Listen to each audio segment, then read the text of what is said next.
we can't have, China is the world's manufacturer, and China needs that oil to manufacture shit.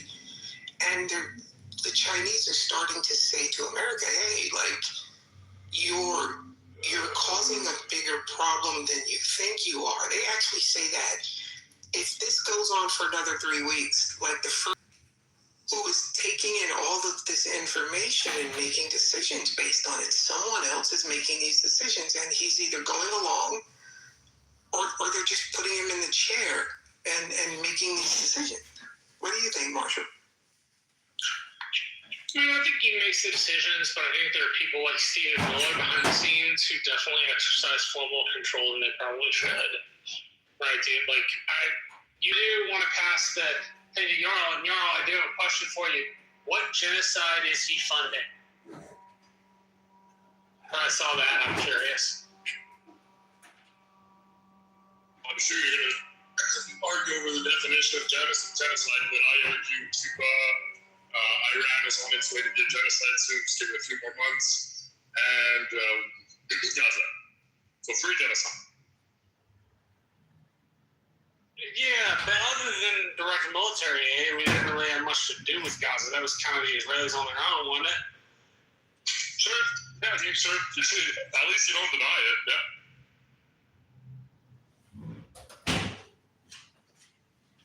You guys, though, that's all. Well, Trump and the last however many presidents.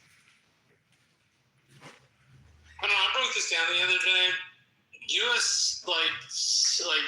individual spending on something like funding Israel on a high year is between $20 and $25 a year. On a high year, right? It's just not it does not make up a significant amount of money we devote to things. Most of the money that we actually give to Ukraine is Russian money, and that's why, I don't know if you saw last week, they actually lifted, the administration lifted some of the Russian sanctions, because before this, most of the aid, we had kind of the money that we were kind of giving to Ukraine to fight the war. And so when people would say we're giving Ukraine all this money, it wasn't actually true. We were giving the Ukrainians the Russian money. And that's why Putin was trying so hard to get the sanctions lifted. Yes. And I think just last week we actually lifted some of the sanctions, which is weird because they're going to use this money to go kill Ukrainians. It's something is not making sense unless it does, is a phrase I use. Something's rotten in Denmark. Yeah, something's not making sense unless behind the scenes it's making perfect sense. Like all of these suspicious large oil shorts right before he comes out and says we have a deal, and then the Iranians say we don't have a deal, but the damage is kind of already done. Someone's made a lot of money. Something doesn't make sense unless it does.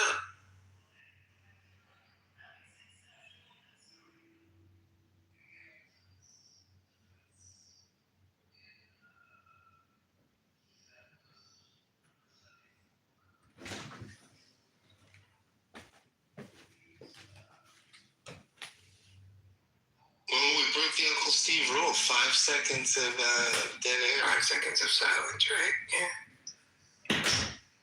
Bradford, good to see you, buddy. Hey, buddy. Hi. Good conversation. Did not mean to join the stage, but I'll provide color commentary where necessary. Hey, David. How you doing? This is a good little room we got going. Yeah, let's talk about everybody's mental. I didn't give my reasons why I think Trump is nuts. I'm going to stick to one thing, and it's Truth Social. A post he made today talks about how proud he is of being 15th cousin to King Charles. If you meet cousin, so congratulations, Trump. Yeah, didn't he say he should go live in Buckingham or something? Yeah, exactly. Yeah, something like that. Yeah, I've always wanted to live in Buckingham Palace, he says. So anyways, I'm probably 15th cousin with him as well. The post, I have another to post in my PTR, the one that he posted like 2 days ago, is him comparing, I don't know, some statue, I guess that's important to Americans, under Obama and under him. If you look very closely in his own post that he shared, the clouds are identical in both pictures, right? Perfectly identical, which means it's a lie. It's AI generated. So that's 2 days and 2 stupid posts. And then if you go back 3 days ago, well, no, that's not true. If you go back about a week and a half ago, Donald Trump posted an ad on his own social media for stake.com crypto gambling. So if you're not gambling your money on stake.com, are you even American? And on that note, Trump is not. It's funny though, right? Because they said when Biden at the White House, he and his family's net worth increased by $2 billion. It's absolutely fucking insane. Like that you can increase your net worth. He violates the emoluments clause at will. And nobody does anything about it. You know, one of the things, if you listen to King Charles's speech today, he's like, hey man, you got 8, and this is just like, you know, summarizing. He said, you guys have 3 branches, and it's supposed to be about checks and balances. And they've advocated to the executive because it's easier to farm out those decisions on executive agencies that you can then blame in your elections for doing dumb shit. Right? It's like, it's an electoral thing.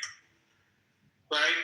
That's why Congress is giving up. So when you get like to pass the hard questions onto the court and onto the executive, like Congress is fundamentally lazy. But then, Marshall, what about the courts, right? So the courts were always kind of, we are independent, right? So, and historically, yeah, you know, maybe, you know, you'd have conservative justices and liberal justices, but it tended to be about the law and the Constitution, right? And so we have this thing now where they basically told him that under executive power, you can do whatever you want, even and up to, you know, killing people. And you can't even question the motive of some of these decisions. Are you lamenting the state of executive power, or are you lamenting the fact that the court has gotten to that place or both? I'm lamenting the adversarial nature of what the 3 branches should actually be to in service of what's in the best interest of the country, right? So I can understand, like, okay, you have left-leaning, right-leaning in the executive and in the congressional, right? But the courts, for most people, this is kind of like the last bastion of what's supposed to be balance in this country. And if the courts are no longer balanced, then are we basically like living in the Matrix? You know, it's when you have, you know, it's when you have, okay, we have a court order for this. The administration just says no. And then there's no, you know, laws are only... Out of the thousands of orders that the courts have given it, and disobeyed something like 400. If the executive is like far too powerful, and the Congress has abdicated its responsibility to the executive and the court, we're asking the court to make the hard social decision. You'll never be asking that, right? Like the abortion matter, that should be a political matter we decide, right? If there's a legal aspect of it, surely adjudicate it. But if we're adjudicating the largest issues of contention in America at the court level with 9 unelected justices, of course those justices are going to look illegitimate over time. Not because they may be, but because they're having to deal with these really, really, like, wicked kind of socialist, well, not wicked's not the right word, these really kind of thorny and contentious social issues where you're not ever going to make everybody happy. I mean, you never make everybody happy, but you know what I mean. Like, you're going to upset both sides. That the court should have expanded like long ago. The arguments that I heard literally from law professors was that a larger court, our judiciary is a really big thing. I had this conversation with Duncan's girl. judiciary. Her answer to me was, well, it's because we have to consider the partisan makeup. And that's the political answer from Congress. Like the partisan makeup of the court, like needs to be the way we do it. Is you don't want to give the Democrats too much of an opportunity to like appoint justices, nor do you want to give the Republicans too much of an opportunity to appoint justices. And so that apparently that's been like a sticking point in Congress for like. I was just going to say, like, yeah, the court should kind of like stick to things like medical malpractice. Like that would be I think it would be good morning. 1997, Tony Blair introduced the entire justice system to become politically biased. I repeat, deliberately, he done that. Yeah, wait a second. 1997, he done that in order to comply, more or less, make the justice system as a weapon, comply with any political system. Of course, he was a Labour. Yeah, exactly. And the same time, he put it. No. Let him talk. This is interesting because our system really does. Was a foundation of your democratic. You don't want to talk about it because you're ashamed of it. I repeat, you're ashamed of it. Either you don't know anything about it, either you never had a chance to search it, either you do know and you're ashamed of it. I don't care. But the reality is, all this concept, these principles. I'm a conservative. Always in my life have been conservative. We call it Republican against the left, and most importantly against Islamic socialism, Islamic communism, all those shits. Somebody got to fight. As much I really hated to admit, you don't fight. Either you're not aware of it, what is the enemy, the true enemy is. It is on your doorstep. It is right on your doorstep, on your next county. This is reality in the Western world, and it is not by accident, it is by design. That is a reality. I'm sorry, I really am sorry. But this is reality. Yeah. Marshall, let me ask you, do you think a better system, even if people wouldn't agree, like if we had 12 Supreme Court justices and it was actually, remember back at the founding, if the president was one party, the vice president was the other, and they quickly did away with that, right? That's the beauty of the United States. Because you give a chance to set in a state, make it different.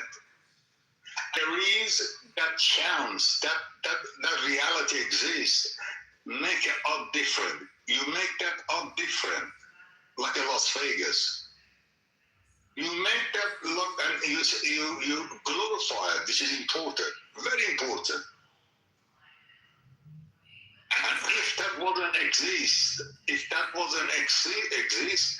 will be living in dictatorship. We will be living in the God forbid. And that is reality. And somebody like Mr. Trump, he put it right on the microscope. He made it mega reality.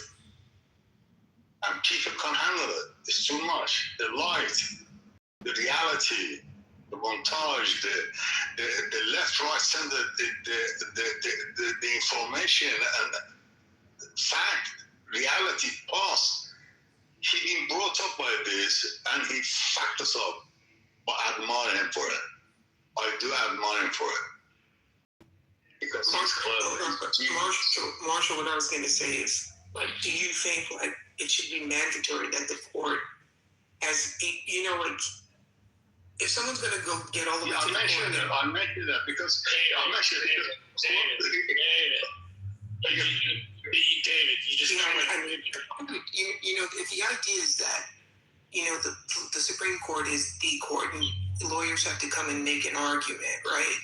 Do you think like it would be better if the court were balanced so that these arguments aren't the best arguments? You know, it's like a kid, you know, you have like a bunch of D1 basketball schools, but Rutgers is never going to beat Miami, you know? Yeah, no, I run into this problem where I get to a place where I'm like, yes, that's the intent of people like us who are looking to solve the problems. The intent of the other people is to view the court largely partisanly. And I don't know which side of the aisle you're on. I mean, the Warren Court was judged as left-wing by some Republicans. The Rehnquist Court was judged as a little left-leaning. The Roberts Court is judged as right-leaning.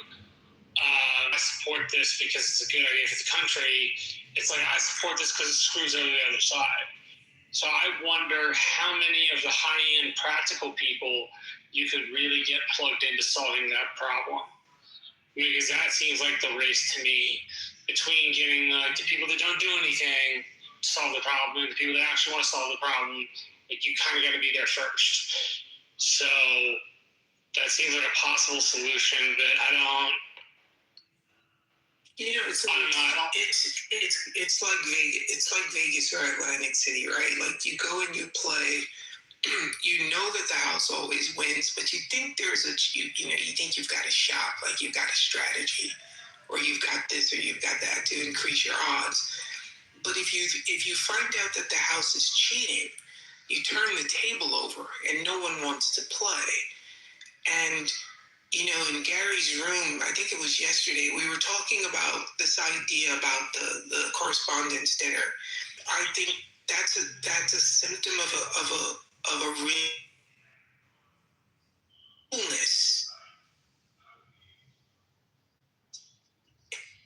in this country. And the truth we need, because if they don't play, they want to turn the tables over. There are people who want to just burn it all down. That scares me. You know? Hey, that's the same thing that scares me. They want to overtake the cart. They won't bother to pay attention to the rules, and then when we get nothing but grief from it, they're going to complain. Because they, you know, like again, I was on Wall Street for 16 years, man, and it's like I can tell you that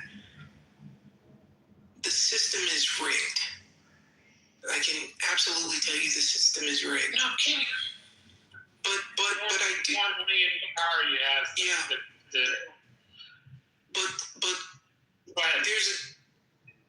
there's doors. Right? There's a large issue about the economy, but like I don't know the right way to diagnose that, so I kind of leave that to other people. You? What the fuck is going on? What the fuck is going on? Hi, Stupid. How are you doing? I'm fantastic. I'm a model. Any answer to that, Marshall? You don't negotiate with terrorists, but you're begging to negotiate. You have no answer now. You plead the fifth? Okay. No, I don't happen to have to do that for me. That's not a rule. Yeah, but isn't that weird? Don't you think that's weird, Marshall? No, and I. Well, America has a new stance that they do negotiate with terrorists. Is that what we need to say? Who's the terrorist, though? Who's she talking about, Marshall? Who's the terrorist? Well, 47 years they convinced you that he ran. Largest sponsor of terrorism. Why are you negotiating with terrorists? We attacked them. We attacked them. I said, and because we attacked. That wasn't so hard, was it? Did you know that BP? Did you know that British Petroleum used to be Anglo?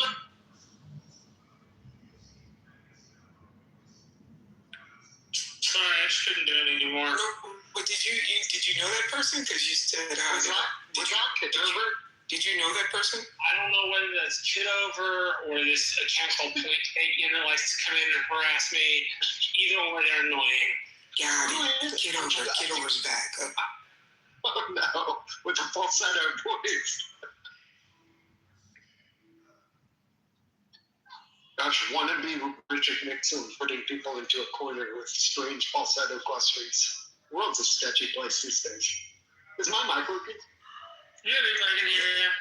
Yeah, I wasn't getting the echo thing earlier in my PTR. That was what was that guy trying to say about Tony Blair? I don't think Tony Blair influences the Democratic Party very much. And No, what he was trying to say was that the Blair administration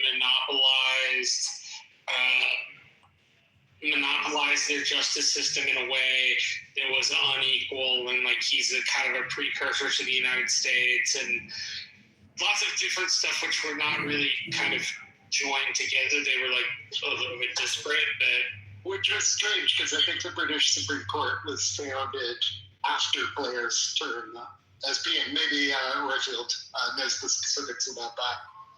The British Supreme Court's a recent invention as far as I remember.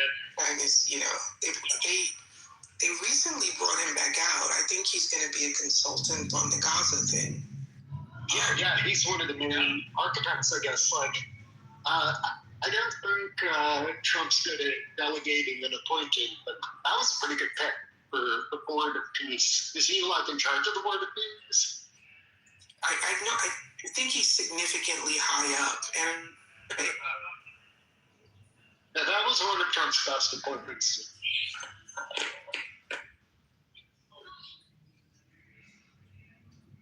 Reverend Scott, I saw your PTR earlier. I'm very happy for you, bro.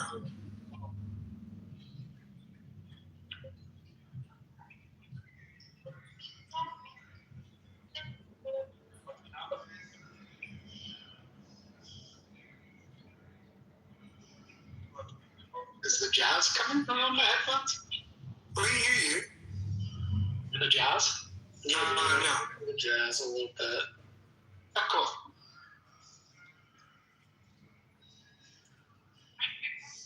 I wish I could play piano like that. Austin, where are you located? Are you in Austin, Texas? No, I'm a Californian. I identify as being from the greater Los Angeles area. I'm at a jazzy place at the moment. What kind of weather you guys in? That's beautiful. You see, it's chilly. It is. It's kind of like mid-sunset. Appreciated. See you guys on the road. Yeah, it's always good to chat. Yeah. Yes, sir. Are you going to Detroit? No, did I tell you about the tornado warning? Wow, the Midwest. Fucking, I'm a city boy, dude. Yeah. I don't know much about the Midwest. I was going to ask though, do you know anyone that's moved to NYC from a tropical or Mediterranean climate? How do people adjust? That's interesting. I know people who've moved So do me a favor. When you say tropical Mediterranean, I know people who've moved here from Greece. Yeah, that's like a Mediterranean climate. The tropical climate's Caribbean. Yeah.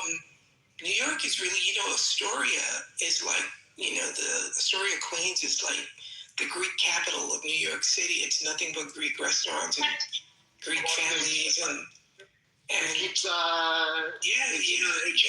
just up and high. Yeah, that's really, really. New York. I was in Chinatown earlier today. I go in once a month. I meet my buddy. We go get Peking duck. California and Seattle a lot. I don't think that fly very many places in California. That does not gross me out in any way, shape, or form. The best Peking duck is the best thing, man. You'd have people throwing paint at the window if that was in California. I think we banned the sale and resale of fur coats here. It's crazy. No way, really? It's too hot anyway. It's probably too hot. A lot of the winter, Montclair, They all took fur. I think Macaj is I know you guys don't get cold weather, but like cold weather fashion is a big deal here. And if you don't know who Canada Goose furs from the hood, and the jackets don't look that great.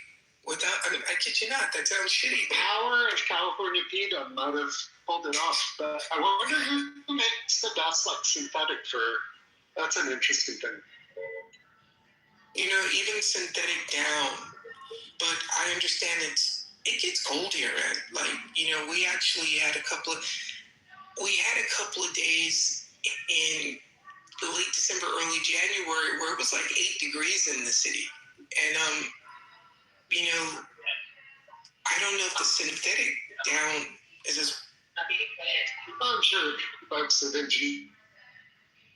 So that'll be like a rabbit hole that we'll talk to GPT about. I actually stopped reading the Epstein files like for literally a month and a half. I was obsessed. I was literally obsessed every weekend. I'd take my laptop to the coffee shop because I didn't want it on my Wi-Fi, and I would just start going through the Epstein files. And there's some really gross stuff in those files, man. It's scary as hell. That dude was a monster. I'm going to tell you something, right? So there's been bets on the Upper East Side for over a year and a half that she was going to get cut loose, and that when she got cut loose, she was going to be in the wind. And I really, at first, I'm like, nah, I don't think it. I really do think they're going to cut her loose soon. And Melania? no, Ghislaine Maxwell. Oh, wow. I think they're going to cut her loose. And, people have been, people have been saying, no, they're going to cut her loose. She's going to hang out there. She's got too much. They're going to cut her loose. And I'm like, nah, they're never going to cut her loose. I think they're going to cut her loose. I really do believe they're going to cut her loose. And then that's just going to be the end of it. They're going to tell everybody, that's it. It's over. Go back to your lives. And that's just going to be the end of it. Which is terrible, by the way.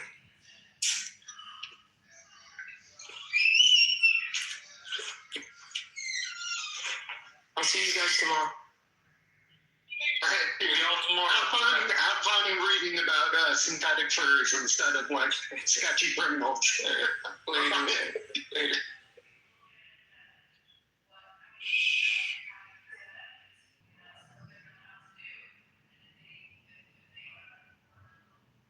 What's up, boo?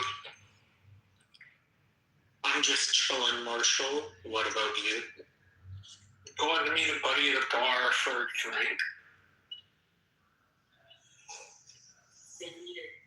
I gave up drinking in October, so I drank since then.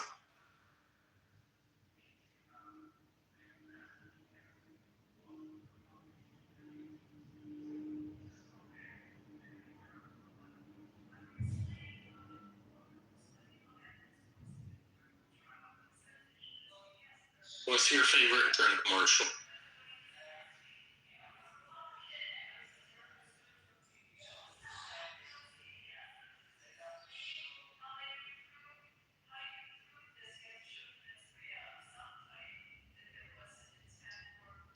White Russians, the dude divides, and mocktails.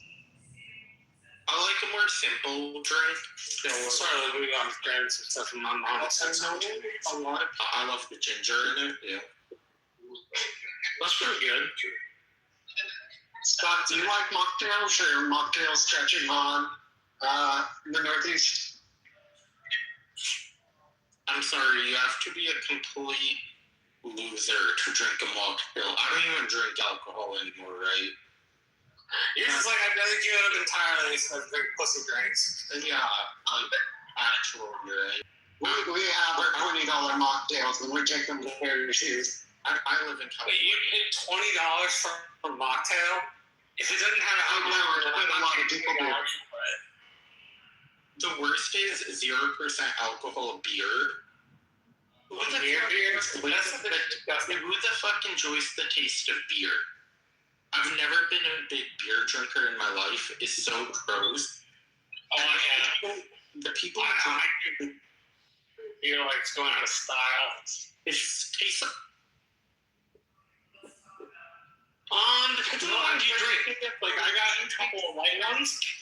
that has some like citrus flavor in it. You can get like whatever. They all taste like wet. I mean, I like tequila. That's a good one for me. When I drank, I mainly drank like Topo Chico or seltzer. My friend put me on. My friend, he's the one who told me about Topo Chico. I was also a We big gotta fan. get you on this mineral water cocktail account. I was also a big fan of soju, the Korean drink. Especially like each flavored soju. They had grape flavored soju, strawberry flavored soju, kiwi flavored soju. So many. Never tried it before. Oh, you haven't? You should try it the next time you're at the liquor store, or if you're at like a Korean restaurant. It's kind of sweet. It's like a sweet alternative to vodka, lesser ABV also. You know what I would just rather do? Well, smoke a bowl. I like smoking a bowl is preferential over drinking. Much funner. But I think Marshall's right in terms of harm reduction and stuff like that. But don't go overboard with either. No, I saw the control. Everything is moderation, including moderation. If you drink alcohol excessively, you're gonna die. If you smoke too much weed excessively, you are gonna cognitively.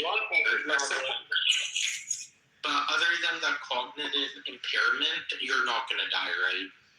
And so yeah, excessive marijuana has definite negative side effects, which is number one, cognitive impairment.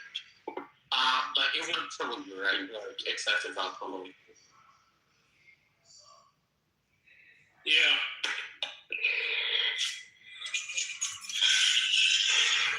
Marshall, I hear the keys are rumbling. Are you gonna drink and drive? Remember, don't drink and weed. It's going to ruin your life. You could get a DUI. I'm just going to a bar. And so if you plan on driving to the bar, how do you plan on getting back to your home? Remember, always find your DD. But one beer is not going to make me tipsy. It just doesn't. I'm sure you're gonna only drink one. I know you, Marshall. I've seen you drunk before. You stop at one beer. Okay, that's fair. I'll probably have two, but no more. Are we Find talking? a DD. Are we I talking? promise this buddy team at all intoxicated. He's going to take my keys. There should be an app for finding a DD. I know it's a designated driver. That's a good Yeah, these are like space aliens. Take a Uber. Like these space aliens are having fun. I have a story, Marshall. I'm sure you can relate. So this story might have hypothetically happened. Okay, I So I'm don't for allegedly. it happened. So I'm at a board, and I hypothetically and potentially allegedly have like 10 shots of vodka. I thereafter hypothetically start driving home. I thereafter hypothetically am pulled over by the cops for running a stop sign. This is during the height of COVID though. And so I see the cop exit his vehicle. I'm like, oh fuck, what do I do? I'm hypothetically about to get a DUI. Then I see full lockdowns, 6 feet rule, etc. And I hypothetically see the cop walking toward me. I hypothetically get off. That was also one of the few times I drank. Never hypothetically. Really not very responsible. Somebody that's been smoking drunk. It's the exact opposite of responsible. I had a family member who died that way, so it's not behavior I should express. You know what's insane? That before the 1980s, drinking and driving was fully legal in America. I find that so. Yeah, have you ever seen the hillbilly commercial with that guy? He goes, getting to where man can't work a 12 to 18-hour shift and then get in his truck and have a couple cold ones on the. I can only imagine how the streets must have been.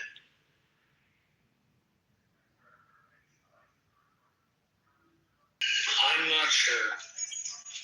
You know what I find so weird?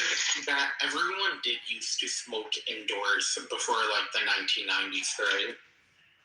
And you'll have people say, yeah, I've smoked like I know this one older guy. So I was getting high and driving, and I didn't complete a stop at a stop sign, so a cop pulls me over, and then he says, "What's that I smell?" And while I'm trying to think of a good answer, he says, "Were you smoking a cigar?" And I went, "Yes, sir, that's what I was doing." He didn't want to take the old man in, so he just gave me an excuse. I smoked and I drove. And the cop pulled me over. And it was because back then I had a legal tint on my car. And so I had like tinted front windows. I bought it from the dealership. It was this SUV. Over by the cops, I'm like, oh fuck, I just came back from my friend's. My hands must smell like weed. I have a cup of coffee next to me. Not like coffee, right? But it was so painful. I was like, oh my god.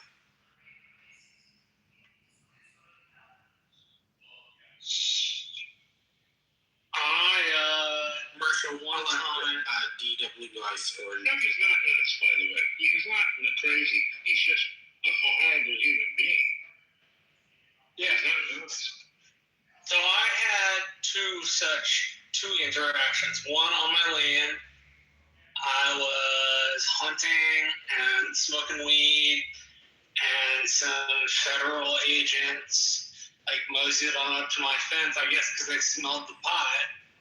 Like I walked up to him with a pipe in my ear because I was high like a dumbass, and it fell out. And the cop was like, "What's that?" "Oh, it's the thing I found." And the cop looks at me and goes, "You want to try that shit again?" Yeah, yeah, but definitely try that again.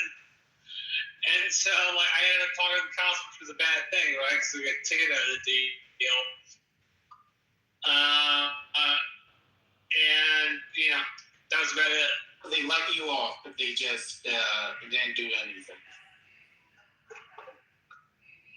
Yeah.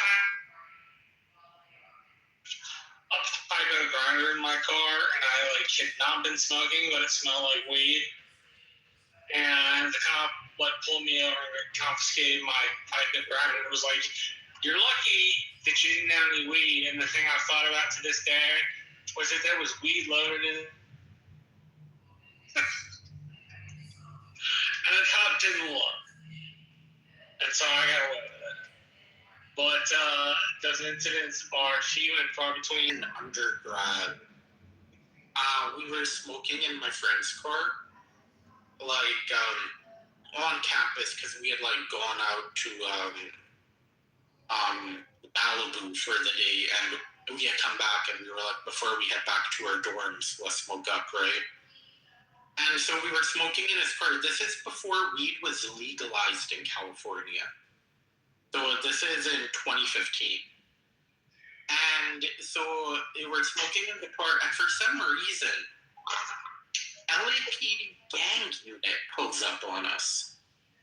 Now, this is a pretty nice area we're in, right? This is it. I went to Pomona for undergrad.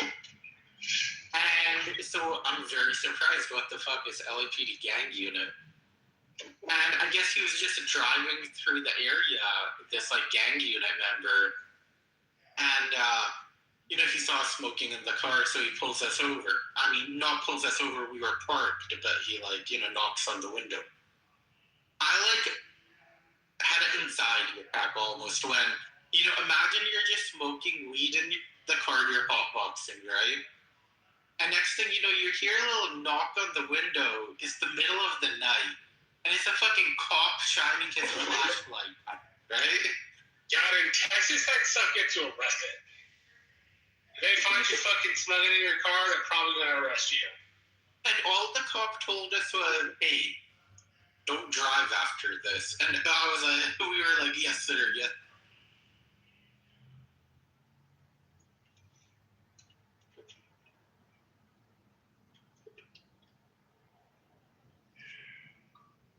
Laboon, what do you think is with the uptick in political violence in America? I haven't heard your take on this. Like,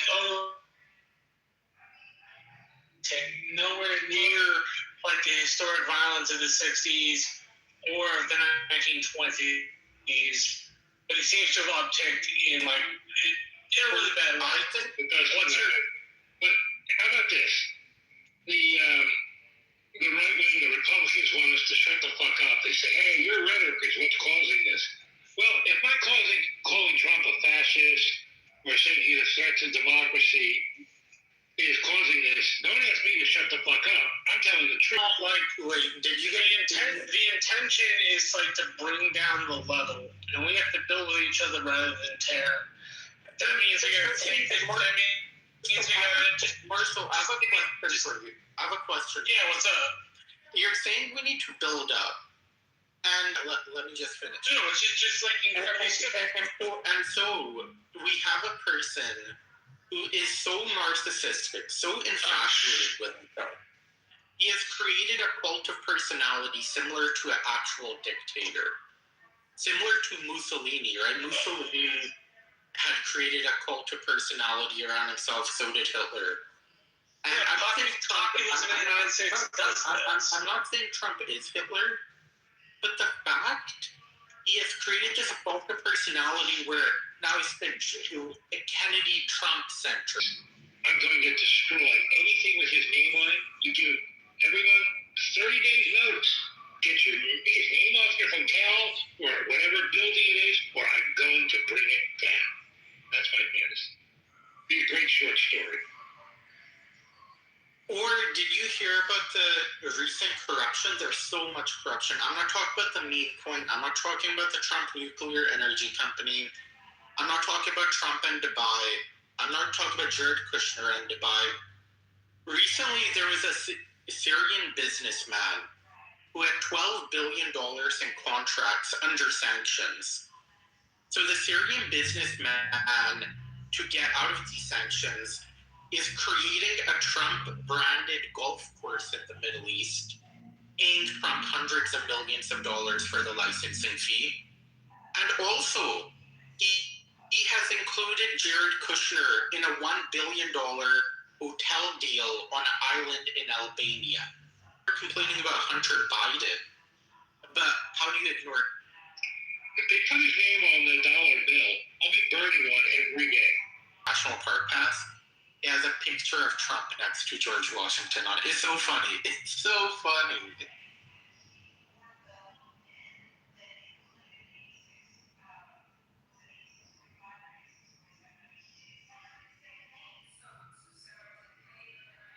It's sick. They're just crazy. He's not nuts. I don't think he's crazy. I do think he's a narcissist. And it's very dangerous to have a narcissist as a president, right? And it's just, I think people have become normalized to Trump's narcissism and corruption. And that I find dangerous. New corruption scandal where Jared Kushner is making money, Don Jr. and Eric Jr. are making money. They're doing stuff on Polymarket. I think the New York Times said that the Trump family has gained $4 billion from corruption during this term. $4 billion, right? That's it. Billions when they were president? You better remember, Obama was it, a pantsuit? And kind of we compare Trump to that corruption. And Obama made a damn good deal with the fucking Iranians to keep them, keep an eye on them. He had inspectors there and everything. And of course, Trump got rid of that too. Just like he got rid of the CDC and the virus tenant. I mean, that's like he made science go away at Harvard and other places. Yeah, Just like he must killed 600,000 people when they got rid of USAID. Well, Austin, we were just discussing the Trump passport. What do you think about it? But yeah, or the COVID conspiracy theories, right? Like, I think the Republican Party became irreparable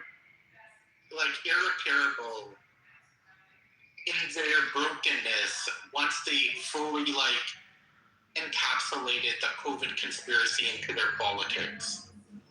And the COVID conspiracy was so disgusting because COVID mainly targeted the most marginalized in our society, especially the elderly, those with health conditions already. And, they didn't give a fuck, right? They were like, oh, let them die. It's natural selection. We want to bark. Yeah, like Reverend Scott, are you here? I don't know, but it's weird, like the people that hate Charles Darwin and they love social Darwinism. That's a really concerning thing. Like Trump seems to be really into social Darwinism.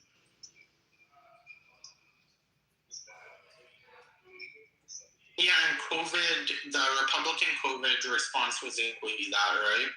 Where Trump keeps on bringing up his IQ, like his genetic IQ. I don't know if you guys have noticed that this. He'll talk about how he was gifted with such a high IQ. And, okay, so that's a form of Darwinism, sure. But they disregard science whenever it goes against their narrative, right? Like we saw with COVID. Like we saw with the fact that Anthony Fauci has private security because he gets so many death threats to this day. Just crazy people are sending him and his family death threats all the time. And yeah, it's just so disgusting. Mine's actually up for renewal. How do I avoid getting the Trump stamp on it? You can't avoid it if you're gonna get it. If you get the National Park Pass, there's the annual National Park Pass you can get for $80, and that also has Trump's face on it nowadays. It used to only be George Washington on the face. Now it's where they have different designs sometimes also. Now it's Trump and George Washington on the Park Pass. And another thing is, I think he gutted the National Park Service by like 80%, right? There were mass layoffs in the National Park Service. And so, yeah, it's like you're putting your face on the National Park Pass while you gutted 80% of National Park Rangers.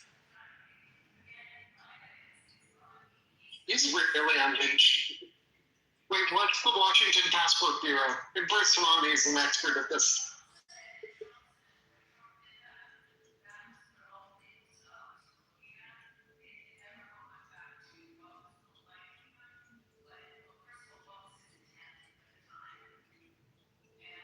I do gotta give the Trump family some credit.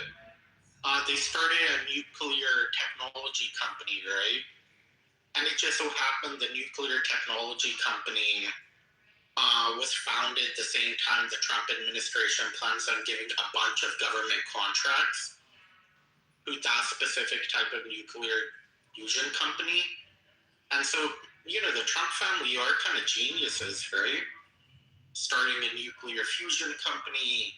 I think they fused it with the social media company, Truth Social. Or is it Truth Social they fused it with? They fused it with one of their... They're thinking of adding an online casino to the website. Yeah, but their online casino is already fully market, right? They make a lot of money now. No, they want another one as part of Truth Social Court.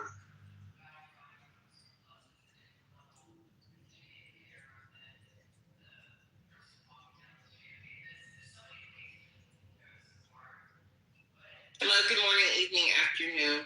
Yeah. How do I make sure I don't get the Trump stamp on my passport?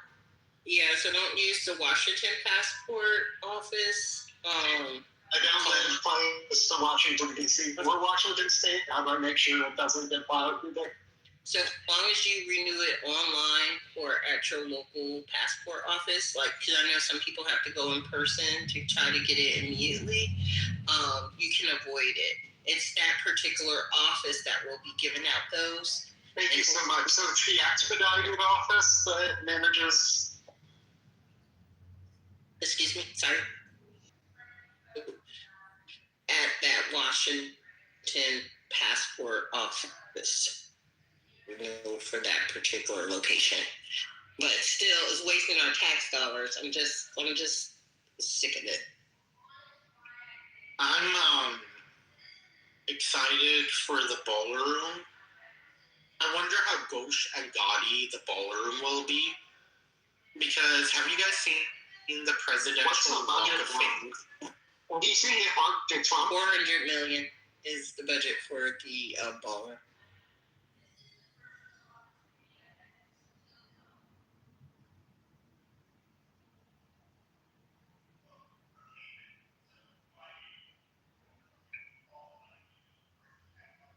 And Trump's running the party of fiscal responsibility.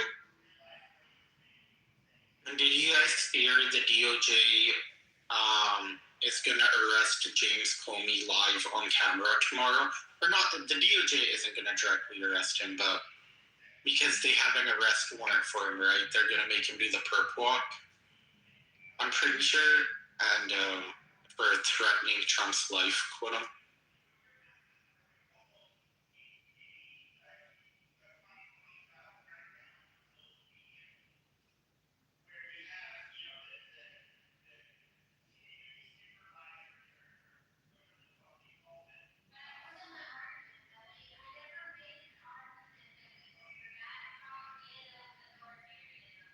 Hanson, please come up, Hanson.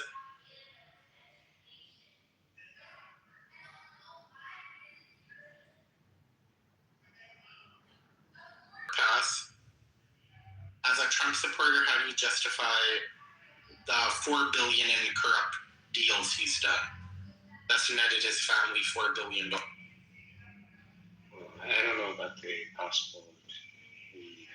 So they've got that today that for the 250th anniversary, some American passports are going to have Trump's face on them. So instead of the eagle. No, not the front of the passport. Inside the passport, there's going to be a Trump face. Okay. You mean like the first page cover? Yeah, page or something like that. Yeah. Okay. Yeah, I don't know. I don't know about that. And then yes, so the national park pass or something. Yeah, Trump also put his face on that pass. So how do you justify Trump's egomaniacal narcissism of putting his face on the passport and putting his face on the national park pass, and the Trump family, according to the New York Times, gaining around $4 billion in corrupt deals with people like the Emiratis, Saudis? Where is the movie Hail Mary playing? Closest to Capitol. Hanson, go ahead. Yeah, well, I mean, the thing is, I don't know about the 40 billion. 4 billion, not 40. $4 billion. Yeah, I don't know. I have to look at So I can tell you about it. The $4 billion comes from. So another billion just got added because there was a Syrian businessman, and the Syrian businessman had 12 billion in contracts under sanction. And so to get the sanctions lifted, the Syrian business royalty fees, licensing fees, And also, the Syrian businessman made a $1 billion deal with Jared Kushner to essentially buy an island in Albania.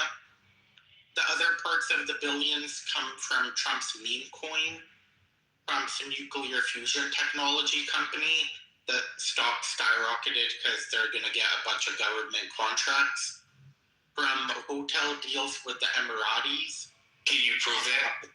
Yeah, this is, you can Google it, Jacob. Can you prove it? Court? Yeah, just Google it. I just Googled, anything, but can you prove it? Yeah. We've spoken before. Okay, so Jacob, can you let me finish, fuck's sake? You hate Trump. Okay, go ahead.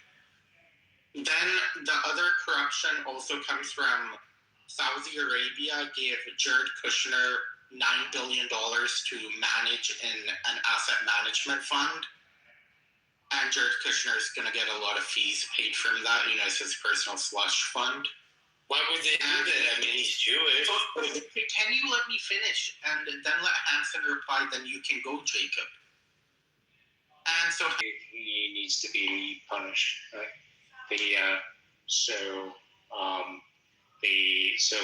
That's still a New York Times article.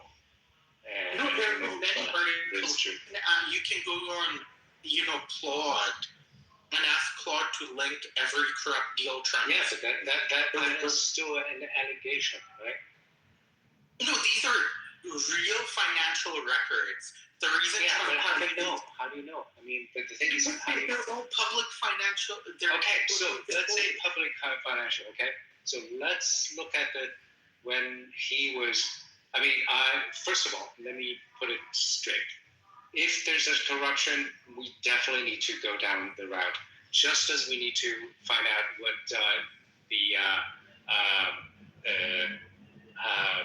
what's his name? The California governor. What's his name? Newsom.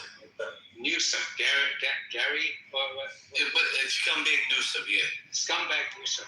Yeah. I mean, just we need to go down the pipe, shithole pipe of scumbag Newsom, and then find out what's happening with I think that cost more than to go to Mars. Wait, Hansen, you're just okay. So let me finish. It's like $200 billion for nothing. 400 billion? Did you say? I don't know. It's ridiculous. Make up a number. That's liberal. We don't have one mile. What it was like $20 million a mile or something. I could be wrong, but no, not a single mile laid down. Okay, so we need to do that. Definitely, I'm equal opportunity, strictly going down the route. Now, but let's look at what happened to when they did put Trump on court, right? I mean, I had finite number of hours, finite time, and I did look into the allegations, whatever, the suits, right? I mean, they have so many suits against Trump, and I just picked a few. I mean, one, the most egregious one about the New York Deutsche Bank, my old boss, my old employer. They tortured this man so many times. Yeah, well, mug shots, it made him president. Yeah, sure. But let's look into their. If they do have something, they impeached him. What? How many times? Twice? Something. The first term didn't matter. Yeah. So they didn't succeed, and then they put him on trial so many times. And the one time that I looked into the court document, okay. The judge's own writing, and I looked at every page of it, and it just a shitload of bullshit. Okay, so it's all political. If you, yeah, well, I mean, the thing is, if you know anything about the business transaction, is bid and ask. Okay, so you can have as high as possible, and you can have a high. Because you're going to ask. Can I finish? Go ahead. Go ahead. I'll actually ask the question, right? Possible, and ask as low as possible. I mean, sorry, the other way around. You can ask as high as possible. If people pay for it, as low as that's their problem. Exactly. So the transaction happens when the ask and crosses the bid. It's that simple. There's no crime in asking for the price and no crime in bidding the price. All right? So this is complete bullshit. I mean, either this judge is a moron or he has no practical business experience or market experience whatsoever. And he's presiding over the a economic case. That is complete bullshit. Okay, so if you happy, I mean, we can set up a room and go over the court document page by page. The porn star, and then we can do that as well. Okay, and so if they have already thrown all the possible case against him, that they didn't get shit, and then the ones that they did get, it looks ridiculous and made up.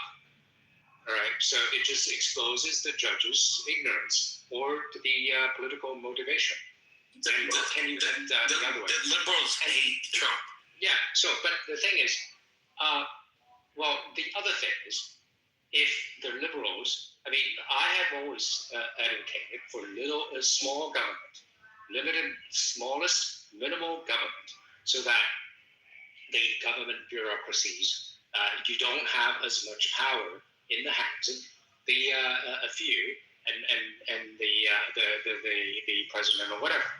And now it was the liberals that concentrated the power, more and more power out into the hands of government.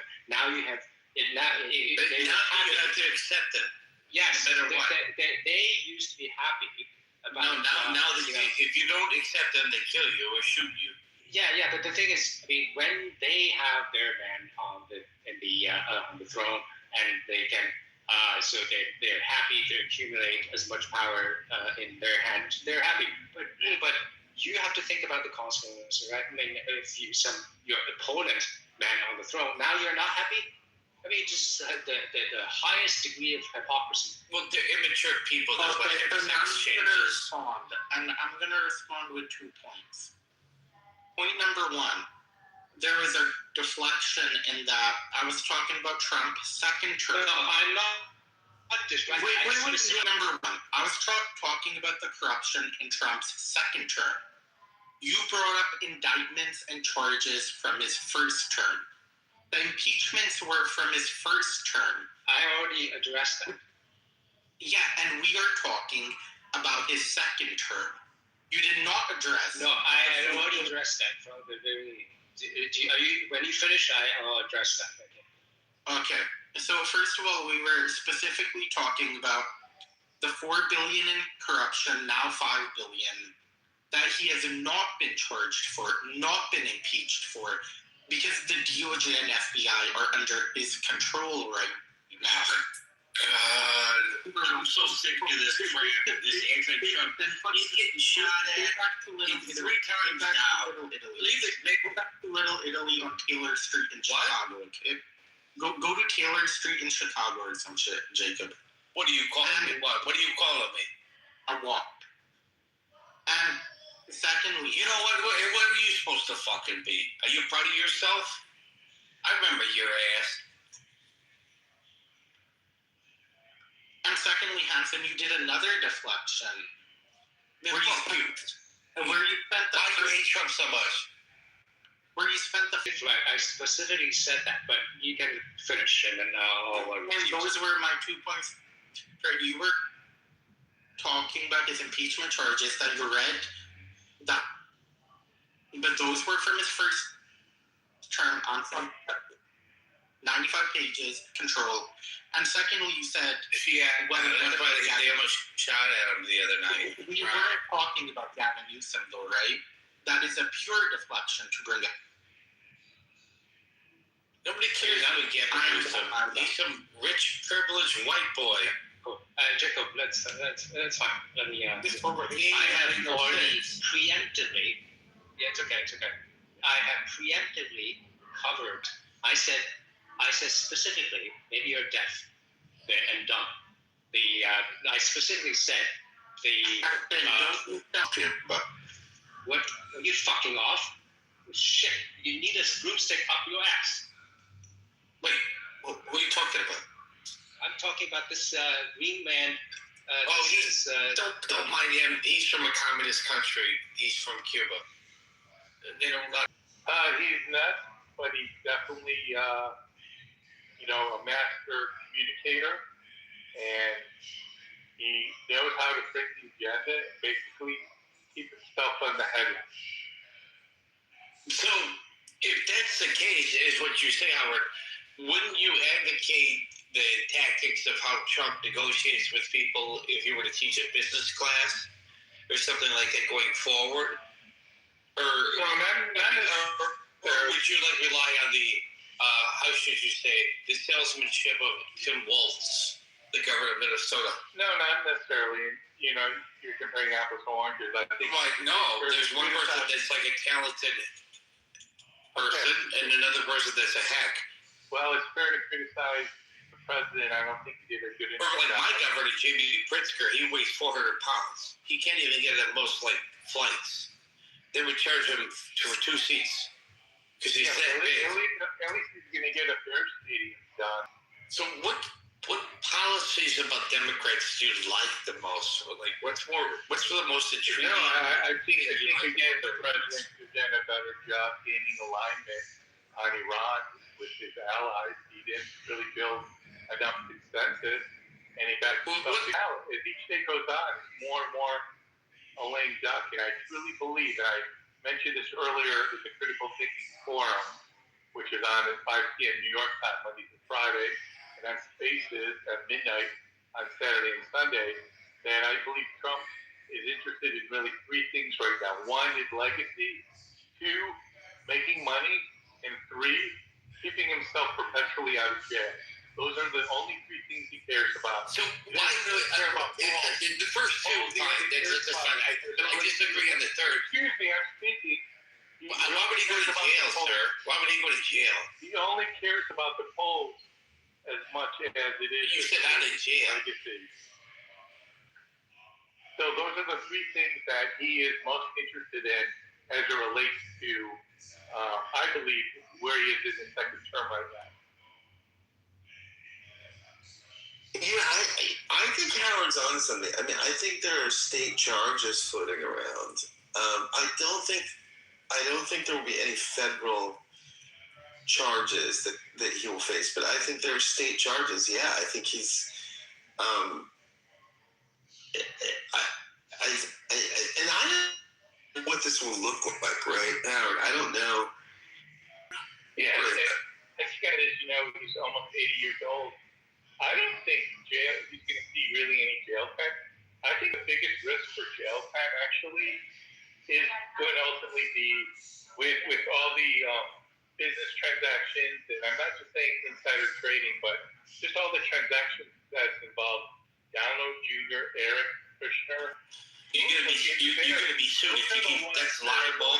That's liable. You're gonna be sued. That's libelous. Have risk on.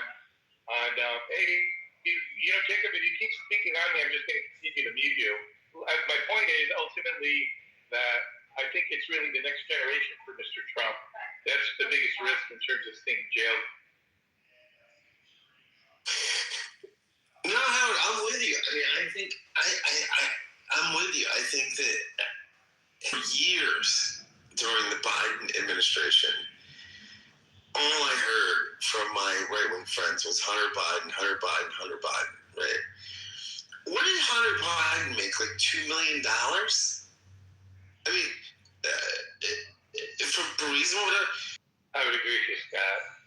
I guess I would just frame it as no one cares, perhaps at this moment.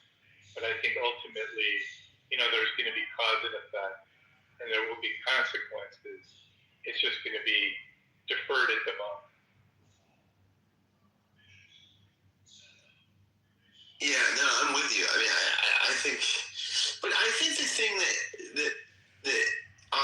significant, and we did it, you know, in the clubhouse room earlier today, that he's at 33%, right? So this is the first time I've seen in his administration that he's losing his base, right? I mean, in general, his poll numbers never get below like 38 to 40%. I mean, this was an AP poll, which I think is a pretty decent poll. He's at 33%, which means his base is running from him, which is super interesting to me. I think he's at this point. I think he's in free fall, and I don't know. And again, I mean, who cares? His legacy, you know, on some level, you know, he's a second-term lame duck president, but I do think you're onto it. I think the money, the legacy, and the staying in a jail. Sure. Yeah, I think Trump is going to ruin America. That's just my opinion, guys. I know you're going to hate me for it, but, you know, I think he's going to destroy the United States. What exactly do you mean? Like, how's it going to be destroyed?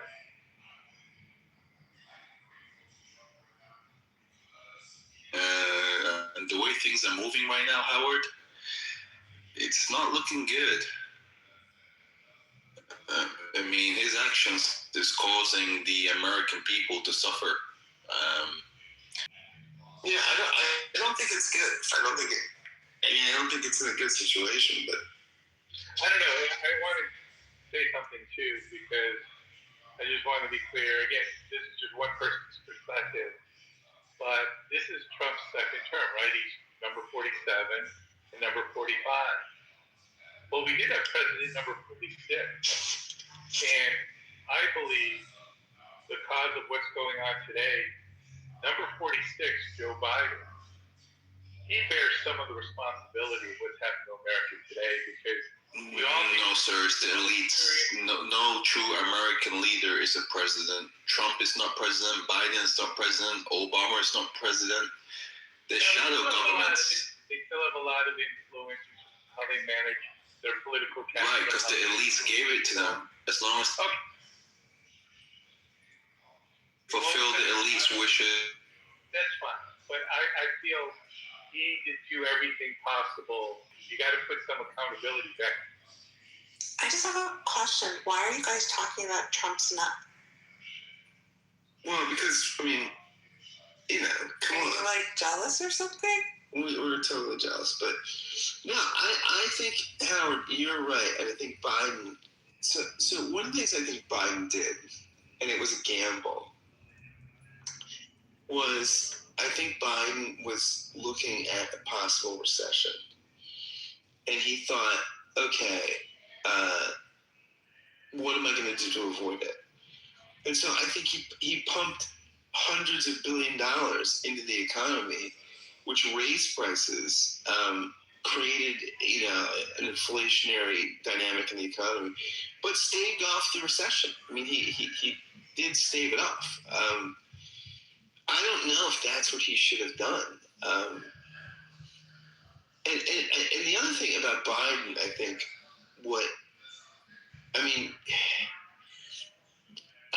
I think Biden was a Washington insider. And part of the Washington insider thing is, I think that in the interim, because of COVID, people were so disgruntled that they went with Biden. And, I think it's an interesting thing. He'll go down as a one-term president, but he was not ineffective as far as he knew how to spend money and mobilize the government. He was Canadian? Yeah, I mean, that's another word for gay, but... Well, he said he spent money. So, Canadian. Yeah, no, I mean, it's but Marina, so, hey, it's good to see you. You're Canadian and you love Trump. He is at 33. Oh, sorry. I apologize. You're Nicaraguan. He's at 33%. What do you make of that? I mean, it's the lowest his approval rating has been since he's been president. I mean, do you? I don't think it matters what your approval ratings are, because I still like. I'm not saying he's not likable. I'm just saying I think it. Is he a narcissist? Yes. Does he say dumb things? Yes. Do I still like him? Yeah. But do you think hitting his approval rating, like getting below 35%, is? I mean, do you think that's a weakness that he's losing his base? I mean, that's a large. What on average is what's the range of likability with that particular statistic? Like, what is the range of popularity? Like, do they have who has been at what levels? Yeah, I think Truman and Bush, since they've been doing the Gallup poll, Truman and Bush have both been in the 20s. But what's the highest level that it's in? Well into most presidents. So most presidents, at their inauguration, are well north of 70%, right? And that's because Americans just like to root for the president, and so Trump has never been that high. I think his highest approval rating was this year. He got to 50% at the inauguration. So then explain to me how it is that he has such a low, so unpopular. How did he get elected?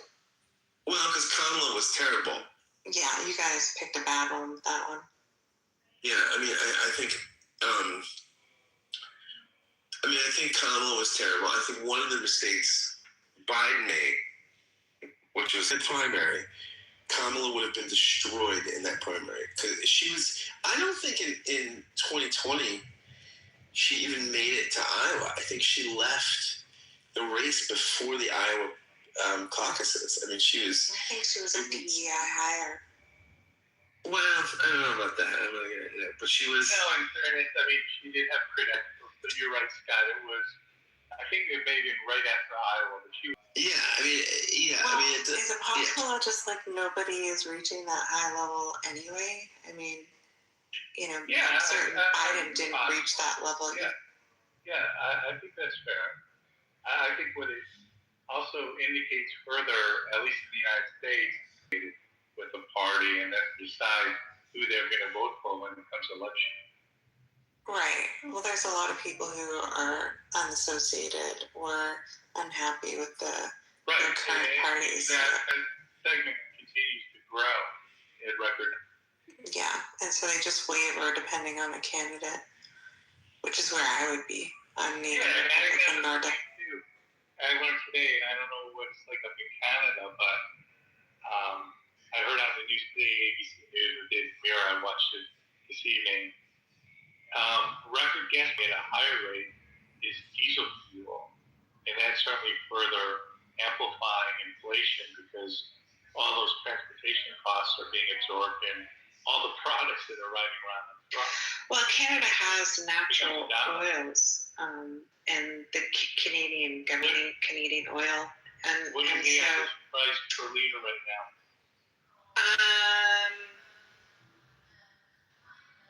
$1.70 to $1.80 Canadian per liter. Wait, what is that monopoly money, right? Because that's what Canadian money is. Right, but what I'm saying is that we actually have the resources to bring down the cost of gas. It's just that, our current government has this sort of environmental globalist agenda, which is to destroy the reliance on gas and sort of destroy that whole industry. And so they're trying to encourage electric cars, but I mean, there's a cost to the hydro as well, right? And then how do you get that hydro, which would be through nuclear power. because solar is not something that we have in Canada. So, similarly to the energy crisis I think they had in Europe when Russia invaded the Ukraine, and caused issues with the sort of environmental policies of the governments, and especially in places like Germany, and UK, driving the cost of gasoline up. And I'm with you, Rena. I think the answer to the energy crisis is nuclear power, and liberals are allergic to it. And it's interesting because you look at France and Sweden and all these countries that have basically no carbon footprint anymore. It's all because of nuclear. Yeah, well, I'm just sort of saying that there's Canada has a lot of natural resources, but the current government policies won't allow the industry to refine them. I'm skeptical as to why they're so high. I don't know about the situation in the States, but I just think there's a lot more going on, and at least here, a lot of it has to do with taxes as well.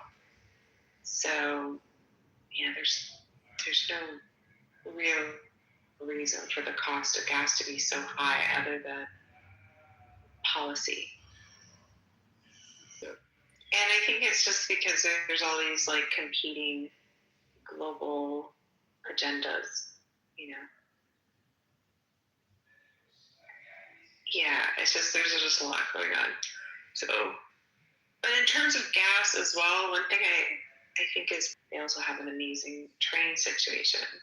So, there's an issue of your public or your transportation availability. Yeah, most of the country is not. There's just no public transit. I think. I'm in Philadelphia. It's pretty decent. Like we have subways and trains and buses and things like that. New York, of course, is amazing. DC is borderline. But in general, I think most. Howard, you're in Arizona. Like I've lived in Arizona. There's just that one train. It's a public transportation nightmare. You can't get around in Arizona. I had friends, but they all have cars. It's crazy. Yes, and I would say though, DC, the metro system, is actually a pretty good system. You can basically get it around the whole, whether it's Virginia, DC, or in Maryland, fairly easy. Yeah, it's not terrible. I would say I would put DC third in the Northeast. Like I said, New York, then Philly, then DC. DC's it's not awful, but it's not, like Arena's saying, it's not like Canada or Europe. I'm just saying that, if you want people to be less reliant on their cars, you don't need to pump up the price of gasoline through policy and taxes. You can just have other transportation options. But if those other transportation options are not available, then it's sort of irresponsible to not allow gasoline to be available at a reasonable price, because people do need to get from point A to point B, and there are a number of natural resources available. And if you want people to rely on electric vehicles, then you're going to have nuclear power. You're going to have to supply the hydro. So that's all I'm saying. I'm not opposed to any of those options. I just think that for the betterment of society, you can't just tell people to use electric cars when hydro is also expensive. Right, and the cost of the electric car is significantly more than a fuel car. Also, environmentally, apparently the batteries are very damaging to the environment too. So, who's in the right here? People need to get places. So, I don't know. I don't know about the States, but Canada is awful in terms of public transportation. So I'm not using Canada as a good example. I don't know how we got on the topic of gas. I'm sorry, you were talking about Trump. I think. Well, we were talking about the difference in the cost of,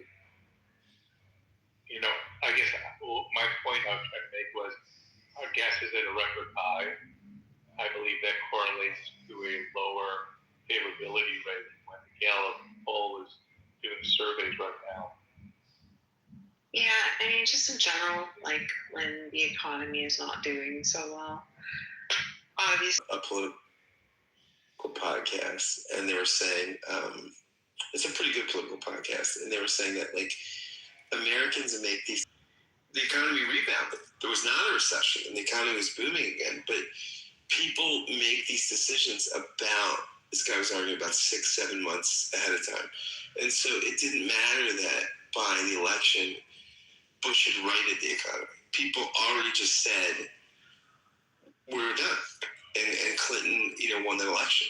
And, I mean, won a war on TV and right the economy. But there was a moment in time where people just said, no, we're done. And, I don't know. And maybe I don't know if we're that place with Trump. He's the lame duck.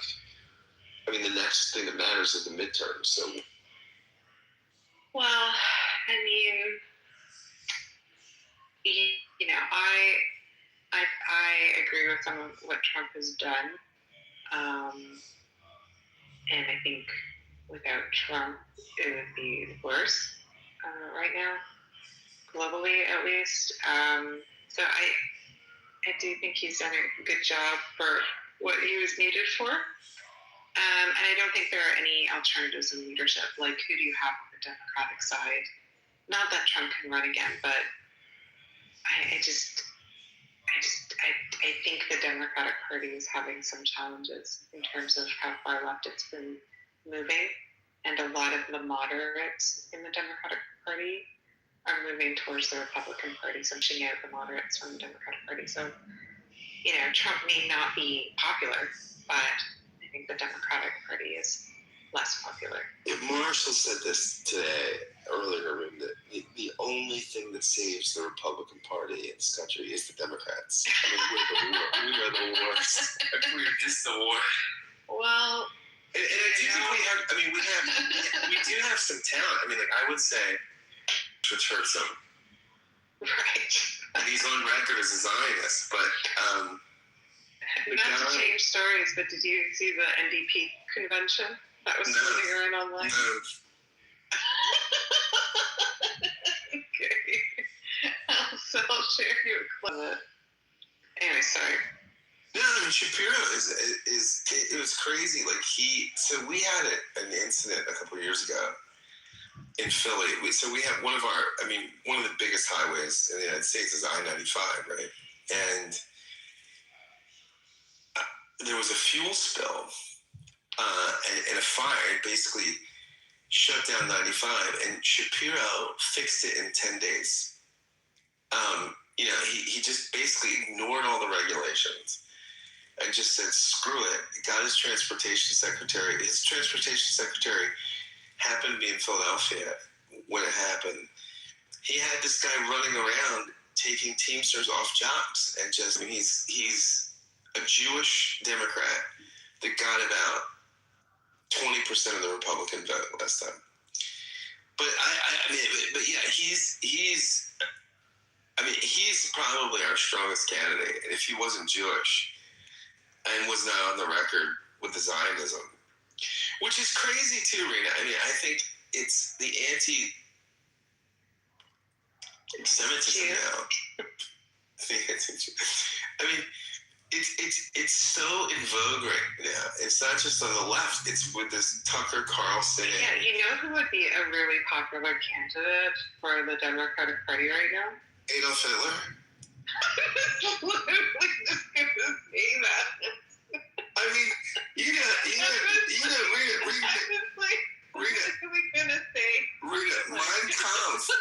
Mein Kampf is just a misunderstood rags to riches story. I've talked about that. Okay, so I just posted the channel, the NDP convention, which is our far left party. So I just think you should understand the state of Canada right now. Well, there we go. You know what that means, right? What? No, I mean, Rena, it's so nice to talk with you again. It's just fun. I'm only here for a moment. I know. No, so I don't know. I don't know what to make. Oh, we get the great Ben Mendelsohn. Ben, how are you, buddy? Looks like Ben. Hey. I do. Oh yeah. He's more than nuts. He's pure evil. You know, nuts gives him too much credit. But Ben, what I'm most interested in politically right now is his latest poll number in the AP poll was 33%, which that means he's losing his base, right? I mean, it's he usually does not drop below 38%. So that to me is really interesting. Like he's, I don't know if it's the war, I don't know if it's the gas prices, but that's a chunk of his base saying, we're done with you. So I don't know. I mean, polls are polls, and I don't know. What do you make of a poll number? Well, my only problem is that no matter what the polls are or how unpopular he actually is, he's going to cheat, and that's the question: can we control his cheating? Because if he's going to cheat, it doesn't matter what the polls are. And he's going to always try to make it seem as though, they're lying. He's going to say, my polls are, I'm up by 70%. He just lies. And he lies loudly, and he lies consistently. And it's infuriating.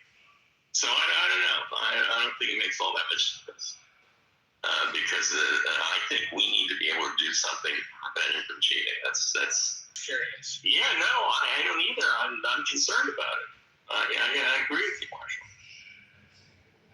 It's like we've never been in this situation before. They keep on ratcheting it up. So I don't know. Well, all I can do is show my resistance through my PTR. And hope they don't come knocking on my door. I mean, don't you think though? I mean, on one level, if I could reinvent the country, I would just go to a strict parliamentary system. I like the majority just ruled, right? Feared the tyranny of the minority. I would rather a system where. So I think in a parliamentary system, you would never get Donald Trump, right? Because in general, the person that rises to prime minister, they go from backbencher to establishment, so they're vetted, right? So some of the worst despots were elected through parliamentary systems. So how can you say that? Historically, that's not true. Yeah. Well, I mean, I'm thinking in modern times. I mean, like,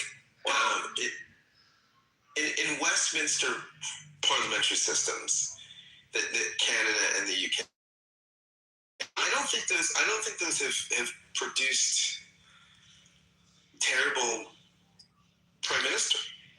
Well, why don't we look at my background, but Israel has a parliamentary system. And they have one of the worst governments. This is true. Netanyahu is a problem. Yeah, I think it's a despot. I think it's a problem in chase of a solution. Like, how do we get rid of the problems we have? Well, we get a parliamentary system which has its own set of other problems. No, we would just be trading one set of problems that you have under a democratic republic to the other set of problems you have under a parliamentary system. And maybe they're novel for a while, and maybe people follow, but the problem in a system, any system, I think, is the commitment to power. And we've gotten to a place, partisanly in the United States, where when it is my guy, it's tight. When it's your guy, it's bad.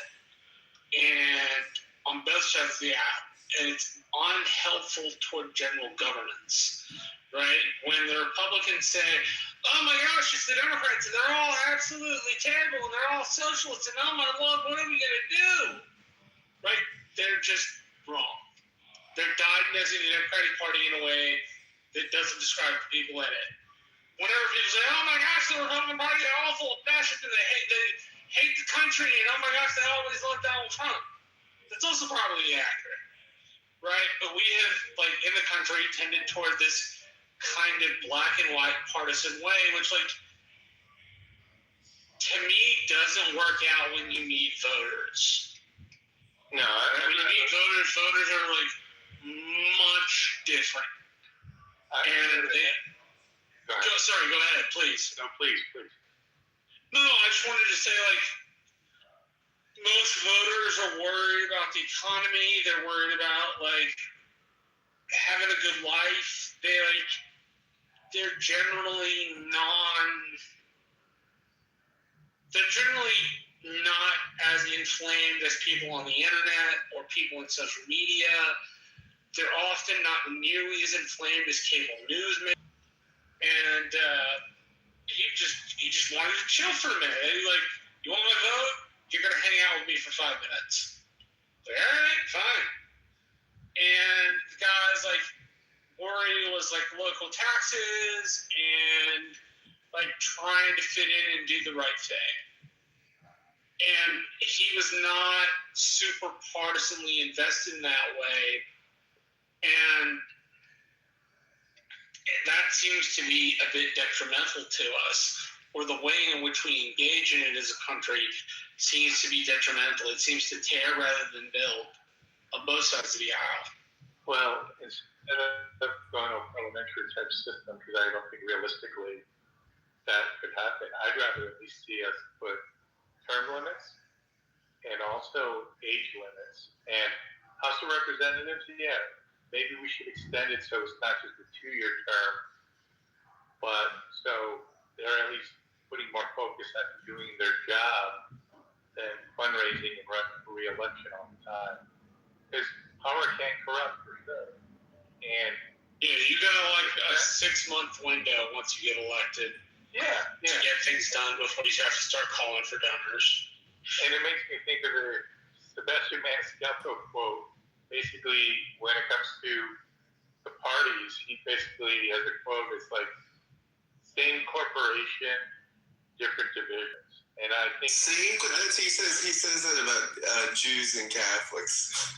He's like, same corporation, different divisions. And I think the rise of the independents is also a reflection of people just not like drinking the Kool-Aid of either party. Related to speak. Thank you, Howard. I'm listening to what Marshall said, and I'm sorry. I think that people are not as ambivalent as you think they are. And I know you're out there. I know you're interviewing with people. And my contact is just by going to the the hands off and the no kings, and that's the whole purpose, is to talk to people. And you would be amazed at how many people had never had any interest in politics. Never had. They voted, but they had no real interest in politics.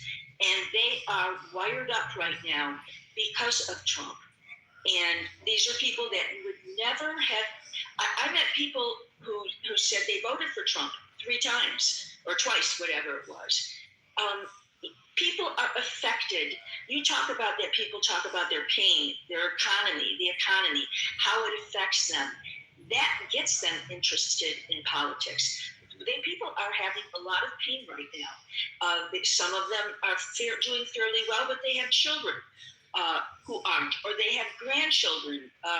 You have so many different things are affecting them right now. And so I tend to think that, I don't know, I think it's more than, it's not just people hate Trump. It's a much more accurate phrasing of the problem. Yeah, people know their pain. I agree with that. For a while. I've been saying that for a while. And I was reading chat, and I know you took issue with somebody about the Trump, the photographs of Trump looking like Mussolini or being affected by Mussolini. That's not just one person. That's not just a person who was writing in chat. That's books right now. That's historians right now. Yeah, I wasn't saying it. if I were to like range through political comparison. No, it's not. You're only talking about the photos, Marshall. It's talking about the how he's doing it, the manipulation of people, wanting to the fake news, the wanting your picture off. You want to ban things to grab. They wish to grab. Why do we wish to grab them? I don't agree with that. Put it in historical context. There's some similarities, but he's a 30, 40 years later version. Of course, it's going to be different. That wasn't my point. It's not it's conversation with other people on the other side. You can't say that stuff, or else they're not going to listen to you. But Marshall, don't you can't say that. In this environment, there is no persuading. I don't understand. Well, I think you're very naive to think that there's any persuasion going on either side. There isn't. There will be no persuasion. The thing is, the people who are like leaving the MAGA and that are pissed off at him are not being persuaded. As a Democratic chief of staff told me, who represents a member on the East, and has to do with their own party, the saving grace to the Republican Party is the Democratic Party. From a Democratic chief of staff's mouth. People vote with their tribe. Believe me. When he's, I understand. But the most of the people, the masses who are not what they call the low information voters, they don't vote that way. They vote with their tribe. They vote because they believe that Donald Trump is the Messiah, and that's not going to change. They're not going to be persuaded. You can't persuade somebody who believes that. Except that's not actually how that works. I get where you're coming from. Where to hold events? Who's knocking on what door? Yeah. Is it in the right part of town? And that literally is persuasion. Right? No, I just don't see it. I don't see anybody being persuaded. Marshall, is it persuasion or mobilization? Because I think, it's persuasion. There are two models. There's the persuasion, and then I'm with Ben. I don't think you're getting. I think one of the mistakes Hillary made in 2016 was people were saying all over the swing states that she was going to lose, and her and Donna Brazil imagined the Trump scenario where she won the Electoral College, spiking turnout, right? So she would look like a popularly elected president. I think some of this is I think you're probably right. Some of it is tactics. I'm with Ben. I don't think you persuade people in this environment. I think where elections turn is mobilization. The people that matter do get persuaded. They're the independents. They're the people. Nah, I think Ben's right. I think these elections. Okay, you can think Ben is right, but I have 10 years of doing this to tell you the exact opposite. I hate to use the word Trump shirt. I think Ben is right. I think it's more enthusiasm and turnout. I think elections today are one. I mean, it's very interesting. In 1950, Ben's right. I don't think the country's that movable, and I think people are polarized and tribe, and I think it's more about. I'm not saying that. Like when you design on a campaign a list for voters, I designed two universes.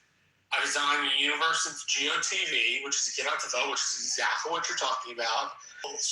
You have to get your base, yes, but you can't do a campaign without doing both your base support and the people you persuade. It's like it's a critical part of both. It's a critical part of like getting voters out of the setting.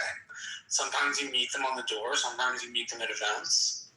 But like if you have a universe which is persuadables, it's literally people who swing one way or the other.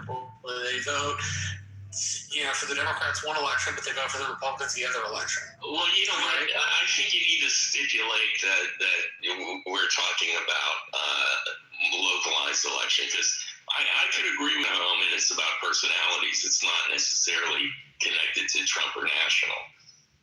As far as national elections go, I think there's no way.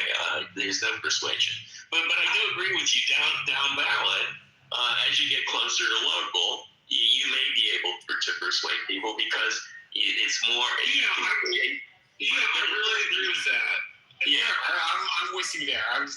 That's fine. Yeah. Well, doing about it is because it affects you where you live. It affects your state. It affects your district.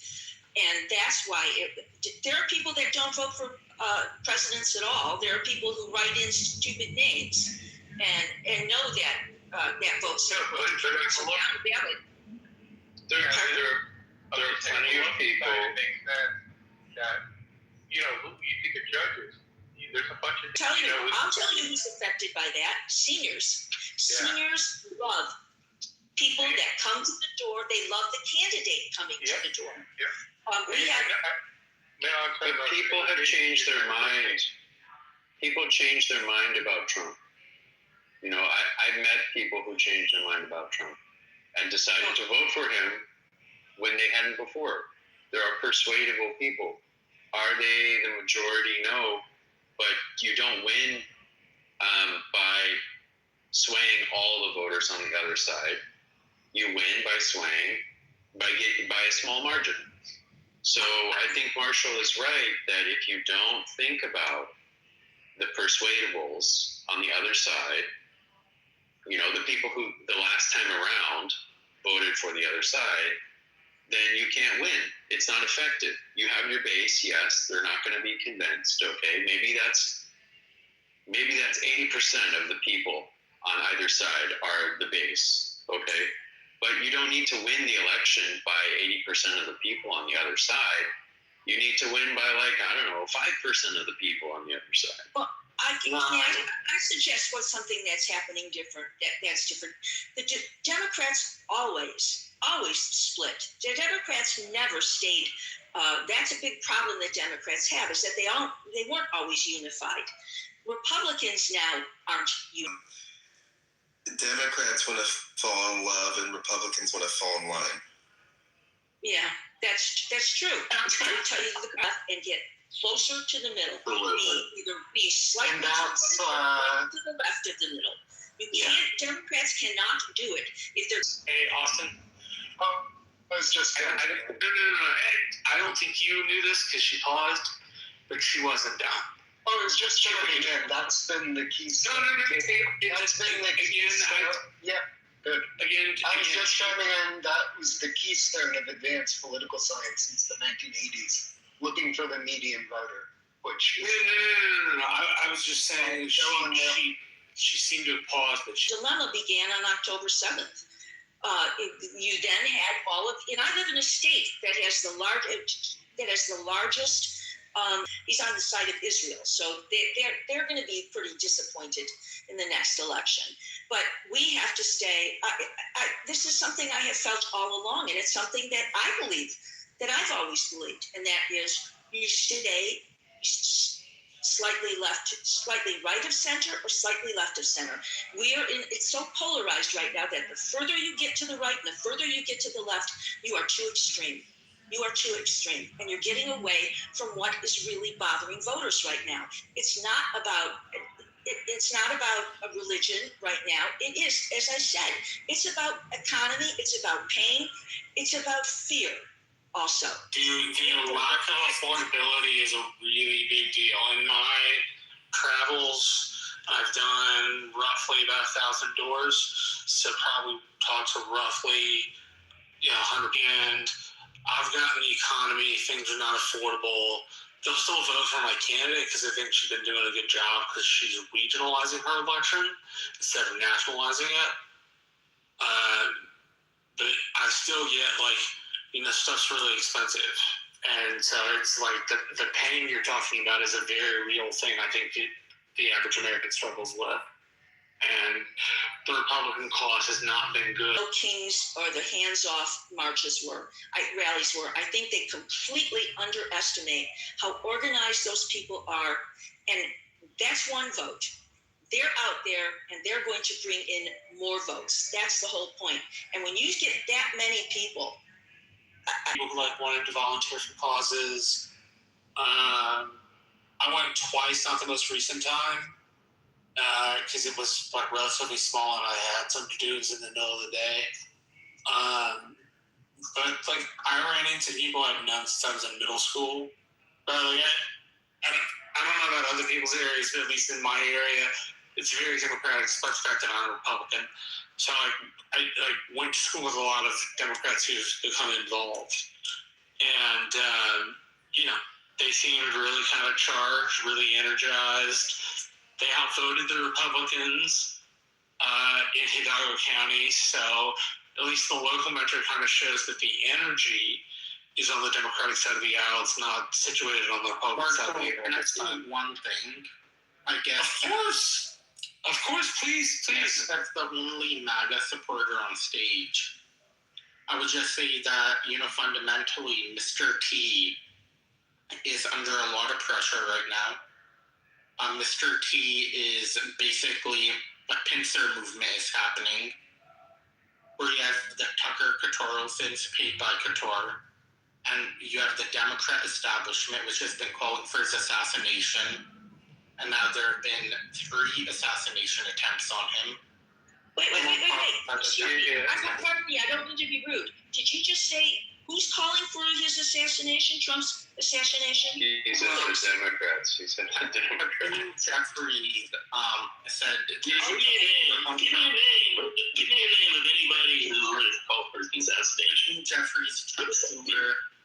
Hakeem Jeffries has called for his assassination?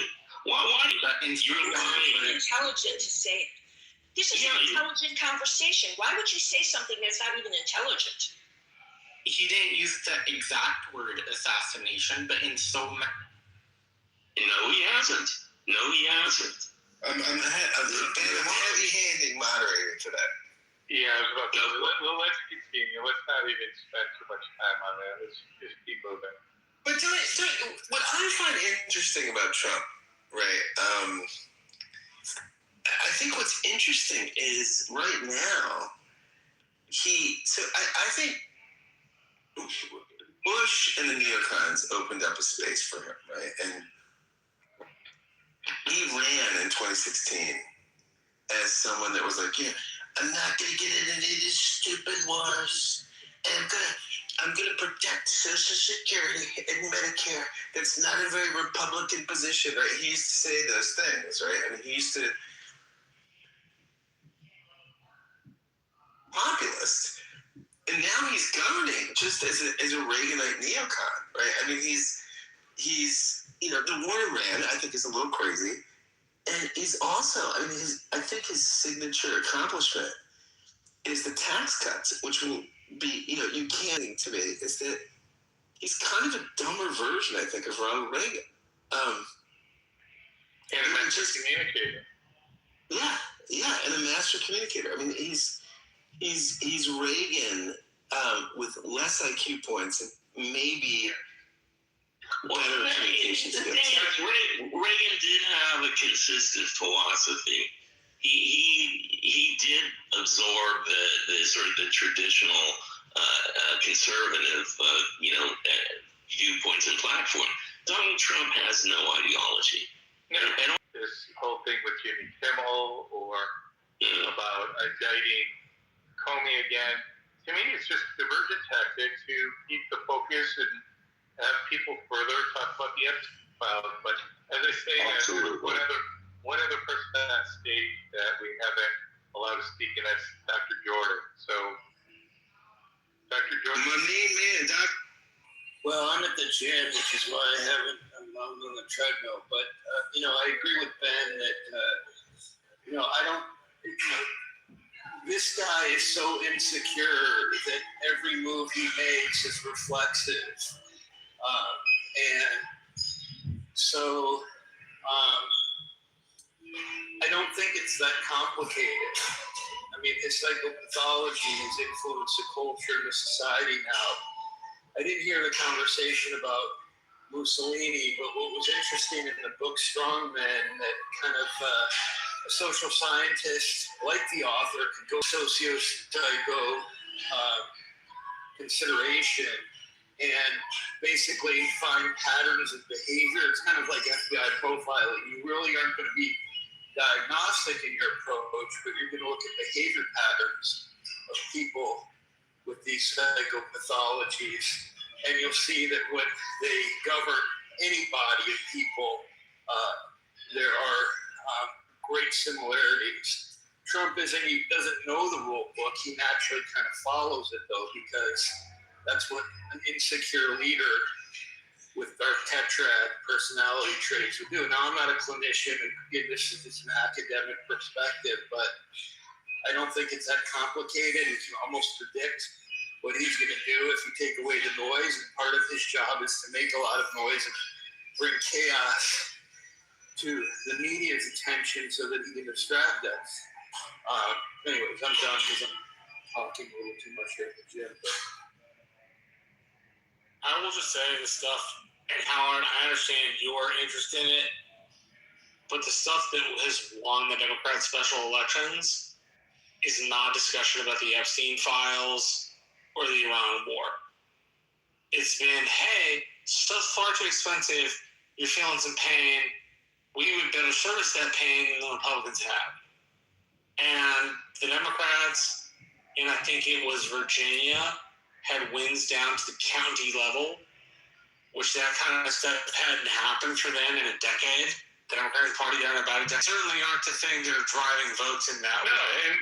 And Marco, just to be clear, I'm not at all contending that is even an issue. I'm talking more about an observation and a belief I have in Trump's psychology. Now that he's getting towards the back nine of term 2.0, I believe he's just most interested in, one, his legacy, two, making money, and three, staying out of jail. And I think the Epstein file has the risk of impacting potentially one and two, and maybe who the hell knows all three. So I think in his mind, he wants to make sure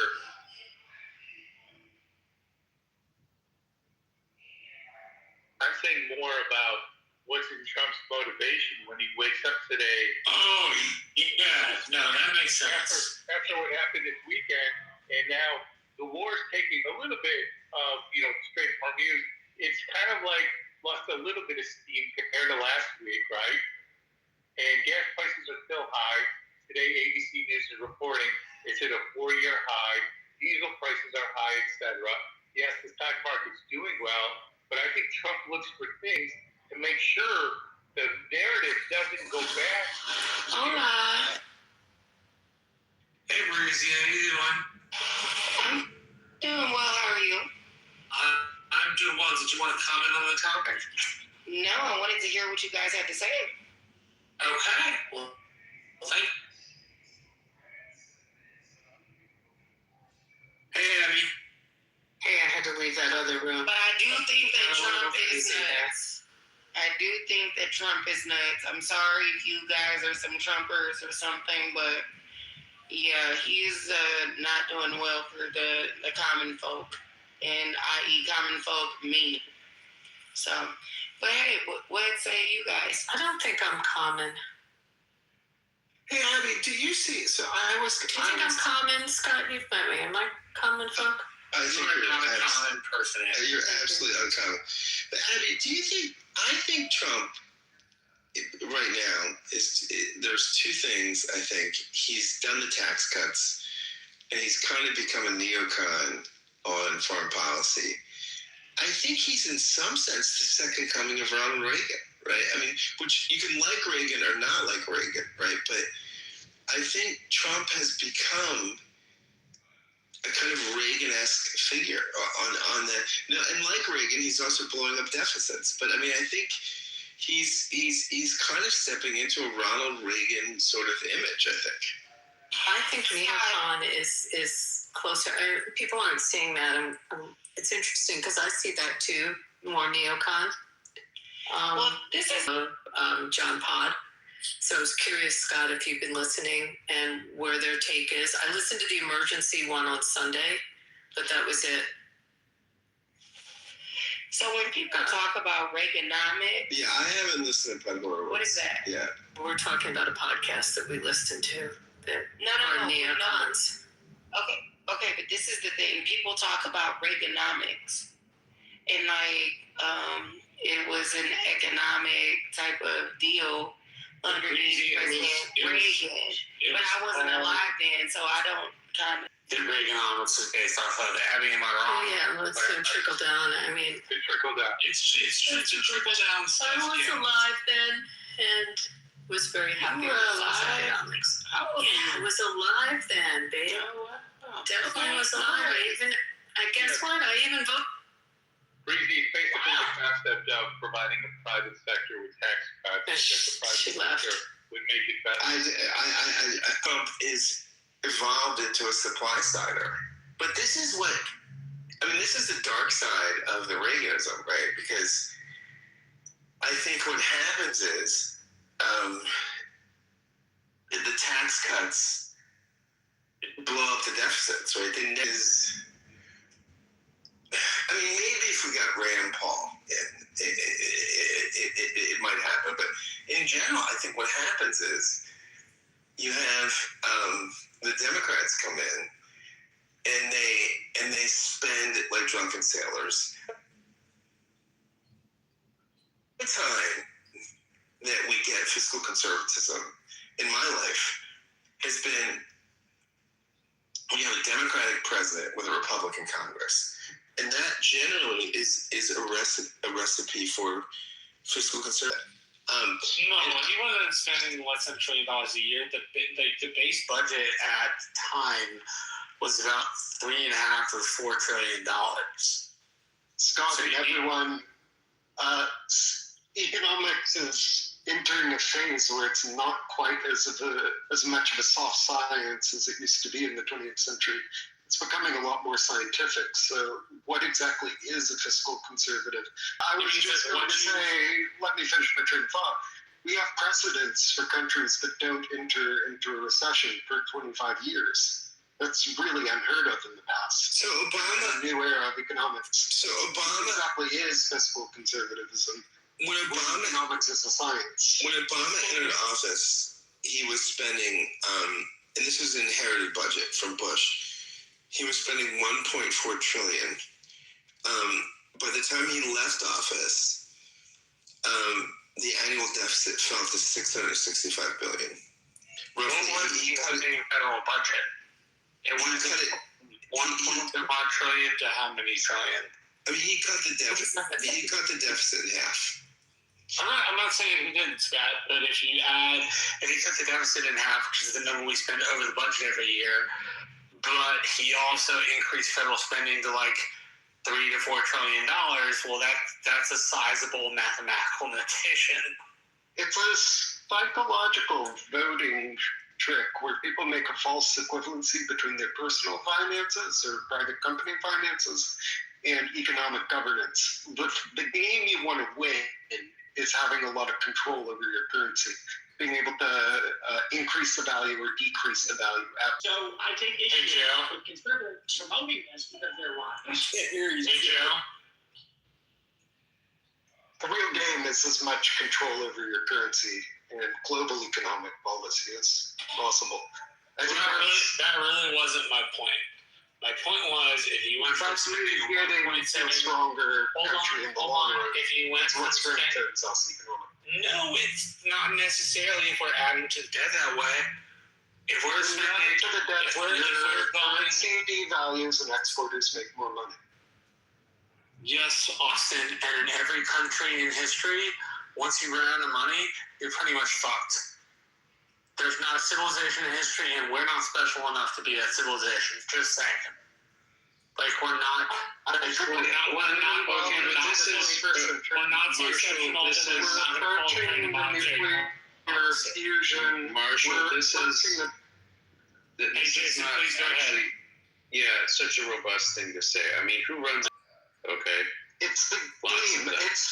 It's not like a univariable. Just chill out for a second, Austin. This is not some unidimensional thing where like, well, you run out of money if your government goes into debt. This doesn't happen. Okay? It doesn't happen very reliably anyway.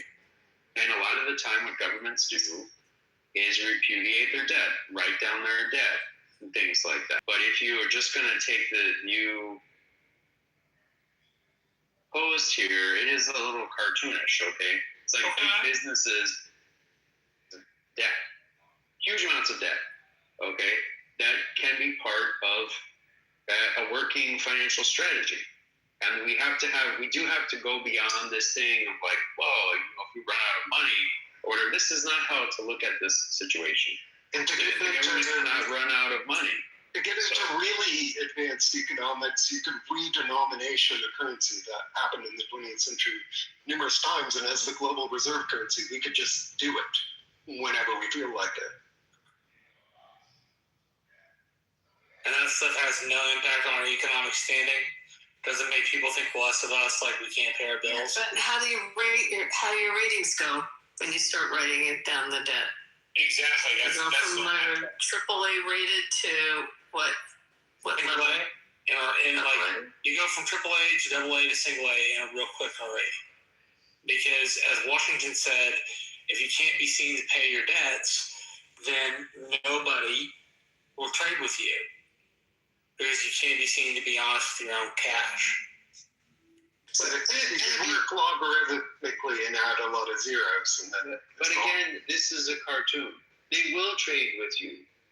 They will not trade with you on such favorable terms as before, but they are going to trade with you.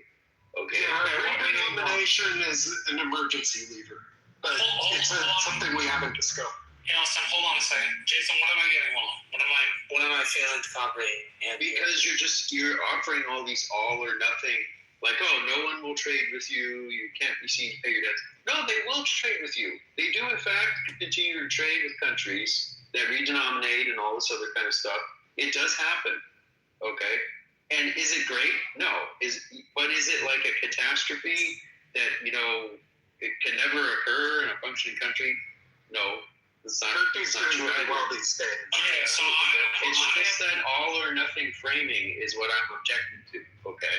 Okay, I can be more nuanced. That is totally possible.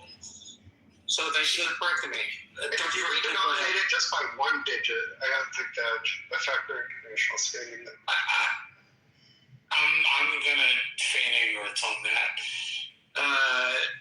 Dr. Jordan, what do you want to say? I was just going to say, beyond fiscal responsibility, going back to the earlier part of the conversation, I don't know, Abby, you may challenge me on this, but I think that, we forget to even empathize with the president, for better or worse, right?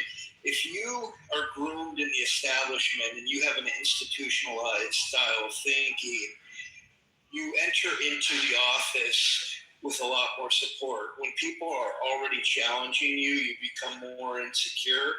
Doesn't mean you make good or bad decisions, but that he may make, right?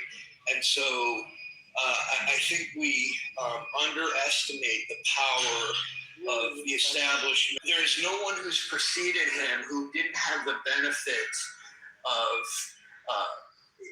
just being part of the swamp. Well, you could call it the swamp, sure, absolutely. But imagine trying to swim upstream in the most powerful river on the planet, for example, for lack of a better analogy. I think it is immensely challenging. And when you come out of the private sector, and then you're facing the bureaucratic infrastructure, it compounds the problem. I'm not trying, you all know that I'm not a fan of him, but I try to empathize more and more with what what it would be like to be in that position and why he may make some of the decisions that he does. Because it's got to be tough. It's got to be, you got to have a little compassion or a lot. And it's interesting when you say that. I mean, because, my exposure to him was in an industry that he actually didn't know anything about. And he came into investors, and ended up with 3 properties, like Monopoly. So, that's what I witnessed him do. When you have to expose you have to be transparent. And this isn't to say that it doesn't say that he was hiding anything, but when you have to be transparent. Marshall, you're off mic. Oh, sorry. It's okay. When you're transparent, when you have to be transparent in public office, this isn't to say that this isn't to incriminate him or pass judgment. It's got to be that much harder because you can move a lot more with more finesse when you don't have to show your hand all the time. I think it's a horrible bureaucracy is a horrible place to be. But I do know the people that were career bureaucrats. They had the benefit of starting off early and learning how to be very political in that way. And he didn't have the benefit of that. And perhaps to the benefit of his governing, though, he's made some decisions. So he's not ever had to have that kind of pushback, which I think validates what you're saying. I agree with you on the board, but he has had institutional investors. He's had bondholders. He's had to answer to investors and banks, and it's not like he's never definitely had banks. Yeah, definitely, but you're but right. also to bondholders, and there's some significant business people that could not get licensed, and he never had that issue with a very strict gaming board. So, as people go after him and trash him, the one area that he done a similar example and a very kind of micro landscape. Mr. Trump's experience, but this is what I can conjure up. It was shocking to him the kinds of things that I had to deal with to navigate that you don't ever hear him talk about. Because why would he share that, right? How ridiculous some of the things he has to deal with, and how it presents to us as his entire constituency is, wow, he's making decisions without the aid of congressional oversight, and to him it's like, wow, what an impediment to progress. That's what I imagine goes through his head, and it would make sense to me. Do I like it? No, I haven't changed necessarily, and I don't love Donald Trump, but I increasingly try to empathize with him. No, I was just going to say Woodrow Wilson was much in the same way. He took a lot of prerogatives for the executive. And that was because he was an academic, right? And he saw it as he probably looked at the government bureaucracy very differently, just like Henry Kissinger did. But he worked the game. I really wish Romero had been here to hear some of these things that you said. I think they're so balanced and humane, and that woman is so tedious, and maybe she ran away once the reasonableness started. I hope I wasn't scary with the median. No, I think it was because I came in. But Andy, let me ask you this: who in 2028, right? You're a pretty mainstream Republican. Who is your dream candidate? No question. I have a dream candidate. I definitely do. Who is it? Is it Nikki? No, it's Glenn Youngkin. I love Glenn Youngkin. Yes. He's my dream candidate. Absolutely everything about him, from on a purely statuesque, Lincoln-esque kind of style. His auditory skills, his policies are spot on. He was a popular governor. He managed his state well. I mean, he just hits on all cylinders. I'm just thinking we need smart Republicans to have their voices heard more. Like it doesn't. I don't hear a lot from the GOP over And he was a one-term governor, right? Because They only allow one-term governors there. Which I think is so interesting. Why he's not in the cabinet now or in some position? I mean, I'm surprised Trump hasn't found a place for him within the government unless he doesn't want it. And I don't know if he would throw his hat in the ring. But if you're asking me who would be the perfect candidate, or even in a VP spot, I mean, I hope he gets activated. Do you think Rubio's brand is? I think Rubio is probably one of the best. I think, and the fact that he was Secretary of State in an unpopular war, I think his brand is kind of. I mean, I think maybe 2032 he could reboot, but I think for 2028, I think Rubio is he's just damaged goods right now. Scott, we had Vance campaigning for Orban, so it's like there's some egg on. Yeah, Vance belonged nowhere near that shit. I don't know why the president sent him. It was dumb. I would love, if I saw Rubio in a debate with Gavin Newsom, he'd rip him a new one. Yes, he would. Destroy in a debate Newsom.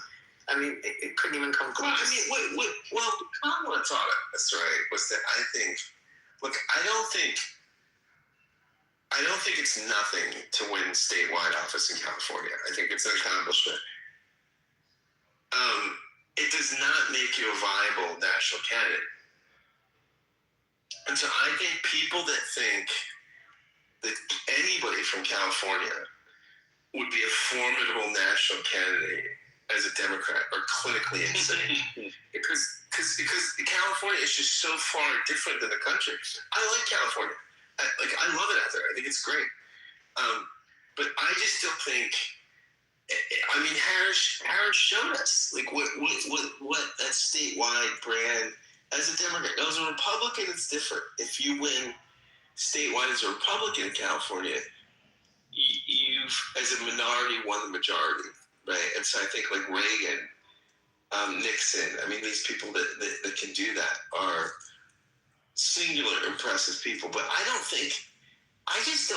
have any confidence or respect for a Democrat just because they won statewide in the most liberal state in the country. I don't think that's it's not an accomplishment, but it's not going to make you a presidential contender.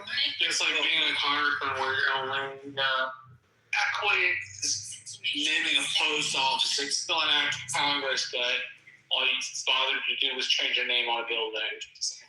But I think one of his biggest liabilities that hasn't been discussed in the discourse here is his wife. When you have someone who's eager to get into office, similar to Clinton, right?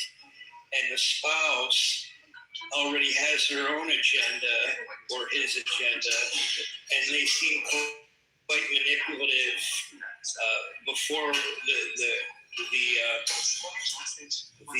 candidacy is often launched.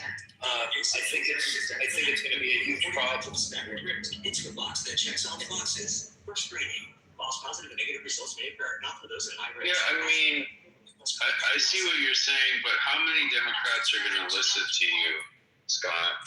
Like, Democrats saw the polling with Kamala. They saw her performance in the primary, and they were like, let's go Brandon, as it were. And I disagree. I think Kamala was thrust on us. I think Joe Biden should have not run for re-election, and had we had a primary, she would have either lost the primary or B, become a much stronger candidate. I think we all got in the tank for Kamala because that's what we had. It was after the first debate where Biden convinced Sam. People knew, Democrats knew, and they were like, okay, so I still, like, where is the sense making happening in that part? In 2020, I think there was a lot of fluky stuff, right? So I think First off, no incumbent could have won in 2020 because of COVID. I mean, it just was, people were miserable. It could have been Obama. It could have been Hillary. It wouldn't matter. The country would have lined up to get the incumbent out because they were miserable. The economic downturn, the lockdowns. So I think Biden, and the other thing Biden did right was he didn't campaign, right? He sat in his basement, which he's a terrible exact right time to be a one-term president. And so I don't think, that's where I'm at with Biden. I think he was the right guy to beat Trump because he was an older white guy. I think the country wanted a stable kind of personality, and it was a miraculous thing. You could run Biden 20 more times, and he would lose every time. It was the miracle situation when he won. His place in the universe is a one-term candidate. And I really like Dr. Jordan's science perspective on behavior. I don't understand the egotism of why he didn't just live his life as a one-term president. What in the ego compelled him to feel like he had to run? Great ambition, which encourages men of great office. The United States has taken ambition as a natural human inclination and used it to govern our political process. Those who are ambitious will fight with each other. We better have that ambition out in the open than closed, because at least if the ambition is in the open, you can see it, right?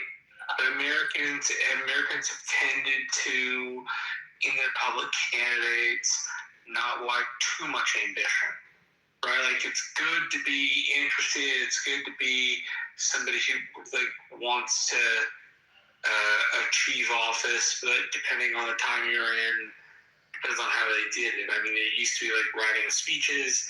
It used to be like your friends would campaign for you, then you would campaign for you. So it ended up depending on what you did.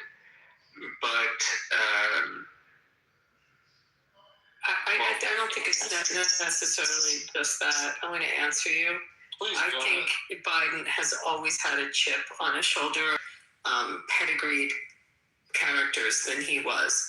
And he, based on the schools he went to, and just at the time when he went into the Senate, he had an office across the way from Ted Kennedy. He was surrounded by these on his shoulder. And I think he had something to prove. I think it goes back to that.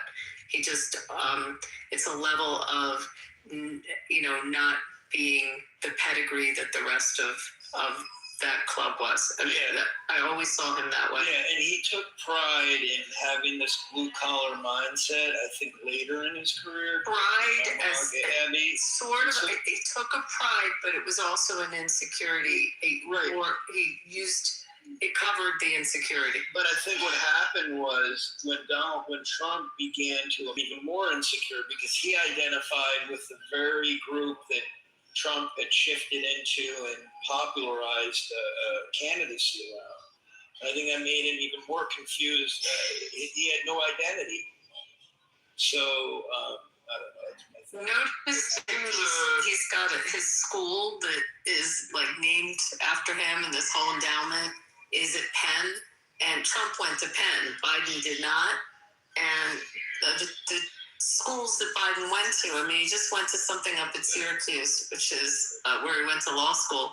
But all the big foundation and that whole big program is at Penn. I'm telling you that's really what's behind him. It's insecurity. Wow, Wharton and Biden. Interesting. Yeah. What was the first time Biden threw his hat in the ring? What was the first time Biden threw his hat in the ring? Exactly. Like I was saying, the core of his. It was 88. He was 88, right? Well, I feel like DeSantis might be that kind of character. He might run 5 times. I don't think DeSantis has what it takes to be president. Luke, us president, not the person who is of service and humble and president, not the person who is of service and humble and keeps themselves out of the limelight, right? Well, It doesn't make any sense. Washington and Adams. I mean, those were probably, and maybe Jefferson. I mean, those were different.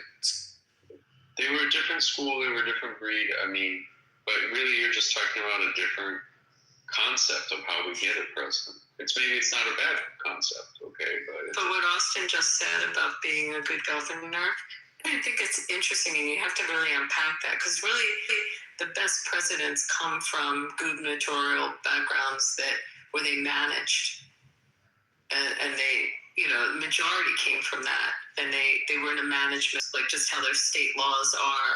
And I've made this argument before that probably the hardest job of all 50 states is the governor of New Jersey. The Jersey governor oversees so much more than other governors do. And the governors, California governors, right? Texas, we just think about what was the breeding ground. These big states, you're saying, or big or complex? Or complex. I mean, the Jersey governor has to appoint all the judges. They're not elected. It's just, he oversees more under his control. And again, it's a good prep. I'm not saying that Chris Christie would have been a great president. I think he would have been a great attorney general. It's kind of sad that they had a falling out. I think he would have done a good job. But the people that, I don't know all the different states and their laws and how much are under what's under his control or her control. Yep, the governor of California, Texas, and New York, they're managing the size of the thing. I just remember from advanced placement, U.S. history, Ohio is really important in presidential history. For some reason, how people. I don't know why. Well, it's one of the most popular. I don't even know how many electoral, but it's very populated, and it has been kind of it was almost a frontier state in many regards. It's because it's high in the middle and round on both ends. I mean, that's why.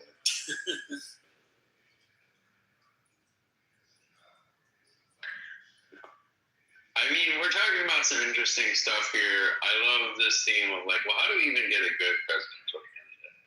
Because I think about, people talk about Trump supporters, but, I spend a lot of time with a lot of people who support Trump, and people are like, oh, they're unpersuadable or whatever. Many of us are very dissatisfied with things that Trump does. We just don't have a better alternative. That's really what it is. Well, he's like the least bad option, I think about just look at the Democrats in Virginia. They took over Virginia, and what they do, they immediately start taking everyone's guns. Okay?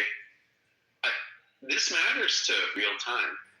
And so many of my fellow Americans are going to have to flee that state, which is not America anymore, and go live somewhere else. And it's just shameful. I bet she's destroying the Klan, and the Jews will not replace us folks marching on Charlottesville. I imagine that governor is destroying those folks. Law center anyway. Yeah, that's what I was going to say. Yeah. The summer law center, on this thing to the tune of a couple. Yeah. I hate to break it to you, Austin, but nobody's going to have guns there when the Democrats are through. It's not the bad people that I'm glad they're playing. It's good people. You don't understand. You don't understand the founders' division for security and balance of power in this country. It's not that the founders' people you disagree with. It's not that people you disagree with don't have power. It's that you do have it. But the Democrats' vision is that nobody has power. Huh? One of the challenges is that we have 4 terms and 2-term limits. Imagine you extend it to a 6-year term. The maturation that you see in a president is pretty impressive. Sometimes it's astonishing. Sometimes it's terrifying. I almost think that just the mere 2-term 4-year term cycle in itself lends itself to a certain type of personality growth or persona growth within the space of the presidency. And that in itself is challenging. I mean, imagine if you were an employer, you were taking a position, you knew you only had so much time to get a certain amount of things done. I'm not likening it further to the presidency, but there's something about that makes it challenging in its own right that dictates how you behave yourself. If you knew you had 15 years, maybe you wouldn't be as threatened. Maybe you wouldn't feel insecure. Maybe you would feel more. I don't know what it is, but I think that is something that we. Yeah, I think there is something to that, and I wonder if you could lengthen the terms, but introduce an executive council so that there still is some change. And and I don't know, 3 of them come up for election every year, and or every 2 years or something, every 4, but they can stay in indefinitely, or they can stay in for 5 terms or something like that. Then you.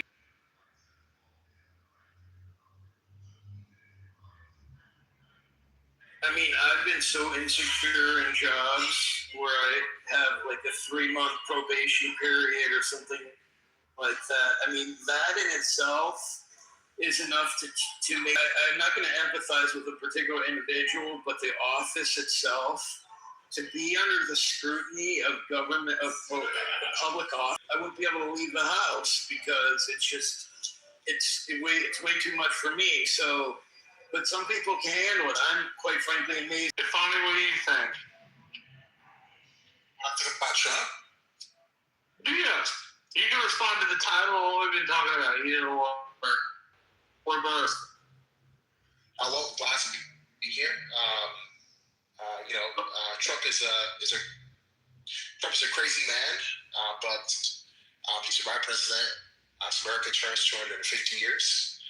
He's the right president at this stage. I can imagine it's like a bunch of homeless people everywhere. It's like it's the nation's capital, but it's treated like I don't know. I just feel like, and he's doing a lot of things. On the economy, he's leading a lot of deregulation. That's good generally. Not everything he wanted. Maybe he wouldn't be the right president, but I think he's challenging the system. And the system is responding as it should. And it gives me confidence in the American experiment, for sure. And so he's stress testing the system properly. So he doesn't like it, but, I think he's doing a good job.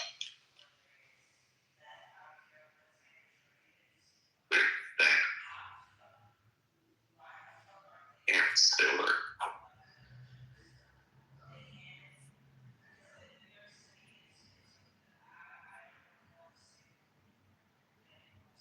Yeah, that's what you guys were talking about, right? I mean, I kind of came in at the tail end. Yeah, largely. Yeah. Yeah, you hit the nail on the head. Yeah. So we'll see. I'm kind of curious. Honestly, I can't picture what's going to happen after him. I don't know. For some reason, I can't think that far. I can't think beyond Trump. And we'll see. That'll be interesting. We'll get another president and it'll all be interesting. Yeah. Yeah, but it's so because after Trump ends, it's like the end of an era because it's been Trump or Trump-esque since Obama left. Right? I mean, it always has to, even though Biden can't imagine who the next president is going to be. Is it going to be Gavin? I can't imagine him being Gavin yourself. Because I can't stand when that guy talks. Honestly, I can't stand it. It feels like he's patronizing me when he's talking. But we'll see.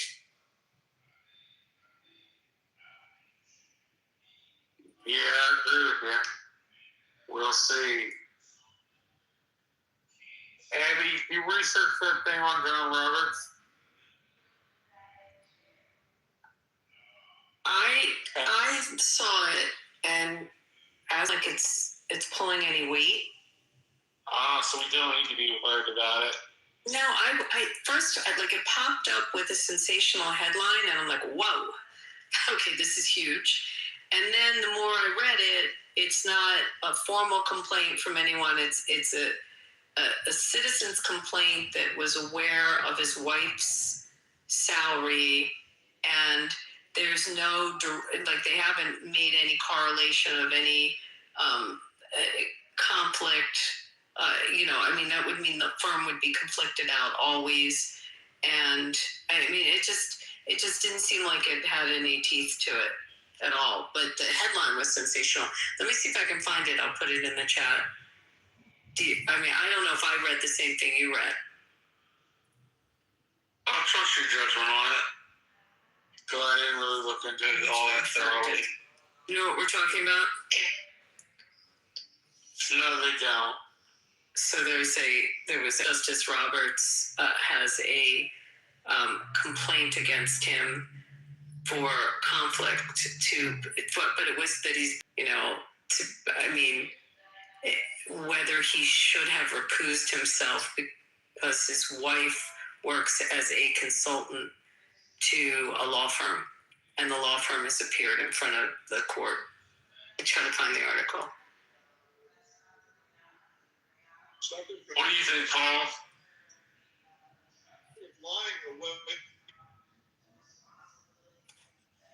What's the question? I was doing something. Well, one of the top is Trump nuts. But we were just talking about the government in general. They're not sleeping. They're not. And K-Flow, I don't know if we'll lose control of the border. I think he's doing a reasonable job. He has a problem now with the war. He's trying to get out of it, but Iran won't make it.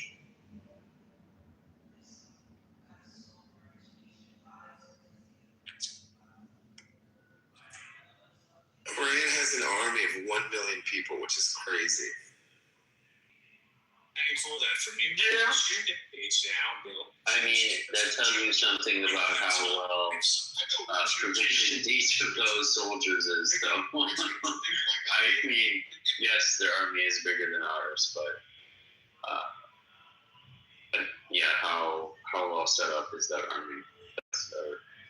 There's going to be many tiers of troops in an army like that. No, I'm with you, Jason. I think it's probably a lot of Keystone Coppery, right? I think it's probably. I mean, I think that the Royal Guard is about 350,000 of that, and my understanding is they're better trained, but I think the 650,000 I think are probably just domestic terrorists, right? They're just people that are stationed in small towns and cities to put down protests. So. But they have guns, right? I think we would lose people, right? I mean, we would, I think we would lose some soldiers. I don't know that we lose a lot. It'd be really easy to knock them out with their Air Force and drones. Why hasn't the president been having fireside chats with us, telling about the number of military casualties we've been inflicting with the Air Force? Like, all throughout the war, there's been very little communication, and I hope that's highly strategic, given the nature of Trump, the psyche of Trump. He's not a 4D chess player from the view I've seen, compared to other folks that seem to be 4D chess players. I hope we got a lot of military casualties during our air attacks. Did we? Where the hell did they keep these million soldiers? Are they in barracks? Where the hell are they? No, they're just out and about. But is that their strategy? They guerrilla. I listened to you, Austin. I listened to you. Very good. I listened to you, Austin. I listened to you, Austin. So, and Scott, I think you have a fair point that we would take casualties if we attack Iran and try to, we try to land war there. But I don't think we're going to do that. I just don't think the United States has any patience for that. I think our Air Force could obliterate that. Yes. That doesn't really translate into victory on the ground. I mean, the Air Force obliterated, and you end up having to put people on the ground. After you obliterate them, you obliterate them, you still have to put people on the ground. And there are other people there that you can't obliterate in the same way, I think we need to move more into the 21st century and put robots on the ground. Yeah, I don't know. I mean, I don't see what's the holdup mobilized to take control of Iran? Or we should be able to find some partisan somewhere to do this. I am starting to think that maybe we should give Iran to the Kurds. The Iranians can just move to LA. They really like it there. So just let them move to LA and we'll let the Kurds take over. That might solve the California gubernatorial situation. Kill two birds. Can you just go back to that million man force? Yeah, and Jason, were you serious that they're just interspersed amongst the population? Yeah, because how do we deal with that? Wait, just on when you say a million, is that currently serving? Do they have like a reservist? Like, where do you get the number? There's like several militaries. I think Scott. Go ahead, Scott. Yeah. Well, I don't know. I mean, like the normal fighting force is like 650,000, and then the Royal Guard, the elite, are like 350,000. Now again, I mean, I'm sure these guys are Keystone Cops. I mean, I don't think that million-man army is what our million-man army is, right? I mean, I don't think of course they're not. They don't have the equipment or the training that our guys have, but it's not nothing. Right? Toppled him in Iraq too. So I don't know. I mean, maybe it's a paper tiger. I don't know. You know what's weird? Israel has a population of 9 million people, and you know how big their army is? It's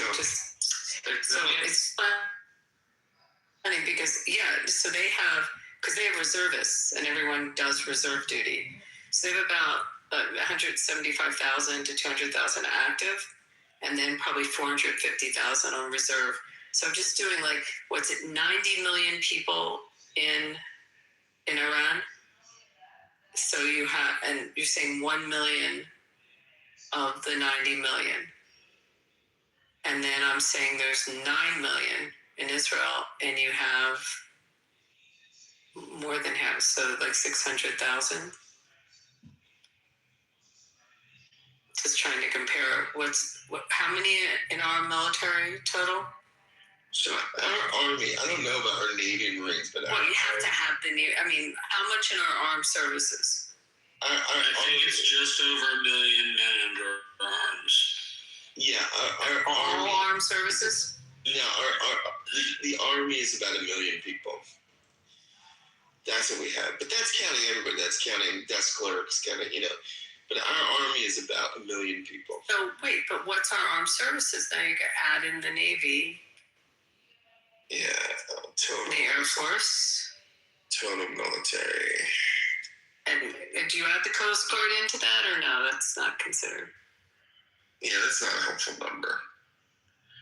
I mean, the Coast Guard, who cares about that? Because we wouldn't be total military U.S. Oh, we only have 1.34 million people. We're the third largest. We're the third largest military in the world. Biggest is China. Who's the biggest? China, I would guess, and then biggest. China has 2 million, followed by India. We're number 3. So China has 2 million. India has 1.45 million, and we're at 1.3 million. So we have, we're number 3. North Korea is number 4 and Russia is number 5. Is it mandatory conscription? In which kind? I mean, Switzerland, I know, has it. Israel has it. Who else has mandatory conscription? Yeah, I know. China and India, I think, both do. Doesn't the United States have mandatory conscription? No. I mean, in time of war, I remember that's mandatory. If you're drafted, you can't say no. Well, yeah, but we don't have mandatory like national service like South Korea or China, where you're just like you have to like go do training or something like that. Yeah, I mean, in Israel, you have to when you're 18. You have to go in. Yeah, same thing in Nigeria. It's called youth service. Everybody has to go through youth service. Oh, they have it in Nigeria? I did not know. Yeah, you have to do youth service and go train. You have to do like military camp training for about I think about 4 to 6 months, something like that, and then the other 6 months you have to like go into a community to teach or do some community service, like a year's worth of work. But it's not like serious, like South Korea, where it's like literally life or death in that situation because their neighbor has nuclear weapons. I think Switzerland has it too, right? Cyberpunk Jurassic, please come up if you have time. Your wish is my command, Marshall. Wait, my wish is both your commands. Sweet. Yeah, so I was just saying, like, I think when it comes to, like, the total available soldiers, both reserve and active, Vietnam is, I think, number 1 or 2 with 5.5 million. Whoa! Seriously? 5.5 million, wait, in total population? What's the population of Vietnam?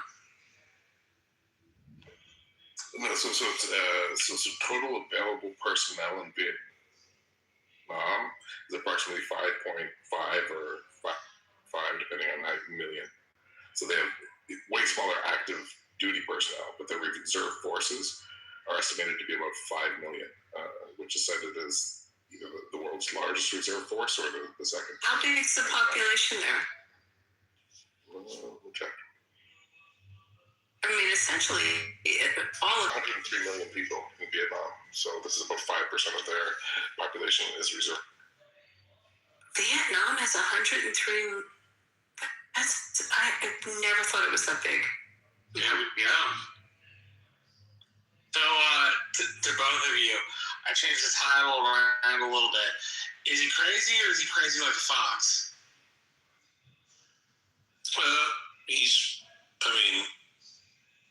He doesn't have a human feeling in him other than greed and power, desire for power. So I don't know if he's crazy, but I think he definitely wants power more than he loves his kids or his wives. How do you know that? Okay. Do you know his kids and his wife? Have you met them? No, I haven't. So how do you know that he doesn't love them? So you don't want me to talk? That's cool. Awesome. I'd love to hear you talk, but how do you know that he doesn't love them? Based on his pattern of behavior. His pattern of behavior with his grandchildren. Well, I don't think I mentioned his grandchildren. So you think he loves his grandchildren? His kind that he's done? 100%. I can. Firsthand. Firsthand. Tell me about it. Mark Edis, John Bilal, and Hyde, and I can't think of his Steve Hyde, were all 3 of his top executives working at his properties in Atlantic City. They got on a helicopter to go after negotiating a deal for a fight from New York down to Atlantic City, with the helicopter going over a route that was along the New Jersey, the Garden State Parkway. The helicopter crashed. All 3 executives died.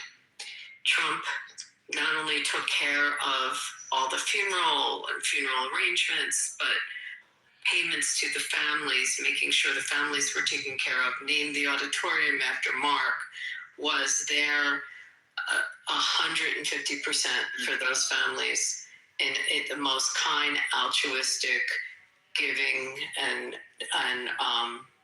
sincere way.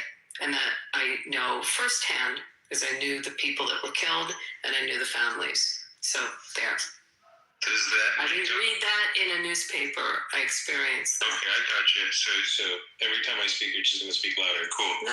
So does that make up for every terrible thing he's done? No, you asked me specifically if I knew firsthand. I appreciate that. My follow-up question is, before you move on to the challenge, did I not say that I appreciate her comment? Do you appreciate my comment? Can you acknowledge that I actually answered you that there was something in fact? Yeah, and I said I appreciate your comment. Do you comment? Do you appreciate what he did for those 3 families? I don't. Oh, sure, great. He did one good thing for those families. Not one good thing, many good things for those families. Incredibly kind, generous, altruistic for those families. I think if I might bridge the gap for just a second, Romero is not a fan of the president. Yeah. So he's to say the very least. So you're not going to have you have to answer for all. You're pretty Marshall that said that there's no. Did I say that Abby was on trial? Hey, not everyone is black and white and left and right. Like, did I say that Abby was on trial? Or does that mean that she is being prosecuted for that, or that I'm saying that she has to pay for it? Romero, whatever your real name is, have you had encounters? Have you ever dealt with him or dealt with his companies or worked with him? No, to have all this capable of reading. All this capable of reading. Right, but how do you know all of this about his character if you're just going on conjecture? I don't speak in generalities at all. You do, I don't. I'm asking how you come to your conclusions, and saying it's from stuff you've read. So you haven't had any firsthand or any. So if I haven't had any firsthand experience, my opinion is invalid, and I shouldn't have that opinion. No, I never said that. Is that your comment? No, absolutely didn't say that. I never made that judgment. I just asked you where your opinion came from. Everything I've read of him. So everything you read, and what do you read? Newspapers, magazines. What newspapers do you read? Times, The Atlantic, and the Bob Woodward book. I happened to just summon an expert that came in the room. Alan, would you say that those are biased newspapers with respect to the Trump administration and with President Trump?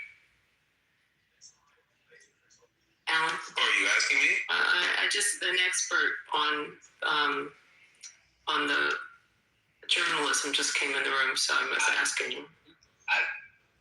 Go ahead, Marshall. What do you think? All I was gonna say was we just have y'all both have to recognize where you're coming from. You're more in defense. He's more of a defect. And I don't. Break down the facts. I'm happy to break down the facts. I'm not saying you're not. I'm saying there's kind of an unacceptance of his point of view, which you don't have to agree with it, obviously, but allow him to have it. At least what I know. It's clear that Abby doesn't want to have a good faith. No, I have a good faith conversation. I listen to it every day. I listen to it every day. What I don't do is I don't talk in generalities. I don't say everything someone does or all that someone. I think that's a very disingenuous way. Well, thank you for being happy for me. I'm happy for me too. And I also read, but I've also had firsthand experience. So both. So my opinion on his character also comes from firsthand experience, as well as reading and knowing people that have worked with him. But did you ever hang out with him and Jeffrey Epstein at the same time? What the fuck was that? It's an honest question. If you've hung out with him, have you ever hung out with Jeffrey Epstein? I worked for him. You worked for Trump? Yes. Doesn't that bias you in some ways? No. Okay. Not in the least bit. Uh-huh. Not in the least bit. worked in an industry that he was involved in. Which industry? Why would you ask me about Jeffrey Epstein? Why would you ask a question like that? That's a very strange question. Why wouldn't I ask I don't know. Are you a pedophile yourselves? Oh, that's a huge leap. Sounds like you might be. Head of the FBI has been Hold on a convicted. second. Oh my God, Jeremy, go back to seashells. A bunch of numbers. Go ahead and ice me, bitches. Yeah, Jeremy, I'm gonna need you. I'm shooting the head like a white man license. The head of the former head of the FBI has been. You will have to move down. Okay, let's move on. The former head of the FBI was convicted or sentenced with threats to kill the president. Was indicted. A couple numbers. It's Is that what indicted. it is? Cyber. It's an indictment. It's not a conviction. As PD says, Marshall, shoot him. There's a big difference between indictment and conviction in the United States. I'll appeal on that one. But I think it's Marshall. This dude, like, why does he bring up Jeffrey Epstein? What does that have to do with what? No, yeah, because you're. So you better have one. I know she's Jewish. Come on. Wow, guys, that's amazing. Pulling the Jew. Yeah. So going back. Was that my Going back to what? Okay, we're not. Going back to what you read, it sounds like. What am I doing, Marshall? It sounds like you read bias articles. You read the Atlantic, the New York Times. I didn't say those words. I said bias. I said bias. So, all his behavior with his wife, so that's cool. All. The having a wife, cheating on that wife with the next one, right? Cheating on that one like Bill with Clinton, the next one. like what Bill Clinton did with Paula Jones. You mean like 70% of people today who are divorced after 5 years on average? Can go fuck himself. Wait, Romero, do you mean 70% of Americans who are divorced after, on average, 5 years? And then ended up listen to the is that what you're saying? Is that what you're talking about? It's usually due to infidelity, and it's usually caused the majority of divorces are led by women. And we wouldn't even know, Rich, because those of us that know did to Paula Jones. Was that See how you're changing the topic? See how you're changing the topic? Hold on. What I will say is Romero is not going to defend bad behavior. We don't agree with his particular point of view. But he's like, I've known the guy for a while. He's not going to defend bad behavior. I apply my morals evenly. I apply the rules. That's not. Really, of course he's not. Hold on. That's not the point I'm trying to make. The point I'm trying to make is he's trying to come to this conversation as a genuine interlocutor who has a really kind of visceral, different point of view. We're damn, Brad. Marshall, a good discussion. Marshall, you have a little bit of white goo here. Marshall, I'm not saying you're not doing that. Marshall, you have a little bit of white goo on your cheek. That he made a comment in a very general way. You have amazing friends. Wait, he starts an account, not something I read in the newspaper, of an act that he did. So it was a mensch-like, kind, very altruistic. So as a result of that, he then continued to speak in generalities. So my point is, later ended up chopping somebody up and storing his deceased body parts in his Marshall. No. You are the company. Hold on, Romero. I'm talking to Marshall. He didn't fucking store dead body parts. Yes, he did. Yes, he did. Over narcotics, over drugs. And then he went on to... I'm sorry. You are the company you keep, Marshall. We'll see you later. Later, bro. going back to where were we in this conversation before? Hey, Alan. So we were at a point where you were asking Alan. Sometimes, you know, if you can qualify where the opinion comes from and where their sources are, and I think it's interesting because and we talk about this on what people read and what people listen to and what algorithms. I mean, Gary talks about this often in his rooms. that, you know, your algorithm takes you to one point of view, and it's very hard for people. Oh yeah, who kicked me? I guess Marshall. You asked me a question, Abby? Well, you missed the cue, Alan. I needed you on cue. Well, Abby, did you ever hear about that guy? Listening, but doing something I don't want to get in the middle of that, so I stayed silent. It's okay. I cued you, but it didn't matter. I mean, it was just, I asked the guy what his sources were, where he gets his opinion, that Trump is so completely the devil incarnate. And he listed two periodicals and a book. And I cued you because I wanted your comment on the two periodicals that he reads and the book. But yeah, and I heard that, and I think you handled it very well. Gee, now that's how you get out of responsibility, folks. Thank you, Oracle, as I am Grasshopper. Yeah, but yeah, no, seriously, you did handle it, and you know, it's like, I just spoke to someone today who said, yeah, I'm moving to Portugal because where there's an actual democracy. Alan, what am I going to do? Argue with the guy? Alan, did you ever hear about the guy? Did you ever hear about that guy that was pardoned, Alan, on Joe Rogan? That was what? So there was, what's her name? Kim Kardashian was working with some organization to get African Americans pardoned for like narcotics. The guy had like life in prison or something for like marijuana. Oh yeah. And then he goes on Rogan's podcast and he talks about how he'd been studying jurisprudence and like, you know, learning the law and shit, like trying to appeal everything and, you know, trying to get out of prison. And then finally Trump pardons him. And then within like a year later, he killed like his neighbor or something over like a dispute. I think it was over drugs or something. But he killed his neighbor and then he dismembered him and put him in the refrigerator. I was like, I don't think it's a good idea that we should be pardoning these guys. We should probably just leave them in prison. And lo and behold, you know, he fucking chopped somebody up. Yeah, they found a severed head in his freezer. And then they were like, oh, I guess he didn't learn anything from prison. Sounds like an episode of Reno 911. Yeah. So wait, I'm listening. So was this an innocent? 1990s or something. He got charged. It was like the 3-strike rule or something, and he had like a firearm, and he was involved in like marijuana distribution or something, and he got like life in prison or something like that. It was crazy. And then but they ended up pardoning him with like Kim Kardashian's help and this other guy. And then he goes with the other guy onto Rogan's podcast and talking about how happy he is to be out of prison and this, that, and the third.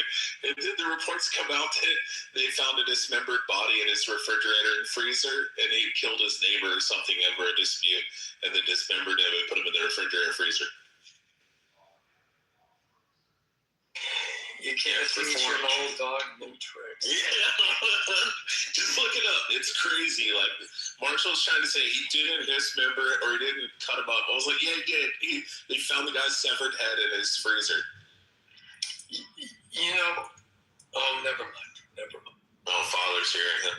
I'll argue with you. Yeah. Bullshit. No, I wasn't going to discuss that. Trump today actually sounded pretty presidential-like, I guess, you know, with the king there and everything else. And all I got to say is, you know, for those people that, you know, don't want a king, I mean, you know, what the fuck? Bro, that was hard to follow. You know, it's just... Yeah. So Romero and Marshall ran out the room together to go talk privately, I guess. I guess so. I've never dialogued with him. Marshall was trying to carry water for that dude hard. I was like, damn. That was crazy. He was carrying more water for that guy than he was George Bush. But that's like when you start hearing the derangement syndrome and they speak like that. Yeah. You just can't talk in a normal conversation. Like, go into the criticism, but not that way. It was like, oh, Jewish lady attorney, I'm going to bring up Epstein. You know what? I started talking to some people that have TDS, and yeah, Abby's absolutely right. I mean, these people just have no.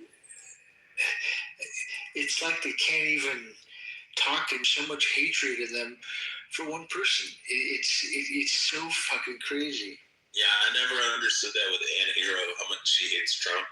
Like, she'd just be seething and, like, angry over, like, don't. I mean, did you hear? So when I said that I like, that was his reaction. He, that's where the derangement goes. It's illogical. Anyway, because I love using Epstein, like they assume that we're all gonna defend him as Jews and be like, Epstein was a good guy. Like, no, nobody's saying that. When you try and use logical arguments for an emotional reaction, you are not going to make any headway. It's that simple. No, Tommy, you should go to www.temp-number.com. That's my website. There's over 100,000 accounts. It's not 90. Yeah, one thing about a TDS person is like talking to an atheist, like you can't talk to them. I mean, there's no arguing. There's no, because every time you try to argue, they're like, oh, and then you're just like, what the fuck?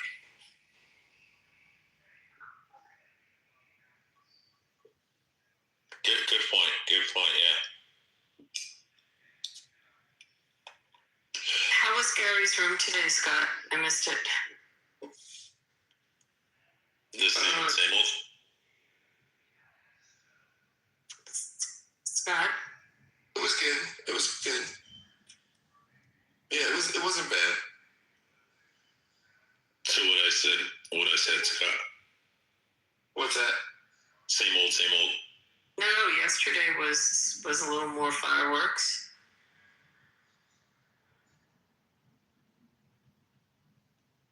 Yeah, I was in there for about, 10 minutes, and it's What was the topic? Wait, Abby, is it true they put out a arrest warrant for Comey? I just seen a notification. Yeah, he was indicted. Yeah, I didn't see that. Yeah, that's crazy. No, I don't disagree with you. I'm still trying to understand how they're going to pursue that one. Yeah, that's just Trump going nuts. And that's just, he's just having an off day. Also, I don't watch the news anymore. It's not my picture. Look at this guy's face. No, I let other people build out the accounts, and then when they get enough, he worked really hard for that. So, Dr. Jordan, we were talking about before. I was looking this up about presidents and just trying to figure out which ones came from Ohio, like you were saying. I mean, and so New York had the most, these governors, and Virginia also had, like early on in our republic, they were from Virginia. Is that better, Abby? Yeah, that's better. The Chinese lose their mind. Well, I just know I've been to Taft's house. I know some of the Taft family, and I've been to the Garfield, and I've been to one more. Is Harrison from Ohio, or is he from? Hayes is from Ohio. Rutherford Hayes, and McKinley was Ohio. That's what I'm seeing. But that doesn't mean maybe they have their, they were born there, but they weren't, I'm talking about the governors. Oh, I see.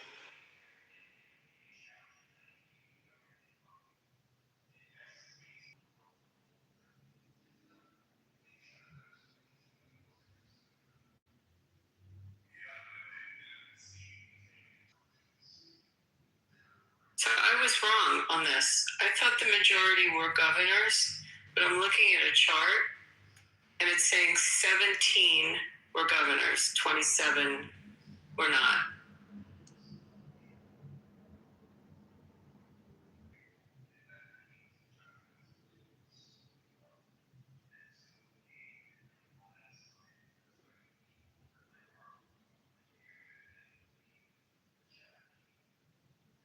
Well, I think the Comey thing is insane.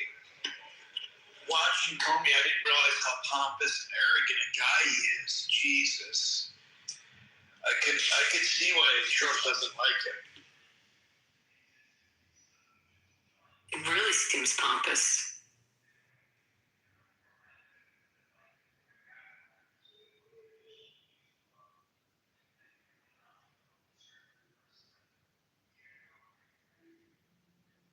Worked for Comey because Comey seems like such an ass. Who worked for Comey? Andrew McCabe, I think. Is it Andrew McCabe? Yeah. He was the deputy director. Isn't he being investigated or something about him? Yes, he is. What's your position? There's been some great debate on whether or not the DOJ should have brought the check. Earlier, I was looking at it from the level of Brandenburg and whether the speech wasn't. But I mean, maybe there's something in the fact pattern that we don't know. Yeah, I mean, I appreciate your legal perspective from that. What I was getting earlier today was, it's bad timing, and, just the Democrats were doing this. We shouldn't be doing it because then we're just as bad. But those were the reasons why people thought it wasn't a good idea, which I disagree. It's away from the assassination attempt. I think Trump is a genius when it comes to manipulating social media, and that none of us have been elected to the presidency twice. So that I will defer to him when it comes to the judgment of whether or not tweeting about this and tweeting about Comey and or having the DOJ bring charges against Comey is or is not a good idea. It is a distraction. Say that again. It is a distraction. Give him that.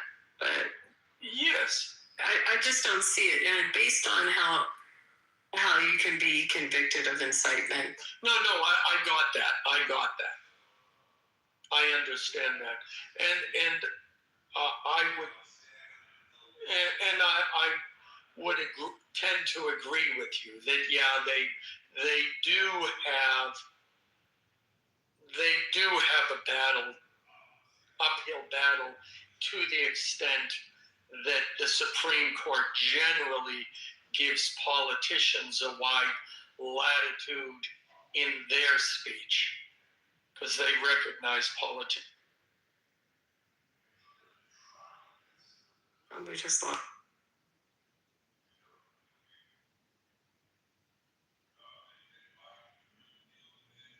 Scott, are you awake? I'm awake. What about what Jimmy Kimmel said about Melania Trump? Or did you just I thought it was in really poor taste. I think Kimmel is the least funny late night person. I think he's kind of a hack. I mean, I think he's I've never been a Kimmel fan. I agree.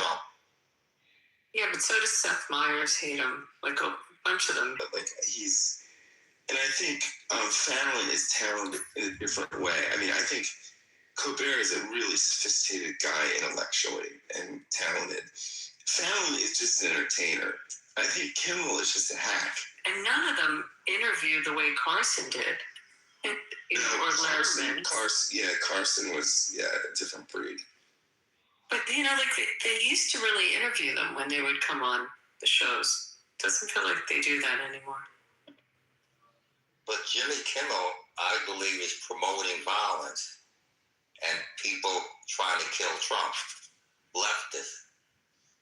No king.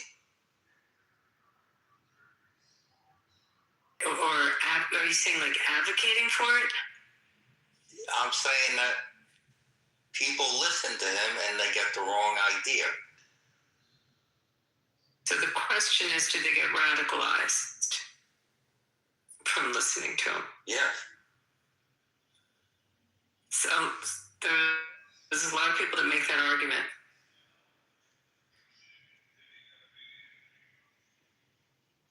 These people, they have nothing to do but complain, and then they feel happy about getting on the bandwagon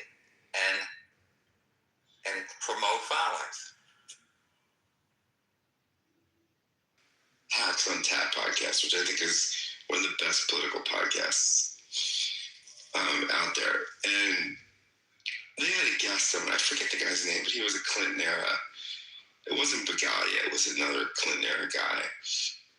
And his take on the country that's ride or die with Trump, right? They're just with Trump. There's about 45% that hate Trump, right? That just get up and they just, he's the worst. And then there's this 15% he would say has a transactional relationship. Like, they don't love Trump, but they like him on Iran, they like him on China, they like him on this or that. And so I think that's probably the case. I think Trump's political leverage is that 15%. I mean, Actually, Scott, like based on how many can call themselves undecided or independents in the last cycle, like we were up to 30% independents in our vote.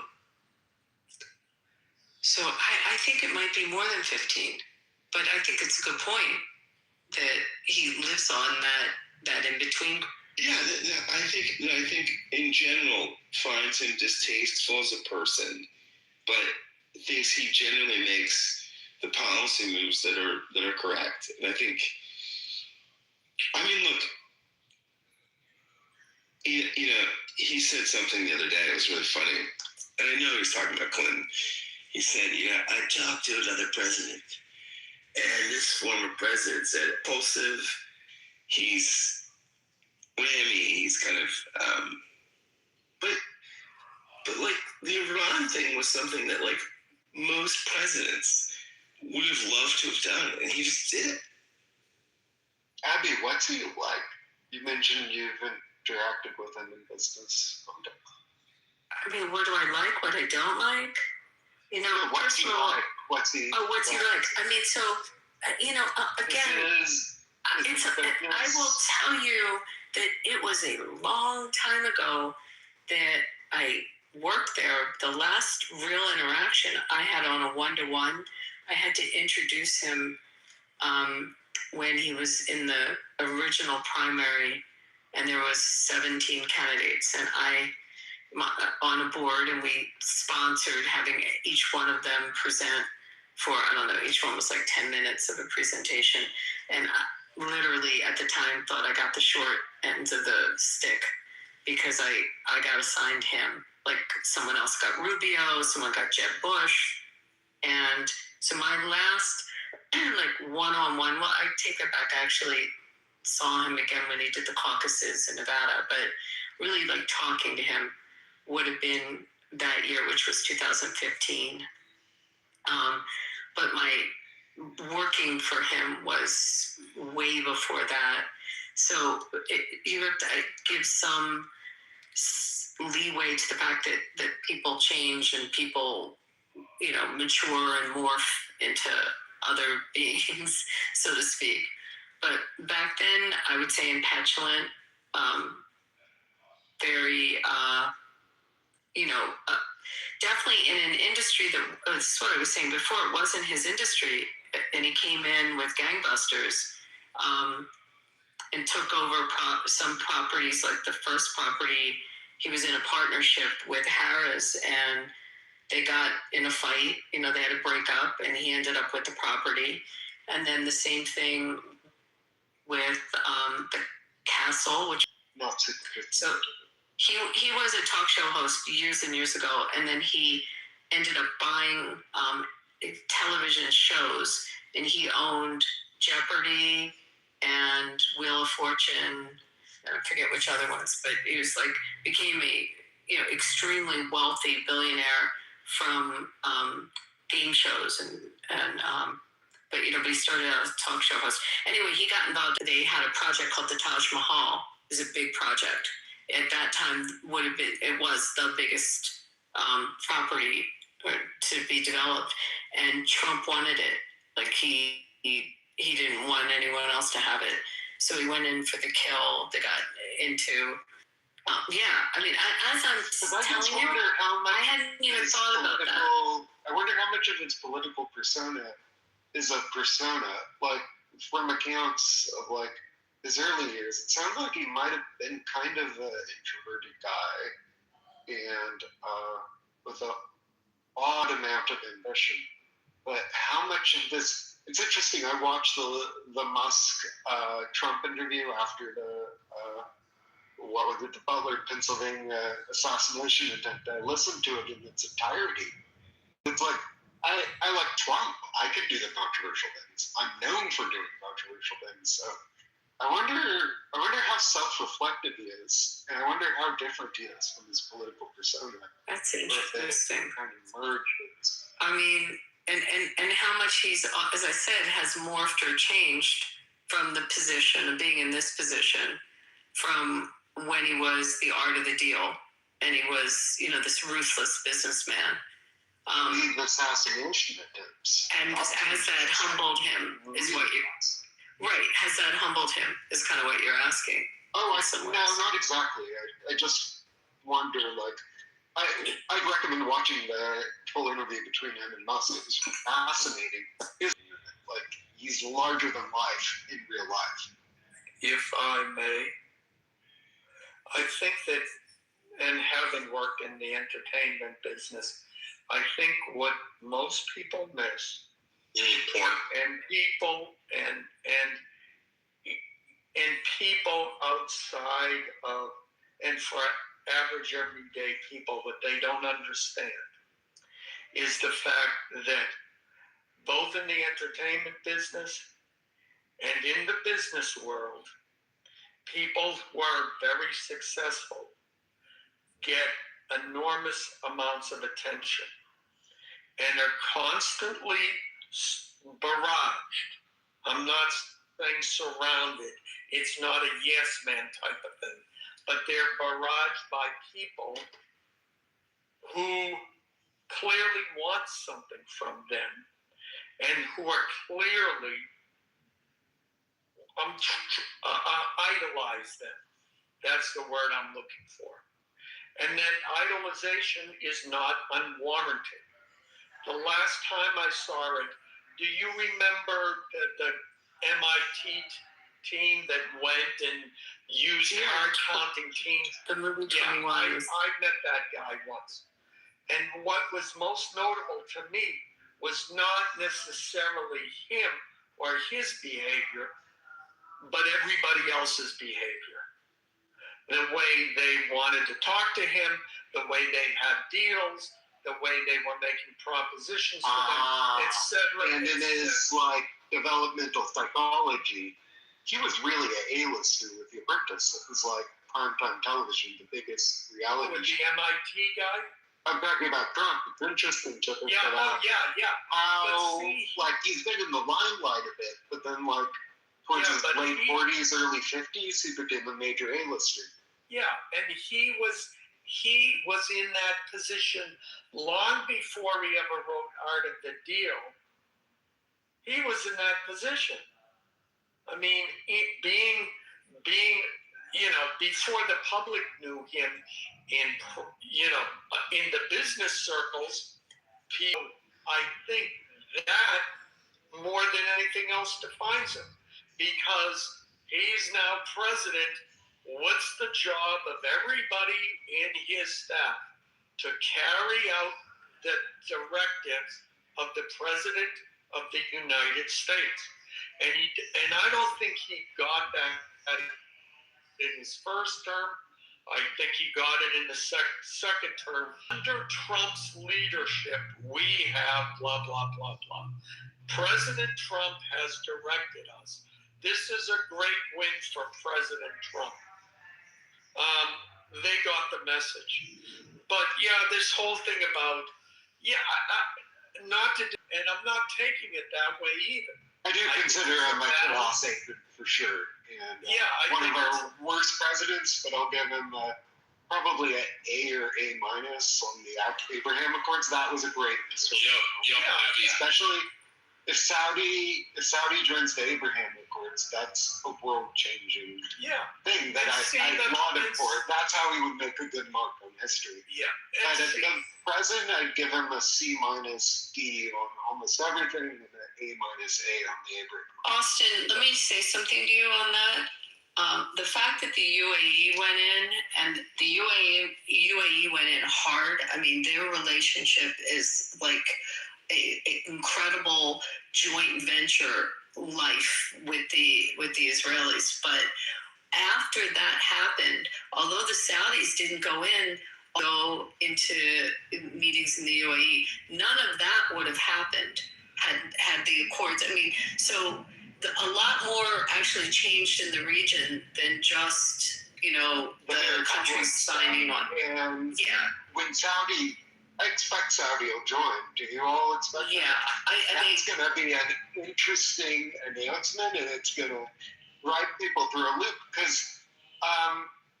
But the leftist group, whatever the hell this is, it's a major cultural trend of great concern, along with what's happening with far right and alt right, breakers or whatever.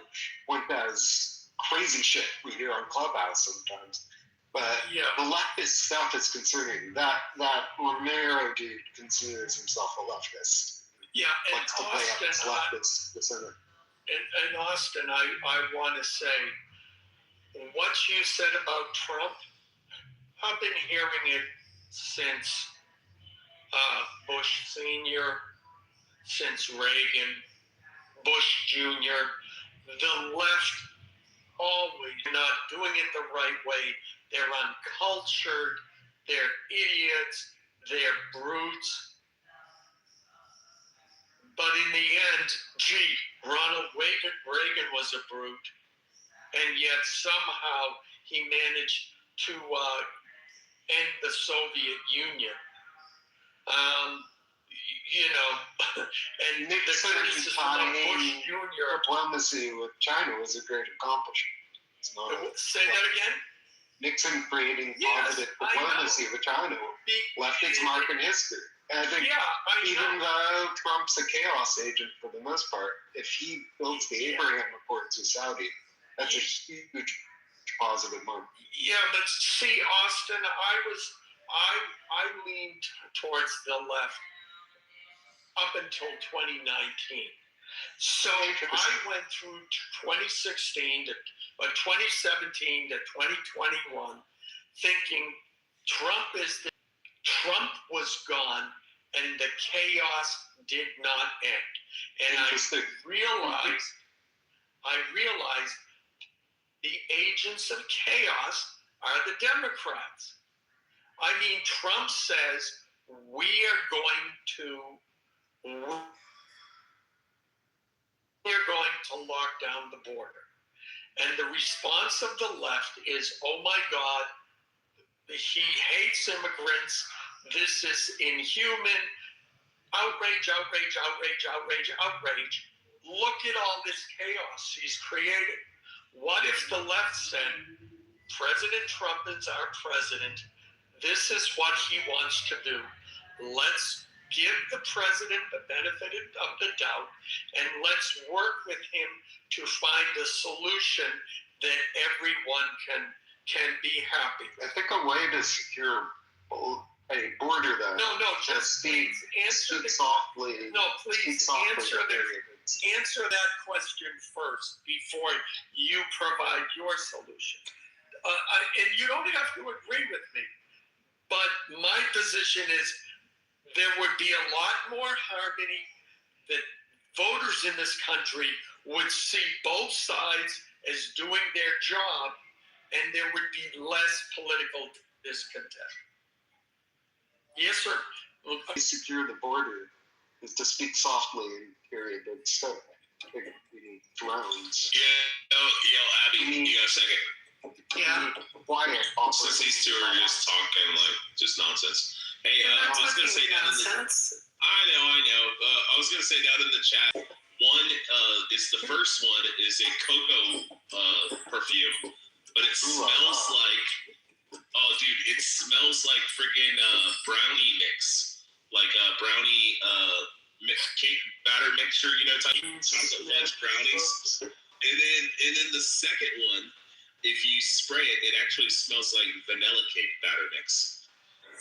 Abby doesn't need any help with perfume. Oh, it's so good. Thank you, Dr. Jordan. I love colognes and perfumes. I do too, but I'm already kind of set on what I like. Can I just go back to what? Abby, do you wear Chanel or no?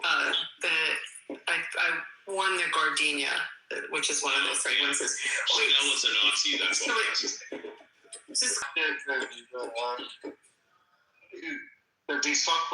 So that again, that's an interesting question. You know, so back to town. I mean, there were lots of reasons for things tanking and what was happening with the economy, etc. But if you ever listened to Bill Maher when he went and had dinner with him? Did you read about that? Yeah. That was a really interesting insight into him. You know, again, it's someone who went in kind of as an adversary or someone with pretty strong opinions against. Bill Maher said this was not a crazy person that I had dinner with. Right. Right. That's good. Austin, it's interesting if you can. I mean, it's probably pretty easy to pull it off. You know what's so great, Abby, what he did? He had his staff collect every insult Trump had ever said about him and put it on a piece of paper and have Trump sign it. Which is just great. It's hilarious. No, I think Bill Maher actually, I'm a huge Bill Maher fan. Me I think too. Bill Maher runs the most honest, one of the most honest shows in the country. We're in such a weird place where people criticize him for having a line of discussion with Trump. Like, people need to speak with each other and speak with people with significant. No, but I'm with Bill Maher. I've had this guy. It's very interesting on my podcast. I had a guy on who was on the board of Turning Point, and he was board president of Turning Point. And it was a couple days after Charlie Kirk was killed, and they reached out to me to come on my podcast. And I said, of course I'll do it. And some of my liberal friends were like, you're insane. Why would you talk to this guy? I said, look, I have a microphone. And I think I'm a fairly reasonable intellectual guy. And this guy wants to have a talk. I have a microphone and I have a podcast. I can talk with him. And you know, we've done 2 shows together. He's a really, I mean, I think you talk to everybody. And that's what I respect about Bill Maher. You know what's interesting, too? Bill Maher had Tom Holman on. It was right around the time with that whole $50,000 in cash on that bag and everything. But he says to Holman, he said, you know what I respect about you guys, you conservatives? You come on the show. He said, they always ask me, why doesn't Kamala come? Why doesn't this person come? And he says, we ask them, they don't come. He says, Republicans come, the conservatives come, and they'll talk with me. The liberals won't. And I think some of the people on the left are just afraid to engage with Bill Maher because he's really candid and really honest. And I give the Republicans credit because they, they'll go on and dialogue with the guy. I mean, he gets incredible guests. Really, I mean, it feels like everyone goes on that show, meaning all sides, and they dialogue also with each other. And it may be one thing that the left and right can agree upon is agree on his show. Like, I mean, just generally, if you talk to people, even on Clubhouse, it's the fact that he takes the middle ground, but he calls himself a declared Democrat. Oh yeah.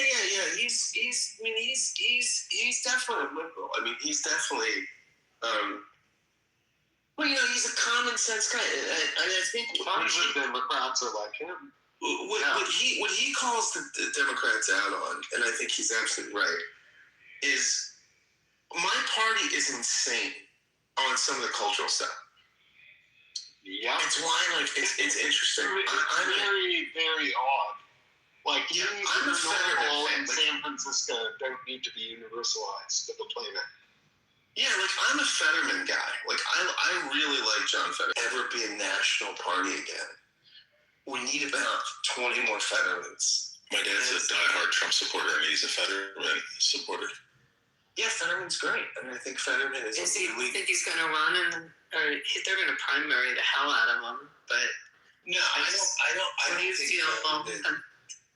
think the guy could mount a national campaign. I mean, no, but do you think he's going to run again in PA? Oh yeah. I think he'll run. I think he could win. I mean, I think he's got to get through the primary stuff, and she just. This is the problem, I think, with people on the left, is some people on the left would rather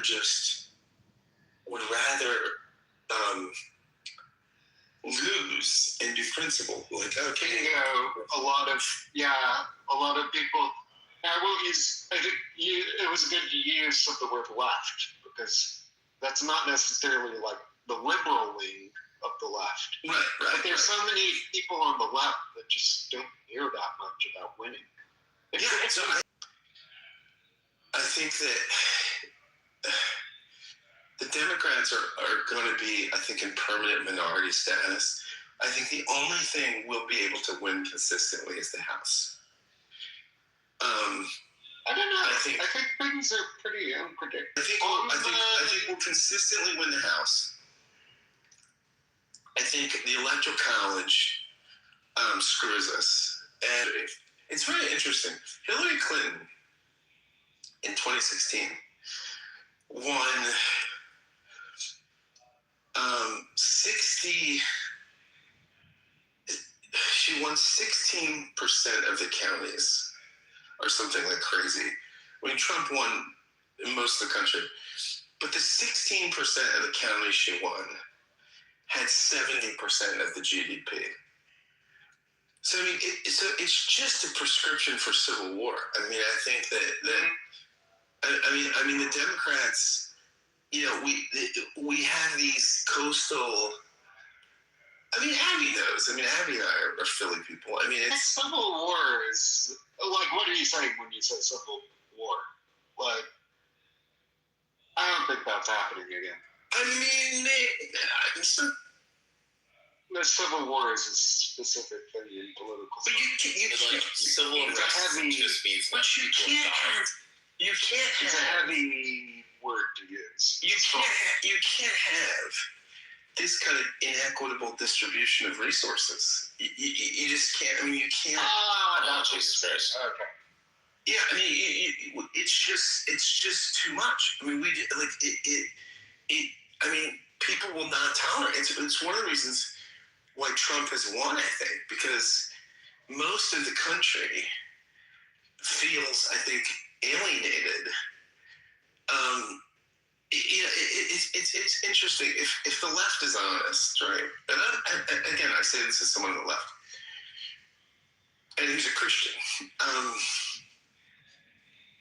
Tell me the last time as well. If you're being bullied, I remember I was bullied as a kid, and this guy, Michael Spina, stood up for me for some reason. I don't know why. And we became friends. I mean, he just took up for me. And, we were friends, we were lifelong friends after that. It was so powerful for me as a kid that was kind of bullied and pushed around to have someone stick up for me. And I think when my friends on the left say, how can these evangelical Christians support Trump? He's against everything they believe in. I'm like, you don't understand the power of having somebody stand up to you when you're bullied. And the evangelicals are bullied in the culture. I mean, they're just, Trump, he kind of likes them, and he stood up for them. And that's, to that, I attribute a lot of the loyalty to Trump as some of that. The fact that, he's basically stood up for the evangelicals and for the traditionalists. And I think that there's synonymous with Christian nationalist or fundamentalist or literalist. I like to pretty encouraging. What would the evangelical world be like if he was gone all of a sudden? There was an assassination attempt against him from some leftist. He is the modern day Norman Vincent Peale, right? Norman Vincent Peale was the minister of Trump's church, right? At Marble Collegiate, and Norman Vincent Peale wrote a book called The Power of Positive Thinking. American clergy, there's something. Americans like positivity, right? I think. I can't imagine what the evangelical world would be like if he was gone, because I don't know. He's like a moderating force. He has Democratic politicians in the front of his audience. He's a voice of moderation, oddly. He's not like a. No, he's not. He's not in a prayer towel. Blah blah blah blah blah. No, he's not. He's not as sketchy as he gets portrayed as. No, he's not. He's a motivational speaker of the greatest skill. Yeah, and not theologically substantive, but positive, right? On some level, atheists watch him, Jews watch him. He's not a guy that's gonna shove Jesus down your throat or something like that. He's a moderate, positive, motivational speaker. And imagine what would happen to the evangelical movement. On some level, So I feel bad. Wise folks have pointed out, someone I know who had 3 Ivy League divinity degrees, pointed out, I feel bad when I use evangelical synonymously with Christian nationalists, because they're two very different concepts. Yeah, no. I think evangelical, what eagles are, is Christians that believe that the Bible is, in some sense, infallible, right? They really think that the Bible is true cover to cover. They also believe everyone needs a relationship with Jesus. So, this is where I probably would not be an evangelical, right? Like my dear friend Inerrancy and sola scriptura are a huge part of it. So semantically, it's kind of odd, because one of the mainline churches, the mainline Lutherans, are the evangelical Lutheran Church. And that's just in the name. The fringe, it's a funny semantic thing. I don't know how to say it. I am deeply Christian, right? My whole imagination is Christian. But, Abby and I, hang out now and again, and I would do bullshit. The golden cow. And Abby, I think this is a compliment to you. I also think the way your faith and your politics work, I find it delightful. Like when we talk, we have these delightful conversations, and I wouldn't change you for the world. And I think what evangelicals have super sessions is this change impulse, right? They want to convert everybody. They want to. I mean, it's part of their brand of Christianity, right? It's where you see what's a better word than evangelical? Like fundamentalist, literalist, proselytizing, inerrant. Yeah. They're proselytizers. I mean,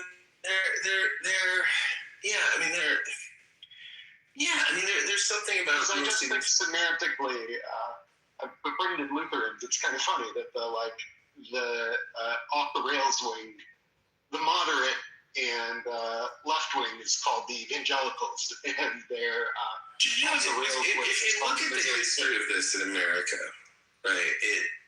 So there's the fundamentalist moderates controversy, right? And Sparrow and Inherit the Wind, all that stuff around evolution. And then we can influence the culture, and that we will we'll stick to all the biblical doctrines and be very conservative. But what we'll do is we will infiltrate the culture and win the world for Christ. And Billy Graham was the artist. Heal America with family values. Yes. Yeah. Old time American values. Yeah, and so I think it's this is where I probably part company with, but I don't have any interest in converting anybody. My imagination. It's weird. It's weird. It's like a few lines of scripture, but people act like it's the entire New Testament. Like there's very little that talks about converting people. It talks about teaching the Gospels, but doesn't talk about converting. Family values. I was just going to say, long before we got to these threads of thought, remember in the Biden era where we were asked what our pronouns were all the time? Yeah. That makes sense. I first experienced that in the city of Berkeley, California. That makes sense there. That makes sense in the Castro in San Francisco. It doesn't make sense globally. These are niche kind of things. Yeah, no, I'm with you. I'm with you. I don't ask people their pronouns. I will, if I'm in the Castro, I'm heterosexual, but if I'm in the Castro, it's normal to ask people what their pronouns are. That's just the way the Castro works, but that's a small part of the world. And that's not that's not an advancement of the lexicon to say they, and stuff like that. Just use a dash between he, her. I've not the dash, whatever, the backslash dash, the tilted dash.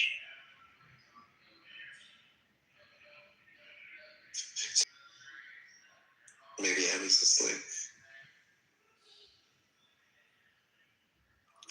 Abby knows Pennsylvania politics way better than I do.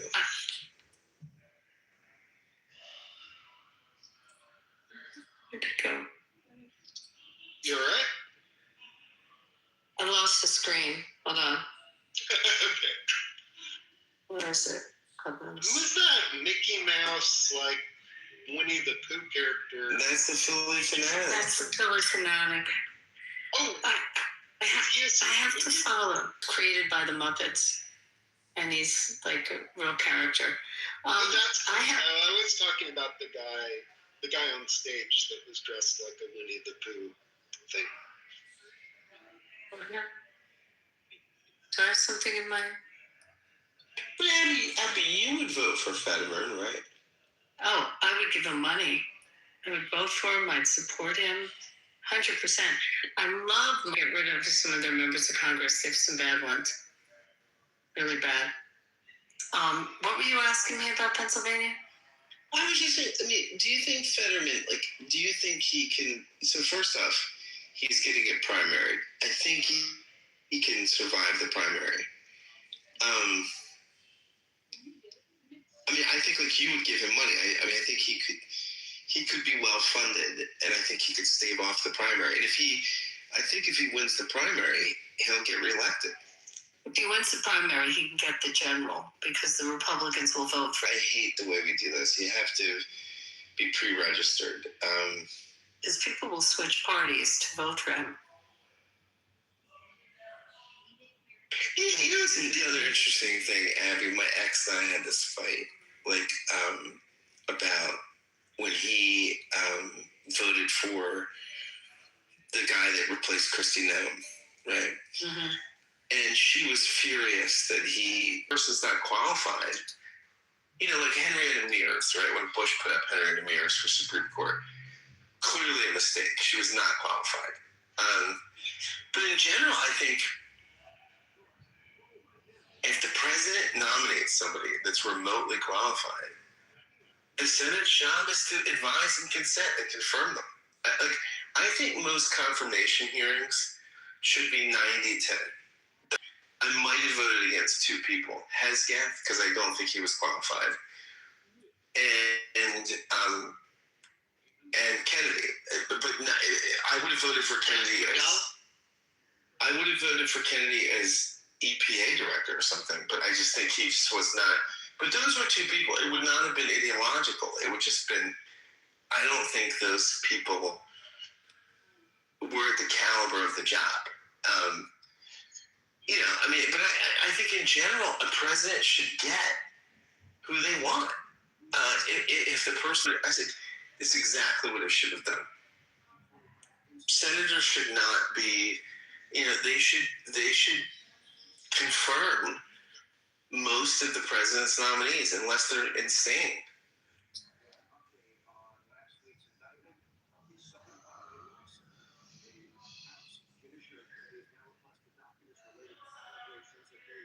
I don't know what I think of the new chairman of the Fed.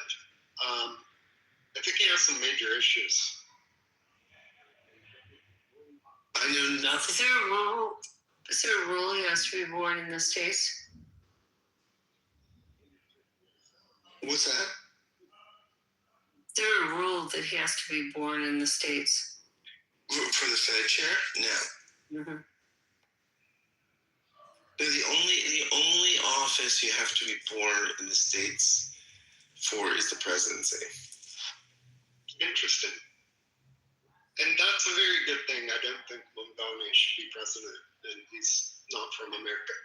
Well, largely, I don't know if it's a good thing or not a good thing, but what the founders feared, England would send somebody over here as a sort of Manchurian candidate and take over the country. And so that's why they made the nationalization rule. You had to be born here to be president. That's why they did that.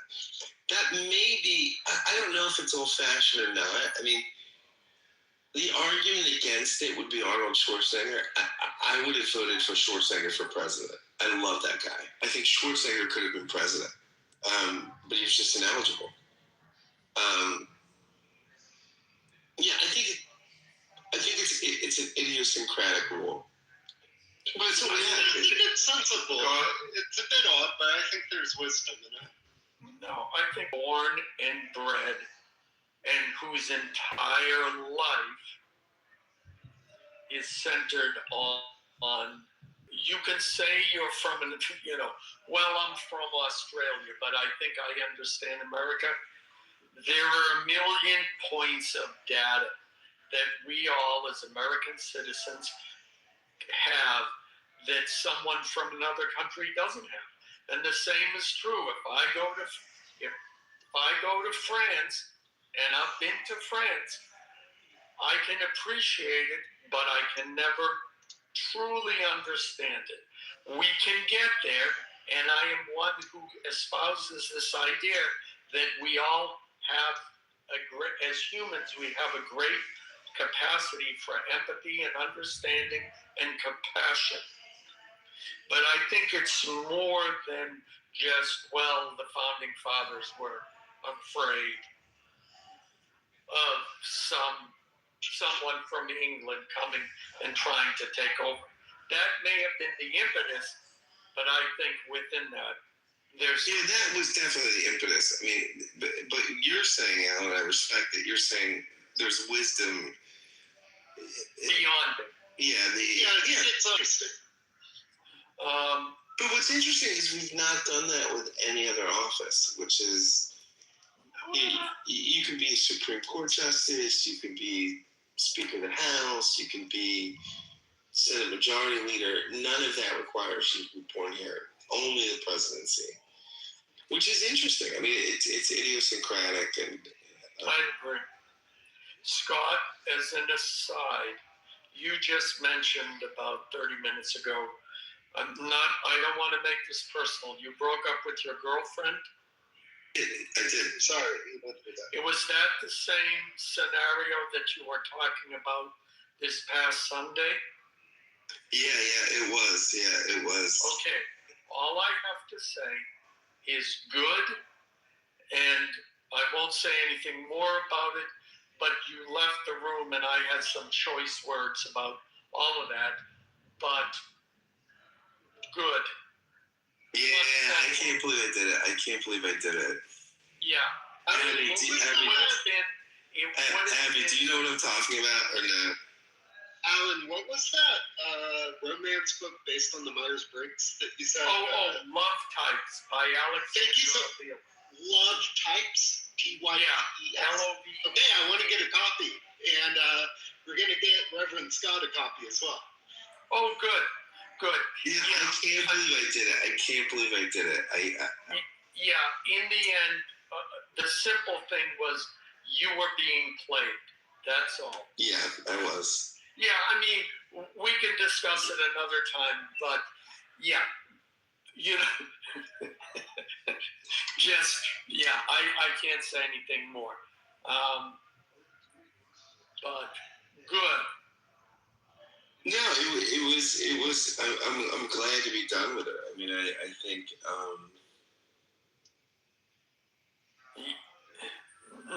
You're in route, really, really cool. Yeah, I can't believe I did it. I love Myers. Scott. You gotta read the book. Don't beat yourself up about it. We've all been there. Yeah. Thanks, buddy. It's like, no, I don't want to see another one go down like that. What was the swinging 70s like? Were there a lot of weird divorces? What was the whole... You're asking me. You said you were in showbiz and stuff like that. Yeah, but What was that world like? It was great. Look, I was still in high school in the 70s, so in middle school and high school. No, I was at the tail end of all of that. And when people start, if you were going out with a girl, or even if you weren't, if it was a one-night stand, it was, are you on the pill?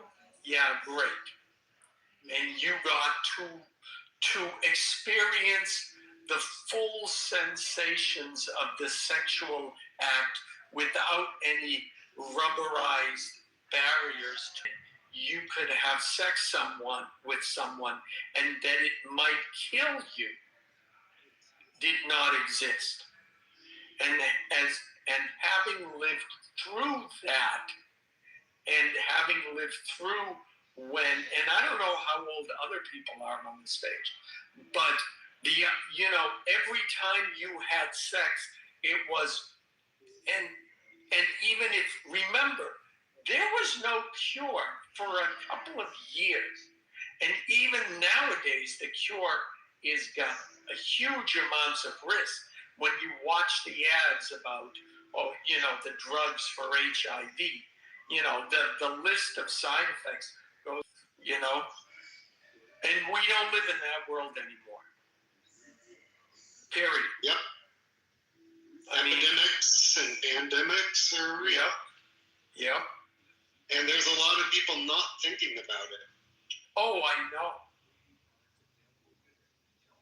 So, anyways, yeah, geez, what was I going to? You said something. First of all, by the way you speak in Uncle Steve's room, one would never know that you're a Christian. Why do you say that? But that's an interesting thing. Like, why would I say that? Christians aren't necessarily these evangelical family values. No, I know. Stereotype them as. They're not all Ned from The Simpsons or whatever. No, and I'm not. Ned Flanders. No, and I'm not one of those either. But yeah, but hey, I get it. If you're a mod in that room, that room has a certain. I have never, in all the times I've been in that room, I've never heard you say, "I'm a Christian." Let's ask the atheist with Reverend Scott and the Mod Squad. Yeah. So, the Reverend is. I think in some ways I'm actually kind of a conservative Christian. I mean, well, let me say this: with everything you've said in that room, let me put it this way: it surprises me, but it doesn't invalidate anything you've said, and it certainly doesn't make you less of a Christian just because you've examined all of these, what their beliefs are, or what the Bible says, or what Scripture says, etc., etc. Yeah, no, I think on some level I'm a pretty orthodox Christian. I mean, I think I'm a traditionalist, and it's I'm a right of center Christian. Yeah, I get it. Who believes in the authority of the Bible. Also, my politics are left of center. So, I mean, I think my understanding of the gospel has brought me to a place where I think part of the social implications of the gospel would be things like universal health care. But I also respect you for itself, and like the way it really would seem that we're the caretakers of our brothers. Well, Austin, it is interesting because I just saw a video today in which it discusses all the times in the Bible when Jesus commanded Christians not to help your fellow neighbor. And Jesus turned water into wine and fed the masses. After it was done, a group of people came and said, feed us, come and feed us. And I forget exactly what he says. You can go and interpret it for yourself. But I want to read that. Yeah, because what Jesus said. Yeah, because what Jesus said. I was going to say, I'm interested in reading. Yeah. But let me just. I'm pretty well read on this type of stuff. Yeah. I think when you read the whole thing, like love thy neighbor as thyself, in a very specific, in like a universal context, in a specific context, it's really one of the crescendos of what you read. Yeah. To love and care. Yes. About the downtrodden. Okay, now Austin. The sheeps and the goats. Okay. Now Austin. Define loving thy neighbor. And whose vision of loving thy neighbor is correct? The left or the right? Robbed, I guess. Someone greatly damaged, kind of left on the side of the road. You're familiar with it. Yeah. The Good Samaritan. Okay, so there was someone mugged terribly. Yeah. On the side of a past, or another random person walks past, and a person from a a nation that wasn't really trusted passed by and was willing to put the person up in an inn for a while and make sure that the person was back on their feet again. Yeah. Now, imagine that person faked it. Oh, I was not. No, because that's it. Or imagine, better yet, okay, that he gets mugged. He was a prisoner or something? No. Imagine the person gets mugged. So you're sitting there helping them, and you're talking to them. Well, yeah, like that. They get mugged again, and they're continuing with their bad that. They get mugged again, and they're continuing with their with that same behavior and ignoring what you say. Do you continue to help that person? And are you actually loving them? At that point, are you actually loving your neighbor? Or are maybe they're taking advantage of you? Maybe they're doing a Jussie Smollett? Or maybe they figure, well, if I get mugged, I get a free meal from it. But I think you can see the logic I'm trying to use here. And I think you can go to that John 6:26. I think there's an element there because that's something I've spoken about. This idea of compassion and empathy and love. Yes, Jesus said, love your neighbor. But what does loving thy neighbor actually mean? And how do you actually show that? And how do you turn that into action? And the definition of the left, which they use as a cudgel, that if you don't call someone by their preferred pronouns, you're not being a Christian. The example I use is if a teenage girl is anorexic, you don't tell her, yeah, you're fat, here's some diet pills. You don't indulge the sickness. And to do that is not love, it's hate, it's not compassion, it's sadism. Anyways, I've talked long enough. It was like, put the person up, cover all the expenses until they're well again, be on your way, do the same. And when it's in its original language, avat hinam, just like the energy of the words and like the spelling of the words, avat hinam, it's powerful. It has an energy to it. What is in Love Thy Neighbor?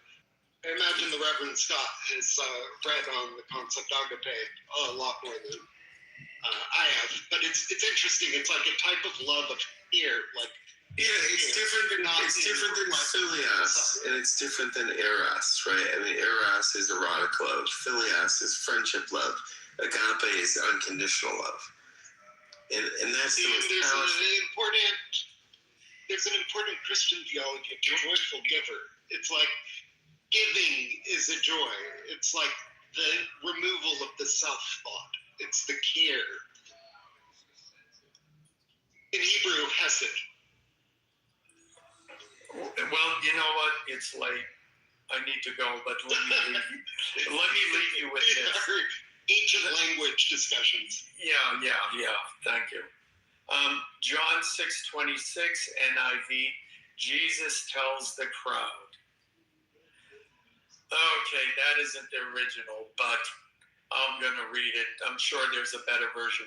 Very truly, that was probably, verily, I tell you, you are looking for me not because you took their shallow motivation. They followed him for physical, material benefits, free food, rather than understand, and chased Jesus across the Sea of Galilee looking for another miracle meal. They missed the purpose of it. Very interesting, yeah. Yeah, and he says, he challenges them to examine their motives for following him, prioritizing spiritual nourishment over material comfort. And a lot of thorns and plowshares. It's a very good logical proof of Isaiah. It's a weird, it's like a ping pong game with Isaiah. I love spirituality and stuff. Weird. Yeah. Well, anyways, on that note, ta-ta. Adios. Stereo. Yeah, no, I'm in agreement with you. I mean, I think that's at the heart of the biblical tradition. Like materiality in business, like the generosity of the fine oils that were gifted to Christ. Prioritize profit over people. People go well before profit.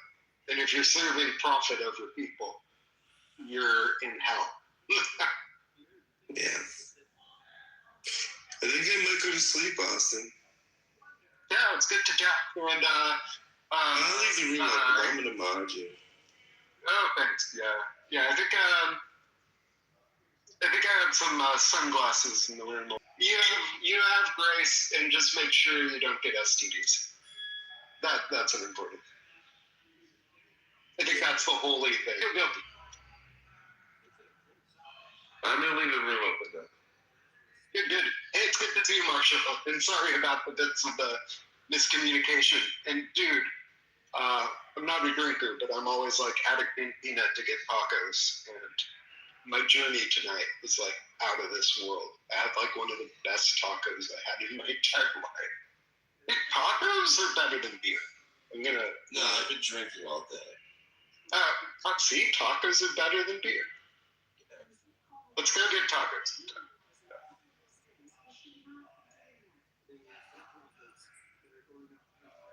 Hey, what are you doing? I wish I had more tacos. I had two. Oh, hey, buddy. Hey, dude. What's going on, pal? No, not much. Dude, You smoking? Yes, I am. Get a little weed in you? Yes, I am. Next week has the mystical energy around that. Just FYI. But I was going to say, I'm not a gossip, but who the hell is Pepe? He's a racist. Dude, really scary. Is he like... He's not fucking scary. He's just weird. He's weird. Looks more like an Hispanic white guy and like interacts his regular life less incendiary than he is online. So the shit he says online is probably far different than far different than the shit he says in his regular life. Because when I listen to him, I think he's like a troll. Like he's showing up. Is his name actually Pepe? No, of course not. He named himself after Pepe the Frog. Of course he did. Exactly, which says he's on the right. Right? So, he named himself after that, and that's who he is, and he likes to say dumb, stupid, racist shit. But, he intersperses that with, actually having, bouts of critical thinking. So, it depends on what time you get him and, what you're talking about. Sometimes, when I talk to Pepe, I get these things about the border, and I'm like, come on, bro. You know this is the way it is. Wake the fuck up. No, I don't ever say that. I'm just you know this is the way it is. It's probably a little different in Arizona, but you know this is the way it is. And he's like, all right, fine. But you get the guy on fucking black people or Jews, and he has terrible shit to say, which is why you shouldn't listen to him. Just all the time. That's the thing. He turns into a fucking KKK member when people piss him off and when he decides he wants to troll. Yeah. So it depends on what you listen to. And Is that what a Graper Nick Fuentes guy is like? That's what a Graper who probably doesn't believe most of the shit they say is like. I don't think he believes most of the shit he says. Be a white supremacist to be around, dude. Like, that is just, it doesn't make any sense. Mm-hmm. But who knows? Maybe he is. Truly. Whatever. I think from other shit I've heard, like, where he was on other apps, like how his behavior was on other apps, he was not the same dude as he is here. He was, like, far more polite. Oh, wow. Like, wasn't a racist. Like, almost said nothing racist.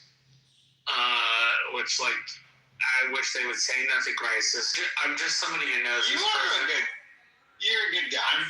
I'm just somebody who knows this person and is like, I have asked them personally, and they have obliged that when I am in rooms, they will not be bigoted. Yeah, you're a good guy. You're like a real life Atticus Finch. I don't know about all that. It was just more like, in my presence, could you do your very best? Like, could you put your very best attention into not doing this in front of me?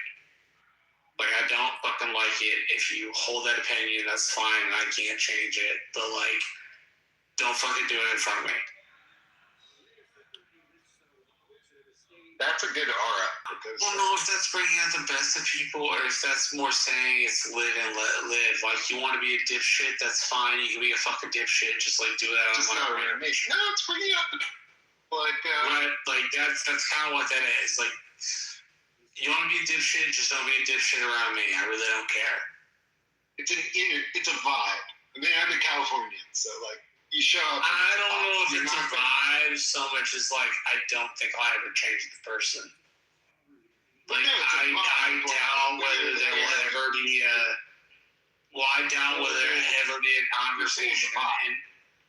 Well, no. I doubt there will ever be a conversation that I have with Pepe, and Pepe will lay off the slurs. Like, he may like try to do it not in front of me, and he still occasionally does. But, like, I asked him personally, like, don't fucking do that shit in front of me. If you know I'm here, like, fucking don't do it. Because I find it wholly and completely offensive. Like, I fucking leave the room when he does that shit. Hey, Adam. Hey, Marshall. How you doing? I'm all right, man. Just winding down. Long day. What'd you do today? I worked a lot. What'd you work on?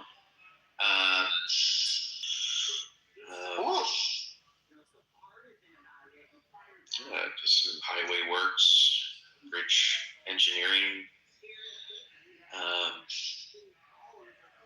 some Lincoln assistance stuff. Yeah, a bunch of things.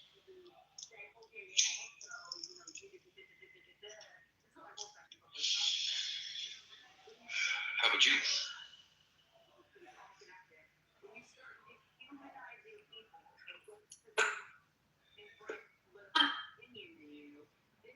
I slept late. Nice. I'm smoking a joint right now. Fucking A. Right on. BC Buds. The Duty Buds. I've been laying off the stuff, but I've been dabbling back into it. Smoking some of that Trudeau weed.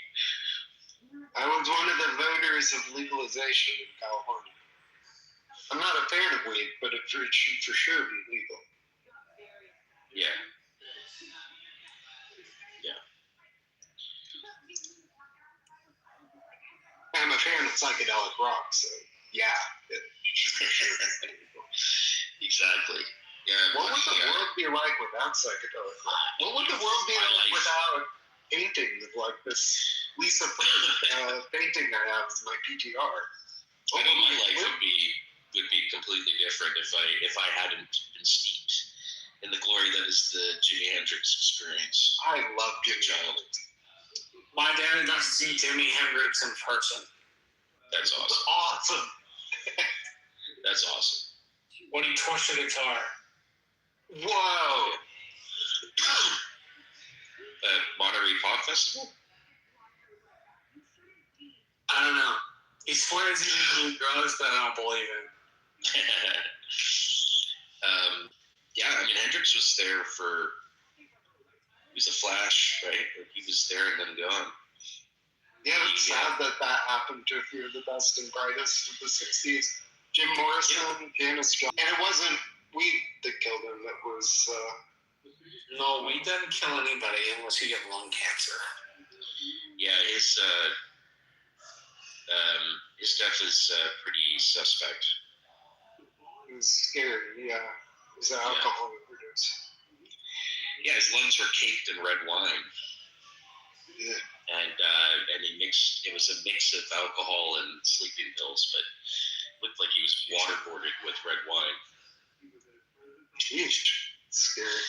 He had a very sour, recently ex-manager with associations with the gangster elements. Whoa. Why did Jim Morrison pass away? They don't know, but I mean, he could have gone in the breeze, in the water. He may have passed over around Easter there and made his way to Italy or some remote island somewhere. Just to break home through to the other stuff. Yeah, I was like, where did he go? Yeah, I don't know. Are you in Canada?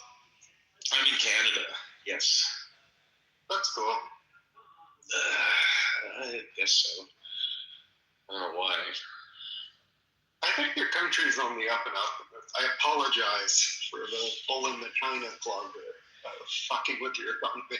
Me and Marshall were so happy when they when Republicans voted against the tariffs on Canada. Like, literally, our neighboring nation.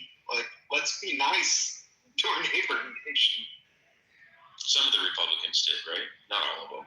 A bunch of them stopped some obscene tariff that made no sense whatsoever. Mm-hmm. Like, wow, remembering the core values of the party. Like, that's interesting. I don't think it was that so much as they just opposed this idea of leveraging taxes on a northern neighbor. Or it was they represented specific economies that were uniquely exposed to Canadian consumers. That, out of all the things that have been said, is the most practical idea. I think Canada is going to be on the up and up. Like, small population, lots of brain gain during the AI era, and tons of natural resources, including wood. It's easy to be on the up and up when you have a lost decade. It's yeah. What was the lost decade? I don't know. 2016 to 2026. They don't teach Americans much about Canada. It's weird. Like, I feel like most Americans know more about Mexico than Canada, but that might be because of California. No, it's probably the case for most folks in the States. I don't know, maybe in the Northeast they kind of have a little bit more sensitivities to the... Like if you're in a border state, the War of 18. There's more. Oh, yeah. Wow, yeah. Border states for sure, yeah. Like Maine or... No, Texas is more aware of Mexico than Canada. People. You would be surprised. We do a lot of shipping of raw goods up toward Canada. And there's expensive. Like the tar sands and we're getting windfalls like crazy right now. Actually, I've been saying it since the beginning that is Russia and Canada. I'm glad. Yeah. Seems like Canada is it seems to be a kind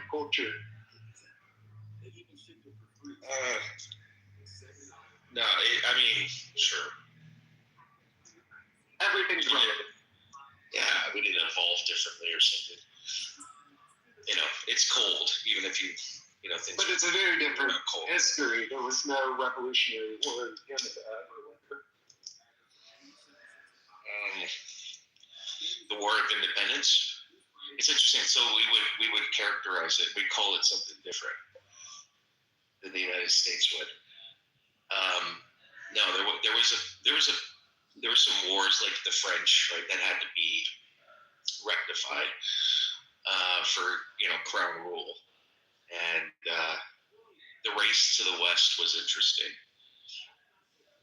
Where I'm out in British Columbia, it's basically, 1871 it becomes a province, but before 48 there's like basically nothing here except fur trapping in the interior.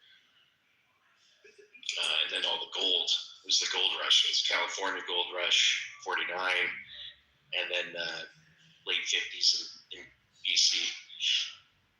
So there was squabbles over the territory. Like any geographically nifty place. Yeah, there's like I think it's the San Juan Islands, and it's Washington State, but it's close to Crown troops, I think, or something like that, or Crown agents. And it set off this whole thing where the Trump family made their fortune first. There's a Trump Tower in northern Canada, in the Yukon. What? Yeah. What kind of tower? A 2-story. Donald Trump's great-grandfather built the tower? Yeah, he built a 2-story building in the Klondike. First he made a bunch of money doing that. Is it still standing? Is it still around? Yeah, it's still there. Amazing. It's interesting. I was thinking like another weird gap in understanding is in school we were never taught about Kaliningrad, and it's such a weird geography. Yeah. It's a weird place. It was really nice when like Russia was a participant in the free world. It's interesting though. Like I listened to some like serious analysis after the war with Ukraine, and it wasn't like the perspective was this isn't a second Cold War. It's just for some people the dying generation. Putin's the last gasp of the Cold War. It's scary that his successor could be worse. Like there's that like really scary looking blonde dude who was in the KGB with him, who's spoken of as a potential successor. He seems scary as hell. What he looks like. Soviet leadership. It's there's always scary. There's consistently been kind of scary. Yeah, they've had a lot of bad leaders. There's great folks and great classical music and great ballerina. Whatever. What the hell was the title of the leader of the USSR? General. Who's the General Secretary of the Soviet Union? Whatever. Yeah.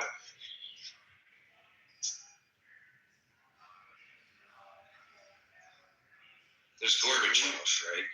And then there's a cluster of like old fogies that kept on dying, like guys that like head up the bureaucracy.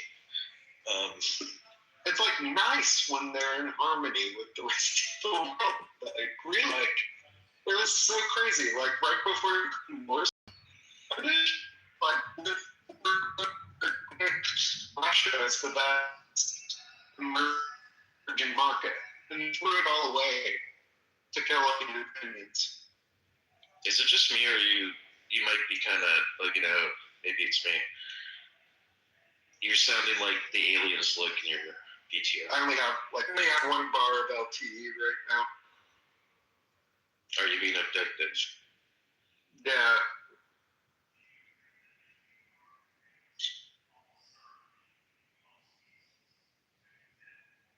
Orson Welles did him dirty in the 30s, eh? With that War of the Worlds broadcast on the radio.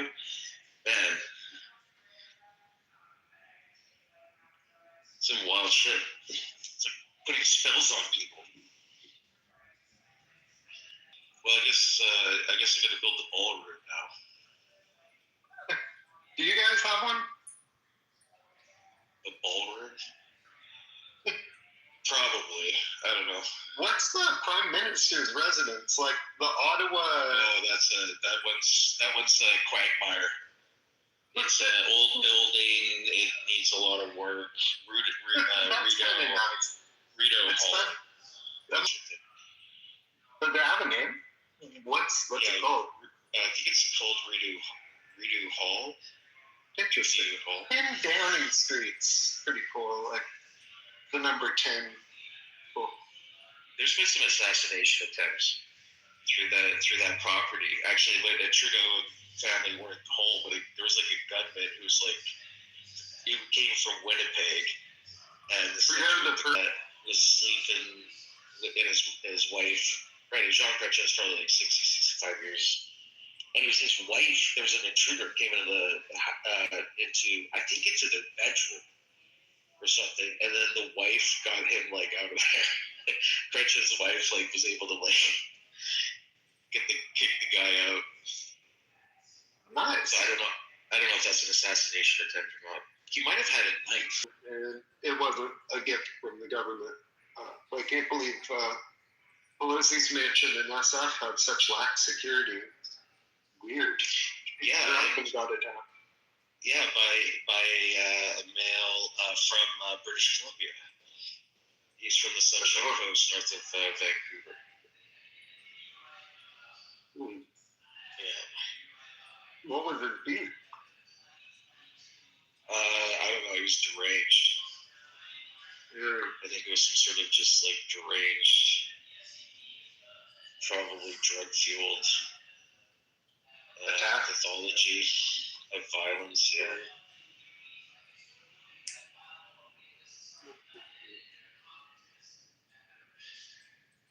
Do you ever go to Whistler?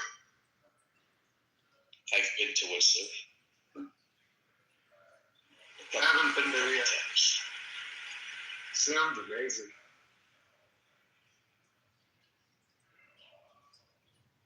Yeah, there's the skiing's good in British Columbia. There's better places to go than Whistler. Oh wow, that's cool. Oh yeah, yeah. It's good. Nice.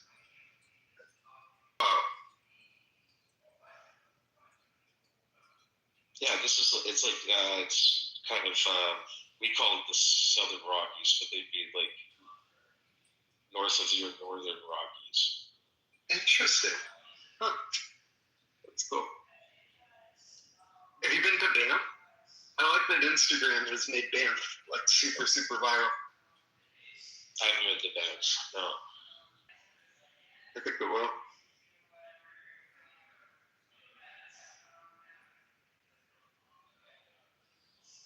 I come from Alberta. The Keystone. Yeah, the Keystone.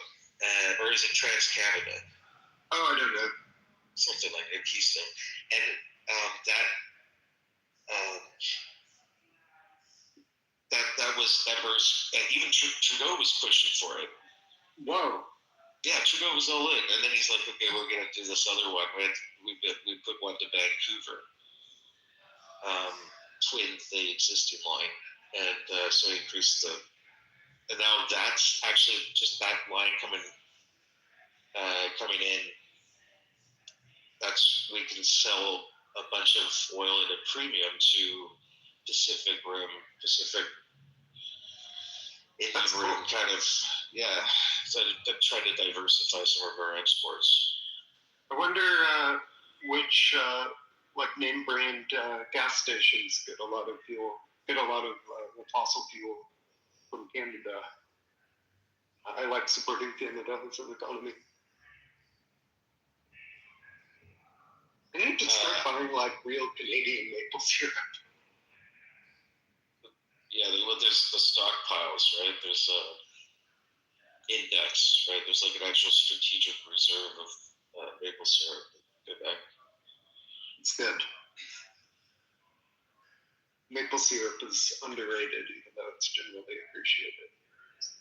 Apparently, Actually, a small it has like detail some in health Terminator. A small detail in Terminator 2 is the rations were maple syrup, like Canadian maple syrup rations. Marshall, are you more of a pancake guy or a waffle guy or a French toast guy? Waffles first, pancakes second. Nice.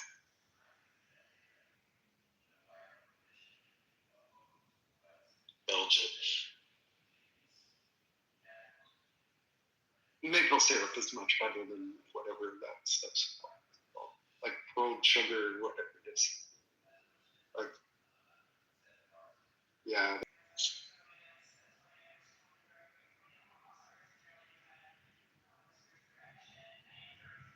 Canada's like caught in this resource colony cycle, trying to get to critical mass of population for it to raw logs, full raw logs being sent overseas because it's just cheaper to mill in China than it is this side. Yeah. Is there a lot of cool stuff like Craftsman furniture and stuff like that? Yeah, there's some really impressive timber frame manufacturers in the south. Go off the economy for that future. But they gotta the debt and deficit stuff isn't very good. It's not. I mean, everyone's kind of in the same cycle. You see it all over the place, but still. It's not prudent. Shouldn't be spending so much financing the debt. It's ruinous, compounding. The oil prices are really good though. The weaker Canadian dollar makes really easy to export a lot of oil.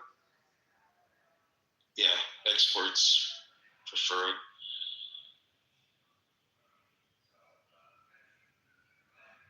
Yeah, there's not an all in, but a pretty aggressive pro mining and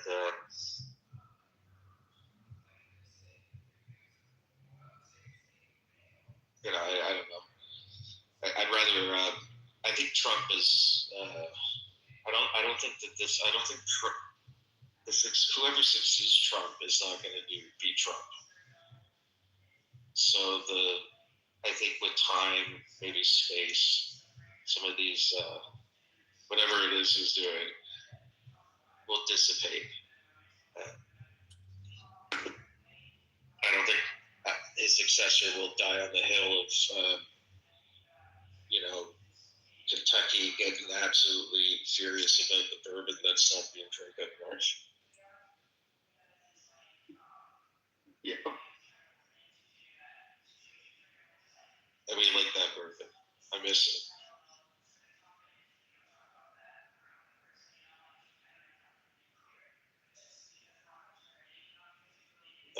That young citizen journalist, is that what we'll call him, who did an expose on Minnesota and the child care rackets, and they went out to California.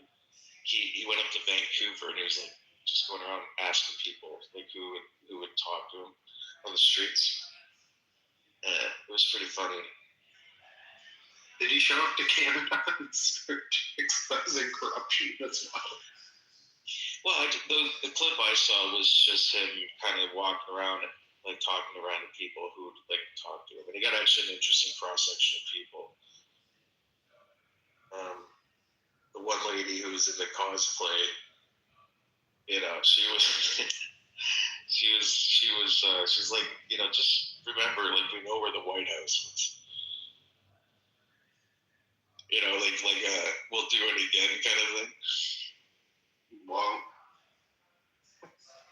Strange. Very strange. Minnesota seems like a nice place.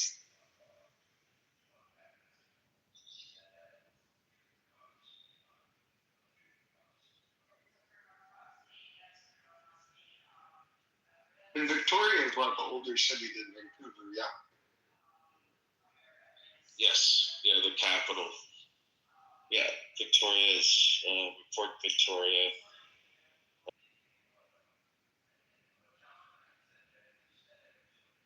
Yeah, I'd like to travel more in the States. I haven't been to too many places though. It's what? Dangerous. Like it's a dangerous is allowed in America City. Okay.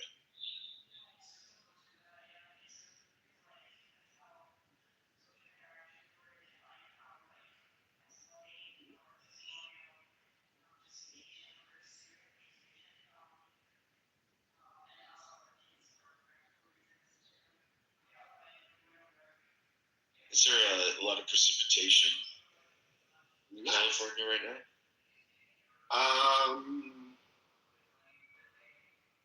Better than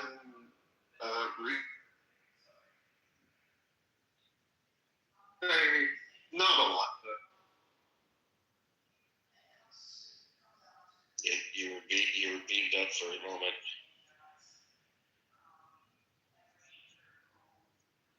was my microphone beamed up again?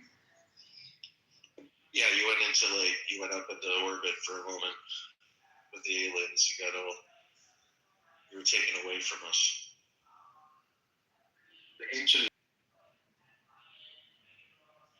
Yeah, I think the Colorado River watershed is one of those critical factors. There's a lot riding on that. The high quality water is a really great thing in this century and next century. Or just availability. Yep. I wish we were investing more in like desalinization and stuff.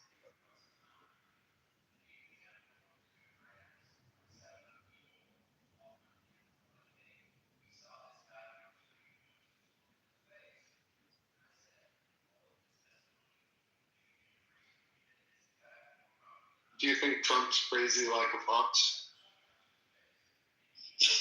Probably. Yeah. He's quite a dude. He's an old dude. Oh, the saga is epic. Truly epic. Did they air his big reality TV show in Canada?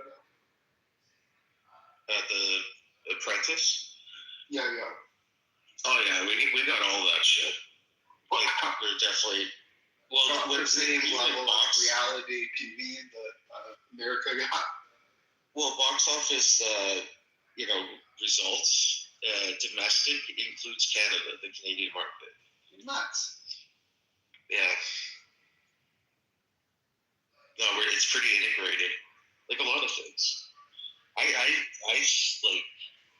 There was KTLA, WGN.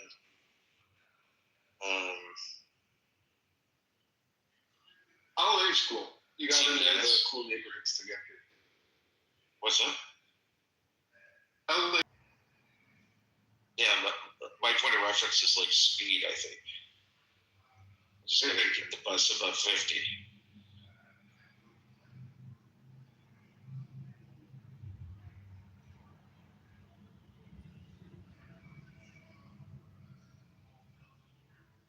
He was great.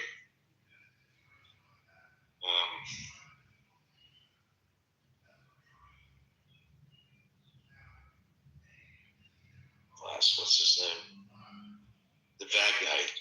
Pop quiz high shot.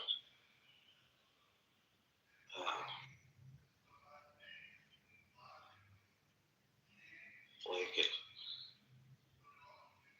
Dennis Hopper. Dennis Hopper and Speed.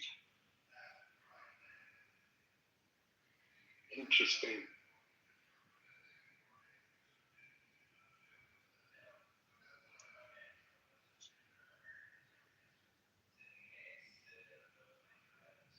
Yeah, his like psychotic performances, like Blue Velvet.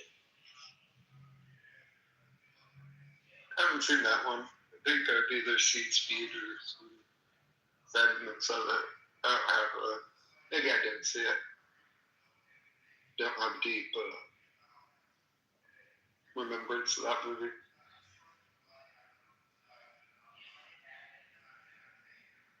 The 90s had a lot of epic movies, a lot of blockbuster comedies. Yes, good times. Jim Carrey's a dude. He's cool.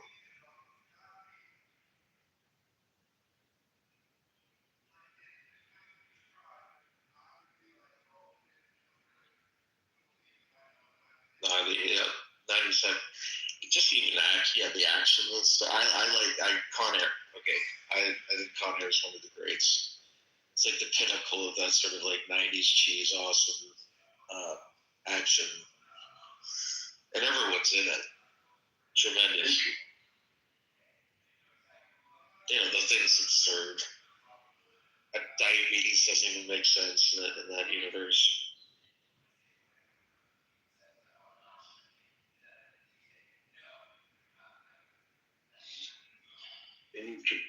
I'm getting kind of tired. Just kind of. Yeah. So this is a good room. I think it should stay open. Do most people think Trump is crazy like Fox? I don't know. Okay. There isn't consensus. Fair enough.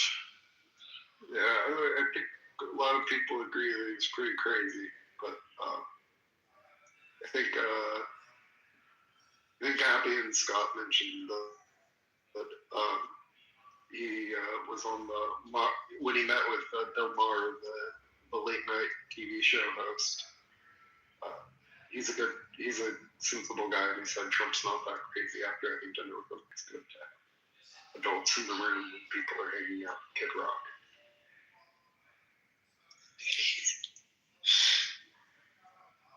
There's something exquisite. I mean, who knows? Maybe it's the end of the world with this, but there is something incredible. It's inspiring. It's awe-inspiring. How Trump is able to like weave this reality. It's tremendous. It feels very surreal, yeah. And Kid Rock is back to the headlines. The universe is some kind of a dimension. Well, radio, good night. Good night.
Hey Scott, Abby, how are you guys doing?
Look at all these stacking there.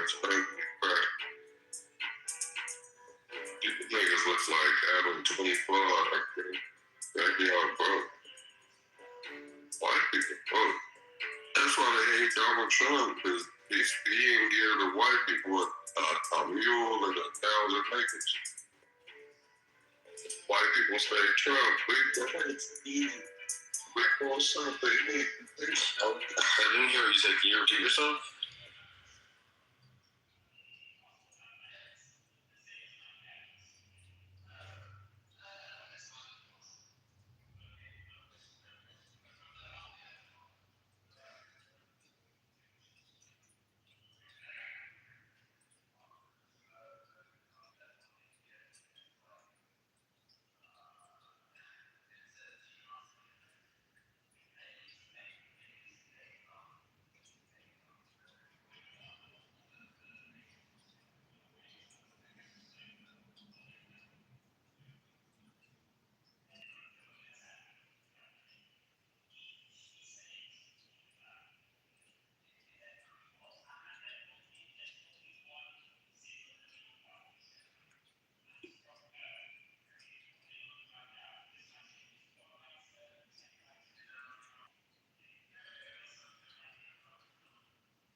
Good morning, good afternoon, good evening, wherever you are in the world. Is this room awake or asleep?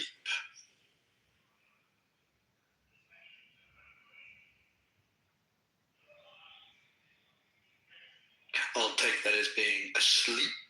If anybody would like to come up and have a chat, keeping this room alive. Yoav, come on up. Mexita, come on up.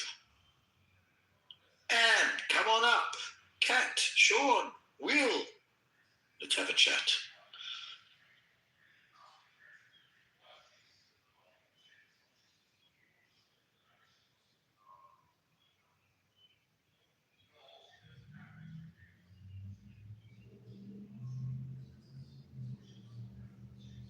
Cuckoo.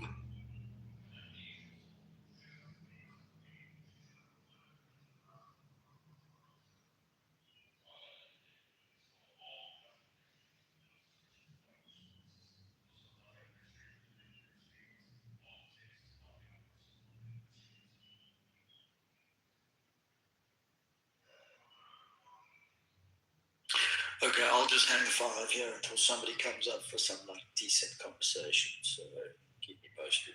Yeah. What's going on? Yo, Sky, you on off.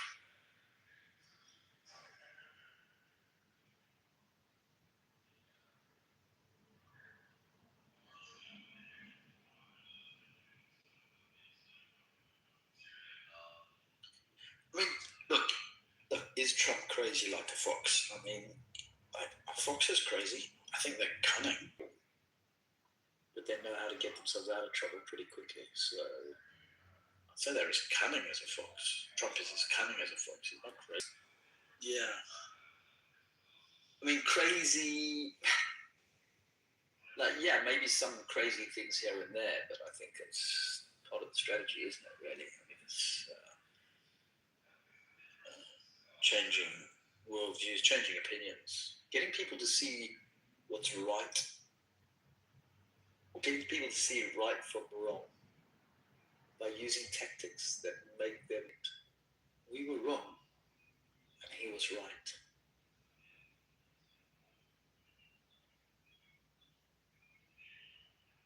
I mean, where can we use a good example? I guess we can use a good example of when he constantly goes on the airwaves attacking the regime, and yet constantly carry on with their crazed ideology and want to fulfill the ideas of expanding their caliphate. I mean, he's proving it. Because have they really come to the table to want to negotiate to actually do a deal? No. Is there anybody to be able to do a deal with? No. Well, are they serious about keeping the Iranians safe and secure? No. Yeah. You could also argue on the other side that maybe what he's doing is kind of like, you know, tickling the bear a bit. But maybe that's what he's there to do. Because if we carried on going the way we were going previously, I think the world would have found itself in a much worse position than what it is today.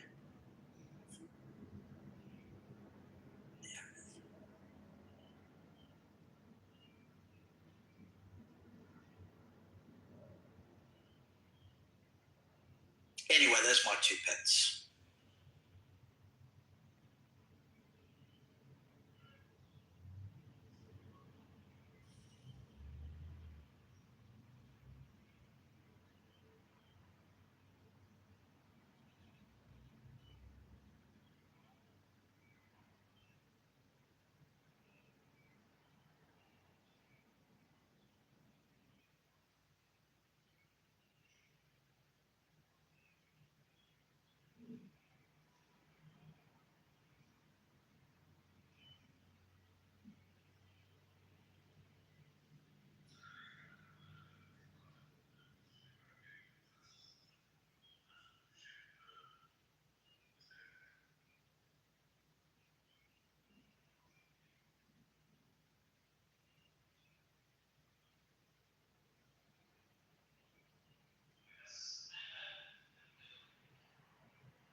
Hello.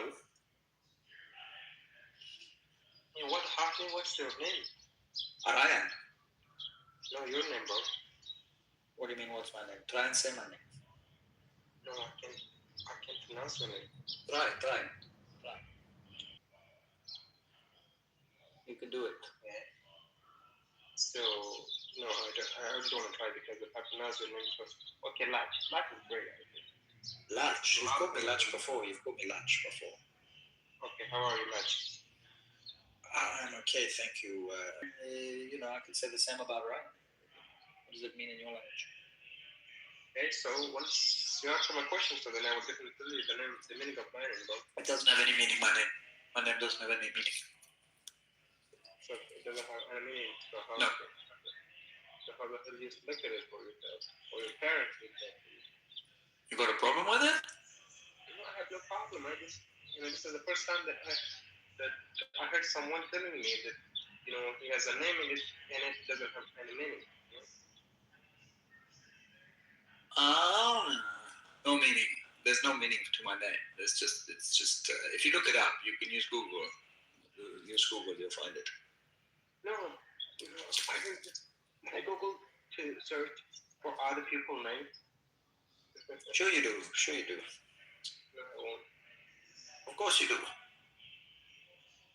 No, I won't. No. Okay. So where are you from, bro? Anyway. I'm from the Outer Hebrideans. Where? The Outer Hebrideans. I'm an Outer Hebridean. I'm an original. I'm an original Hebrew. From Outer Hebridean. What about you? Where are you from? Hebrew. So which country? Wonderful. Excellent. Lovely. What's Afghanistan like? Nice. Beautiful mountain range. Beautiful. Yes. Everything is alright over there. Okay, yeah. So I'm a little bit, curious. If you don't mind, can I ask some question about? Sure. As long as they're not personal, but you can ask me questions. Sure. No, not personal. So in Hebrew, in Israel, how many tribes are there? Actually, there are 12. What I heard that there is 12 tribes. Am I right? Mm-hmm. There's still 12. And there was a tribe. There were tribes that came from that, So if you head to sort of like, I don't know, because it's quite complex. You need to look into 12 tribes of Israel. It's there. You can check it out. I mean, what do you want to know? Like, I just want to try to know. So this 12 sons. Who was the father? Yaqub. Yaqub. Yaqub alayhi salam. Hazrat Yaqub alayhi salam. So yeah. So do you believe he was a prophet? Jacob. No. Well, I mean, effectively, he was a first effective Jew. Abraham. Abraham. Yeah. He's a descendant. Jacob was the son of Isaac, and Isaac came from Abraham. Yeah. You know that? No, Ishaq is the son of Ismail, and Ismail alayhi salam is the son of Ibrahim alayhi salam, and Yaqub alayhi salam is the son of Ishaq. Mm-hmm. Yeah. No, Jacob was the grandson of Abraham. Yeah, yes, you're right. No, the grandson actually. No, grandson. No, actually, who was? I think you misunderstood. So who was the son of Ibrahim? And we believe in them that they are the prophets. So that's why alayhi salam means how can I tell you? Peace upon him. Peace and blessings upon him. Okay. That's gonna like when I say when I say Donald Trump, I say peace and blessings upon Donald Trump. The same thing. Yeah. Peace be upon him, Donald Trump. Why? What you said it, oh. Because he's the prophet. He's going to be in 1,000 years' time. He'll be looked at as the prophet of today. Peace and blessings upon him. That's what you believe. Okay, so do you believe that Ibrahim was the prophet? Ibrahim? Abraham, you mean? Abraham, yeah. Abraham, yeah. Abraham Avinu? Yeah. Yes, absolutely. So, okay, that's right. So, are you Jewish? Am I right? Well, of course, I'm a Hebrew. I'm an original. Mm-hmm. That's right, brother. So, so there are still this 12 tribes or this 12 sons So all the Israel country are divided into full pairs. That's right. Yeah. Do you know who they are? Yeah. So what are their names? Mm-hmm. Do you know their names? No, I just. I'll go through them with you. I'll tell you so you know. So there's Reuben. Yeah. There's Gad. There's Manasseh. There's Issachar. You know Issachar? No. I just know There's Zebulun. There's Naphtali. There's Asher. There's Ephraim. You must have heard of Ephraim, huh? There's Dan. Where's Yusuf? There's Dan. There's Judah. No, Judah. You know Judah Maccabi? No. You know there's Simeon. And Reuben. Did I say Reuben? You know that's my favorite sandwich is a Reuben sandwich. Have you ever had a Reuben sandwich? No, where's Yusuf? It's beautiful. I'll tell you what a Reuben sandwich is. A Reuben sandwich is like pastrami, like a really, really lovely, beautifully cooked pastrami, right? With mustard and pickles, right? Mustard and pickles. In between, you can either have it in between a bagel, or you can have it in between two pieces of rye. Beautifully, freshly baked rye. And that's a Reuben sandwich, and it is unbelievable. Like it's like if you ever wanted a sandwich to taste like a prophet, that would be the one, the Reuben. And Joseph. Well, Joseph was divided into two sort of tribes, you know, because there were two areas of land. Joseph, yeah. Did I not mention Yosef? Did I not mention Yosef? No, you didn't mention. Okay, actually. My apologies. Yeah, which tribe is actually, more, how can I tell you, more vulnerable or more, they're pretending that they are, kind of superior than others. So I think that would be Yusuf tribe. The which tribe? Yusuf tribe. Yusuf tribe? Yeah, Yusuf tribe. What are you talking about? I'm not familiar with with what you're saying. Who you try to think they were better than others? No, they are 12 tribes. They are actually 12 tribes. Yeah. 12 tribes. That's right. 12. Do you want me to run through them again with you? I'll go through them with you again if you want. No problem. Asher, Benjamin, Joseph. But Joseph was kind of like Ephraim and Manasseh. That's where, there were two effective offshoots of Joseph. On all the tribes are all sacred to each other. So there's no, this one's better than that one's better than this one. They all have different requirements. There were 10 lost tribes as well. Do you know the 10 lost tribes? No. Yeah. No. So there were 10 lost tribes, and we're still waiting for them to come back. Do you know what I mean? They were like exiled from the kingdom of Israel. Okay, after they were conquered by the Neo-Assyrian Empire. Okay. But do you know the story of Yusuf alayhi salam? Sorry, this is the Islam that gets me every time. What was the story? Yusuf. Well, Joseph and his Technicolor Dreamcoat. You do know the story of how he, what has about. Do you know the story of Joseph? Do you want the story? Are you talking about the Technicolor Dreamcoat story? Yeah, also the dream, and also that what has about it. Dreamcoat. It's really good. It will tell you the whole story about Joseph. No. Actually, we don't like, and we don't want to, try to watch the movies that's made on the private, because they are very, very horrible people, and all the movie thing is just useless. No, we really don't want to watch this stuff. What, the story of Joseph and his coat of many colors? This is the story you're talking about, yeah? Yeah. So actually, we don't watch. Do you? Okay. No, I know nothing about it. Nothing at all. Nothing at all. Nothing. Nux. So how your scholar plans that the Christians in Israel are actually, they're tight and they're one of your last tribe. Look, they were lost. What can I say? They got to come back. Yeah. So some of your scholars believe that the Christians are also one of you. Who?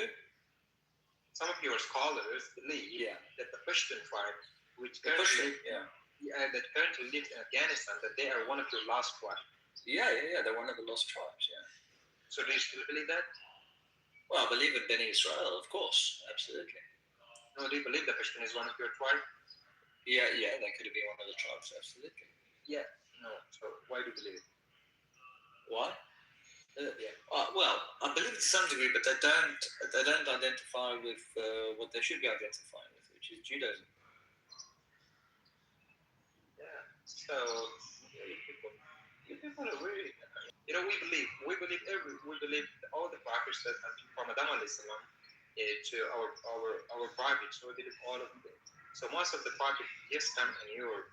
Listen, dude. Look. The prophets aren't around anymore, so I can't really ask them at the end of the day. So I don't like if they were around to have a conversation with, we could get the truth of it. I could see it. But there is history. History's in the books. It's in the Bible. It's in the books. It's all there. Like the Old Testament was written for a reason.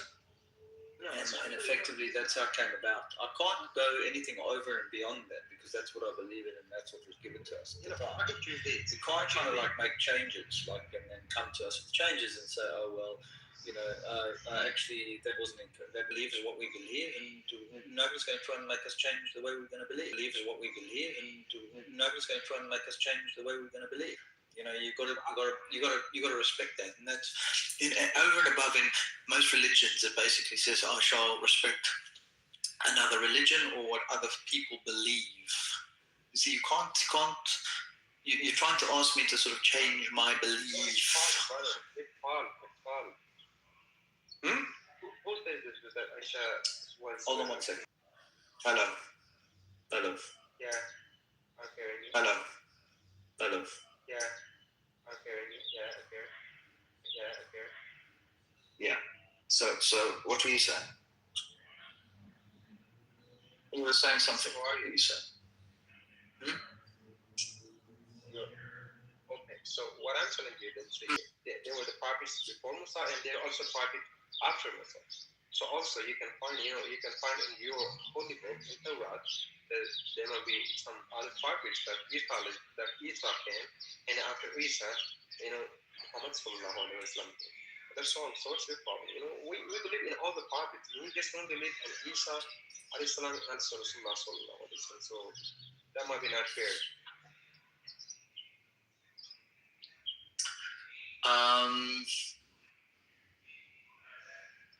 Look, at the end of the day, I'm not quite sure, so I have to be honest with you with regards to what you're asking. I'm a little bit confused. I don't understand your question. If you're saying that you follow one set of ideas and you're asking me to take that into consideration, sure, I'll take it into consideration. I'll look at it, but it will be up to me whether I believe it or not. And at this, Why don't you? Why do you hate Islam? I don't hate Islam. I've got nothing against Islam. Look, I have respect. Sorry, I have respect. What do you mean? Because I'm Jewish. Why must I be Muslim if I'm Jewish? So why are you not Muslim, brother? Because I'm Jewish. Why are you not Jewish? Because if I was at the time of Musa, why are you not Jewish? Let me answer the question. If I was at the time of Musa alayhi salam, so I was definitely Jewish. But if after that, so there was Isa. Isa. Yeah, and did what? What did that do for you? So the people had to follow Isa. So who said they had to follow? There were plenty of people who didn't follow Isa. So that's so that's why we're telling them why they don't follow Isa. But there were plenty of people who did not follow Isa for the reasons that you're not giving me a good enough. Where did he say that? Yeah, he has for the unbelief. Where? But where was it divine? That's the question. So for the unbelievers, so he had so he had something very. How can I tell you, mu'jiza? Do you know what mu'jiza is? I haven't got a clue. So he had something special about him? No. Actually, I really don't know what it's called here in English. But I'm just trying for when unbeliever came to him that he told to Isa that are really the prophet of Allah. So he replied, yes, I am. So the people said, so show me. Yeah. So he just wakes up, the dead people to the people, and still they don't believe that. So they didn't believe in him, and some other did that. Yeah, but where's the proof of that? Where's the evidence? Because why did some people not? Why did some people not believe him? Even though he showed that he had these extraordinary miracles, what did he do? So that's why we have the devil and the shaitan. Mm-hmm. And as you guys do right now, because so you guys have also had the problem with at the first you guys have problem with your party, with the Musa, and after you got your problem with the Isa, and now still here you have problem with the with the Muhammad sallallahu alaihi wasallam. So that's all. So you guys just complicate this Islam. Islam is just one Islam.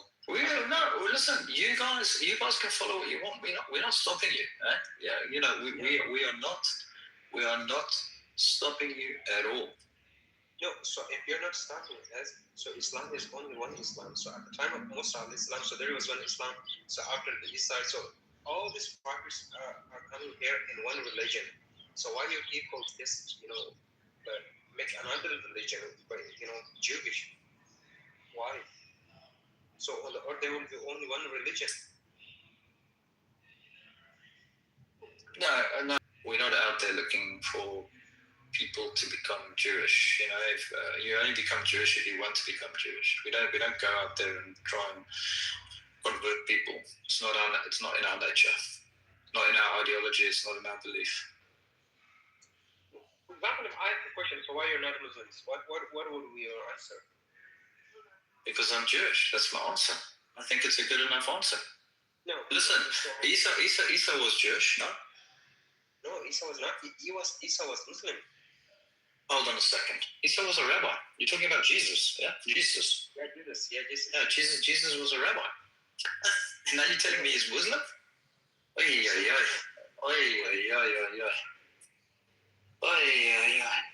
He was a Muslim. Most of the Muslims, all of them were Muslims. And you guys, when you just absolutely, what was a very weak point about you guys? So at the first, when the prophet came, when Musa salam came to your to your people, you didn't. So I'm confused. Okay.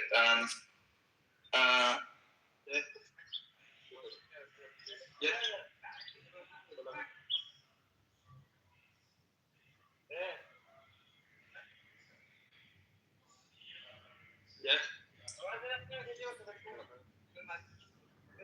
Yeah.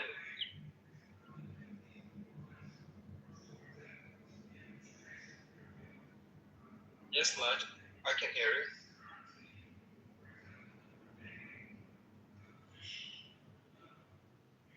So it sounds like you're having a conversation to somebody else. So.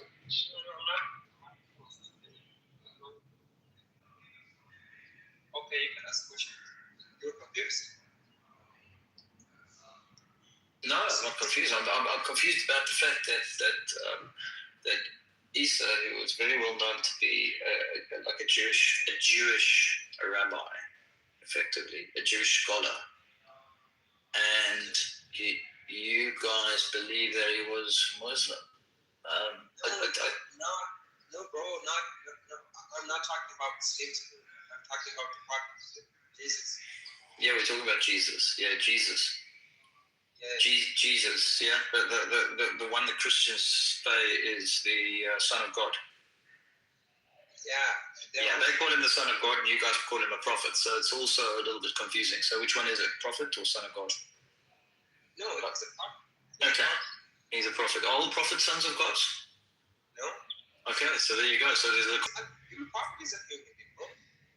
Okay, but the Christians say he was the Son of God. So that's what Christians say, but we don't. Okay, so I'm telling you what Christians say. I'm telling you what you say. You say he was a prophet.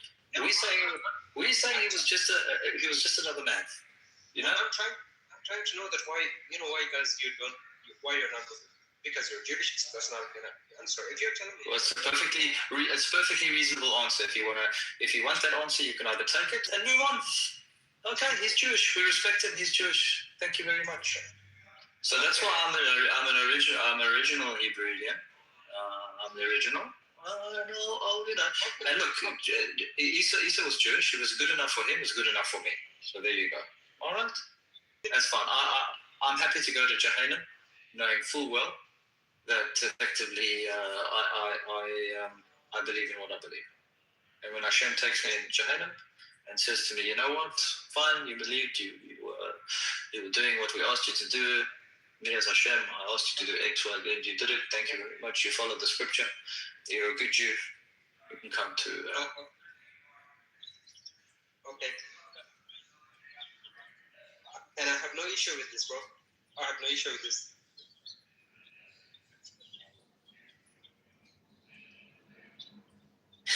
I know.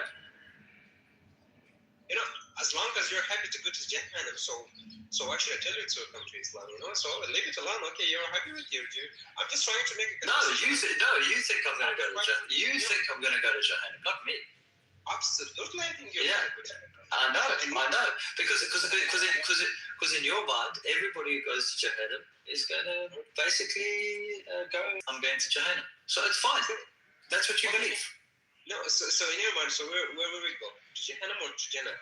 No, I know where I'm going. I'm going straight what they're supposed to do as the person that they are, then effectively they'll end up in Jannah.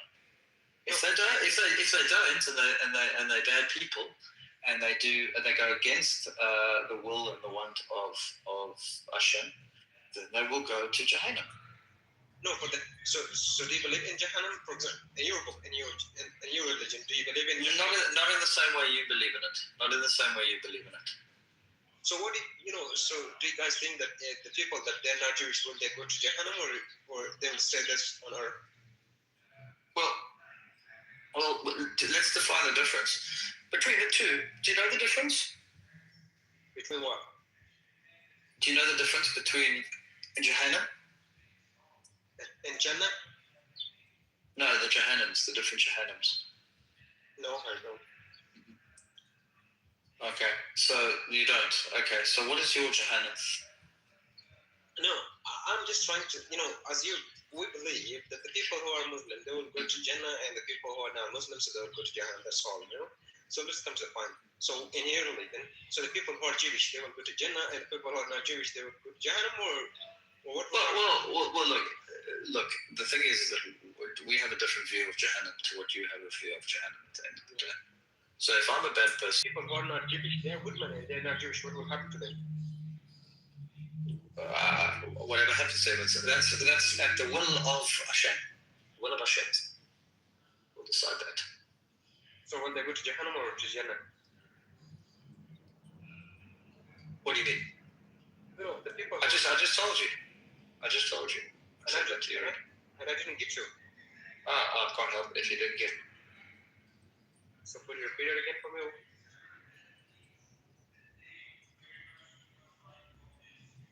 Please. Would you repeat it again for me? No. I only repeat things. I only say things once. I don't go.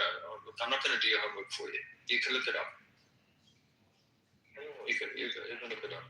Okay. You're talking to me. You can respect me. I respect you, but look, it's enough of these questions now. Let's move on. Let's move on. Okay, listen.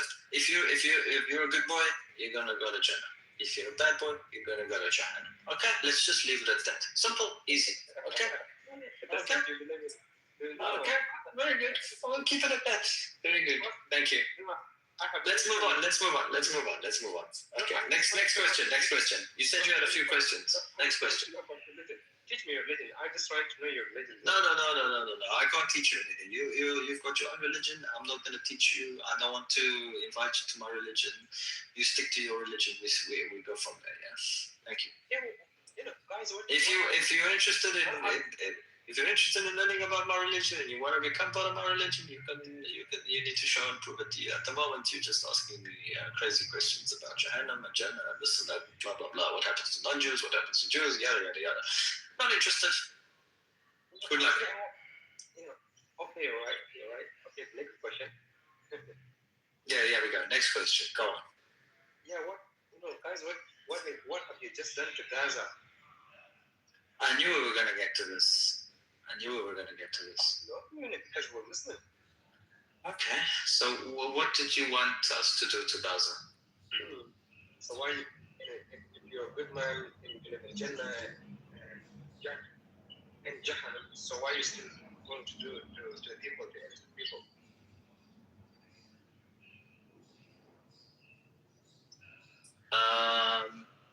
Innocent people. Yeah, no, it's terrible that innocent people. I hate the idea of innocent people being murdered, killed. In any war, I think it's terrible. And do you know how many children just died there in this war? I haven't got a clue. How many? Do you know? No, how many? Can you give me the number? 1,000? Thousands of children there. How many thousands? Do you have a number? If there is just one children, so aren't you said thousands. So aren't you afraid of going to Jahannam? Just tell me how many numbers of children, if you don't mind. One children. In the whole world, this. So only one? Only one child? Only one child? No, just one children. Did you say only one child? No, one children. No, you don't say one children. One children is you're saying something that doesn't make sense. Okay, you can say two. You can say two children, or you can say one child. No, one child. Sorry. Okay. One child. Yeah. A child.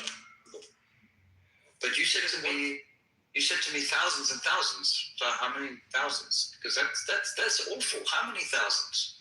So, what you found that there is no thousands. So you guys very well know than me.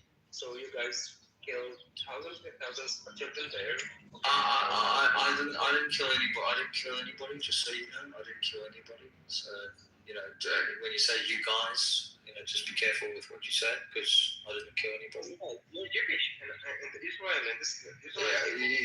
It's not There's a very big difference between saying a particular faction might have killed certain people because they were fighting in a war, but to say you guys, you just kind of like blanketly say, because you. So you're also responsible for that. No, not necessarily, because the context of what you're talking about doesn't actually bode well in that situation. I would say there's a big difference between that and not. If you don't like what your government is doing right now, so at least you have to be in contradiction with them. So have you stand against them, against the crime, against this genocide?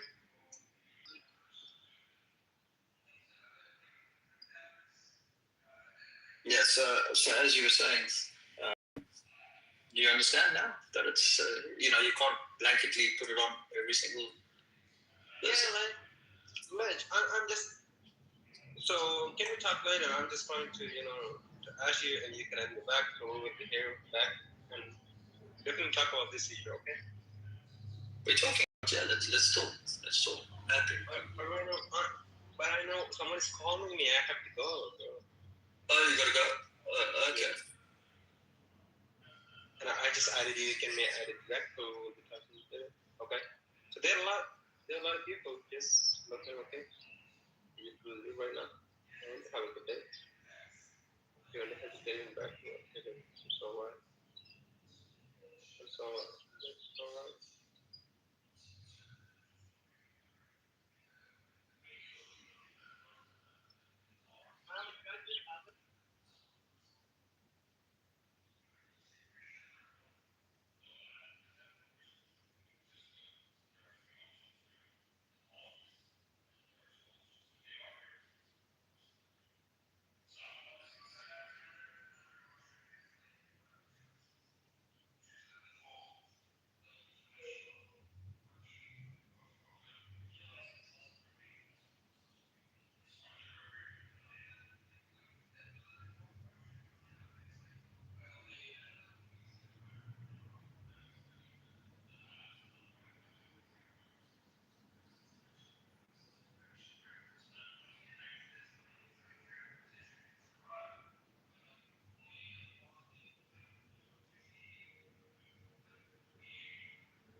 Looking for other moderators. Well, other people. Why don't you do that for Monica? Why when Monica's getting interrupted, do you not go, oh, Nathan, where are you, Nathan? Oh, knowledge, where's knowledge? Oh, this, I'm not the only moderator here. Like, why don't you do that for your friends? But you do that when it's that concrete or people that you don't care about. You know what I'm saying? That's the reason, if you were to ever lose your moderator, that's why you should lose it, because you're not applying the rules fairly. And then also, I don't know if Jazzy's better than you per se. Like, clearly, this is like a little method for people to kind of like wiggle their way into some kind of like authoritative position. And it's cool, whatever. If you do a good job, it's like, I don't care ultimately if this is like, you need validation from this in your life, that's cool. But also, it was super cringe what happened today with you, Jazzy. Like, if you're genuinely not trying to, like, you know, force yourself into the way you needed to like impose yourself, it seemed like super weird, kind of. I don't know. Next. Good, thank you. We need they have to do this, but I'm gonna defend my girl, Dawn. Woo! I'm gonna do it. Yeah, you heard that right, Concrete. You heard that right, Timothy. Dawn is not only a sweet woman, yes, she is, but she's also, since she's been instituted as a mod, has done 95% of the time a great, outstanding job, especially given, right? What she does in her real life, and that she's actually a wife, unlike a lot of women in here. Now, Concrete, honestly, percent of the time, fucked up, have mix-ups or situations where things are, you know, don't go so well, blah, blah, blah, this and that. If you're honest, Concrete, I know you can be honest, you too, Timothy. It is not always easy to manage big egos. Who in chillism is going to deny that we got the biggest egos in here? If you're being honest, you know what I'm saying is the truth is, I think, especially as followers, we should give her a little bit of grace. Timothy is on another plane, so, you know, We can't ask. And the final thing I'll end with, Jacobus, because I agree. I know. I agreed with most of what you said, but I hate that you make me have to do this. And Kaki, you're not gonna like this. Y'all know I give the Catholic Church as much criticism as anybody else, but I don't agree, Jacobus, that automatically Catholics either worship Mary or worship the Pope. I don't agree with that. As a matter of fact, I would argue that American Catholicism is a lot different than the rest of Catholicism around the world. American Catholicism, you can look at the popes when they're like when they're actually polled. You can see that they don't believe in Catholicism the way the Catechism lays it out, right? How the Pope is supposed to be, the vicar of Christ, this and that. Most American Catholics, believe it or not, they're Protestantized. They look at their Pope like we look at our pastors. How my father's a pastor, right? Or how, Billy Bob pastor down the street. They look at the Pope very similar. They don't look at him like the representative. No, they just look at him as their high priest, as their pastor. So I think we have to do a basis, Jacobus. I don't think it's fair. That's why I tried to make that distinction with you. Like, wait, are we talking about people who know that they're worshiping idols, or they're ignorant to that, or they come from an ideology that says that, but they're not particularly doing that themselves. So I don't think it's fair to just, because somebody's Catholic, that they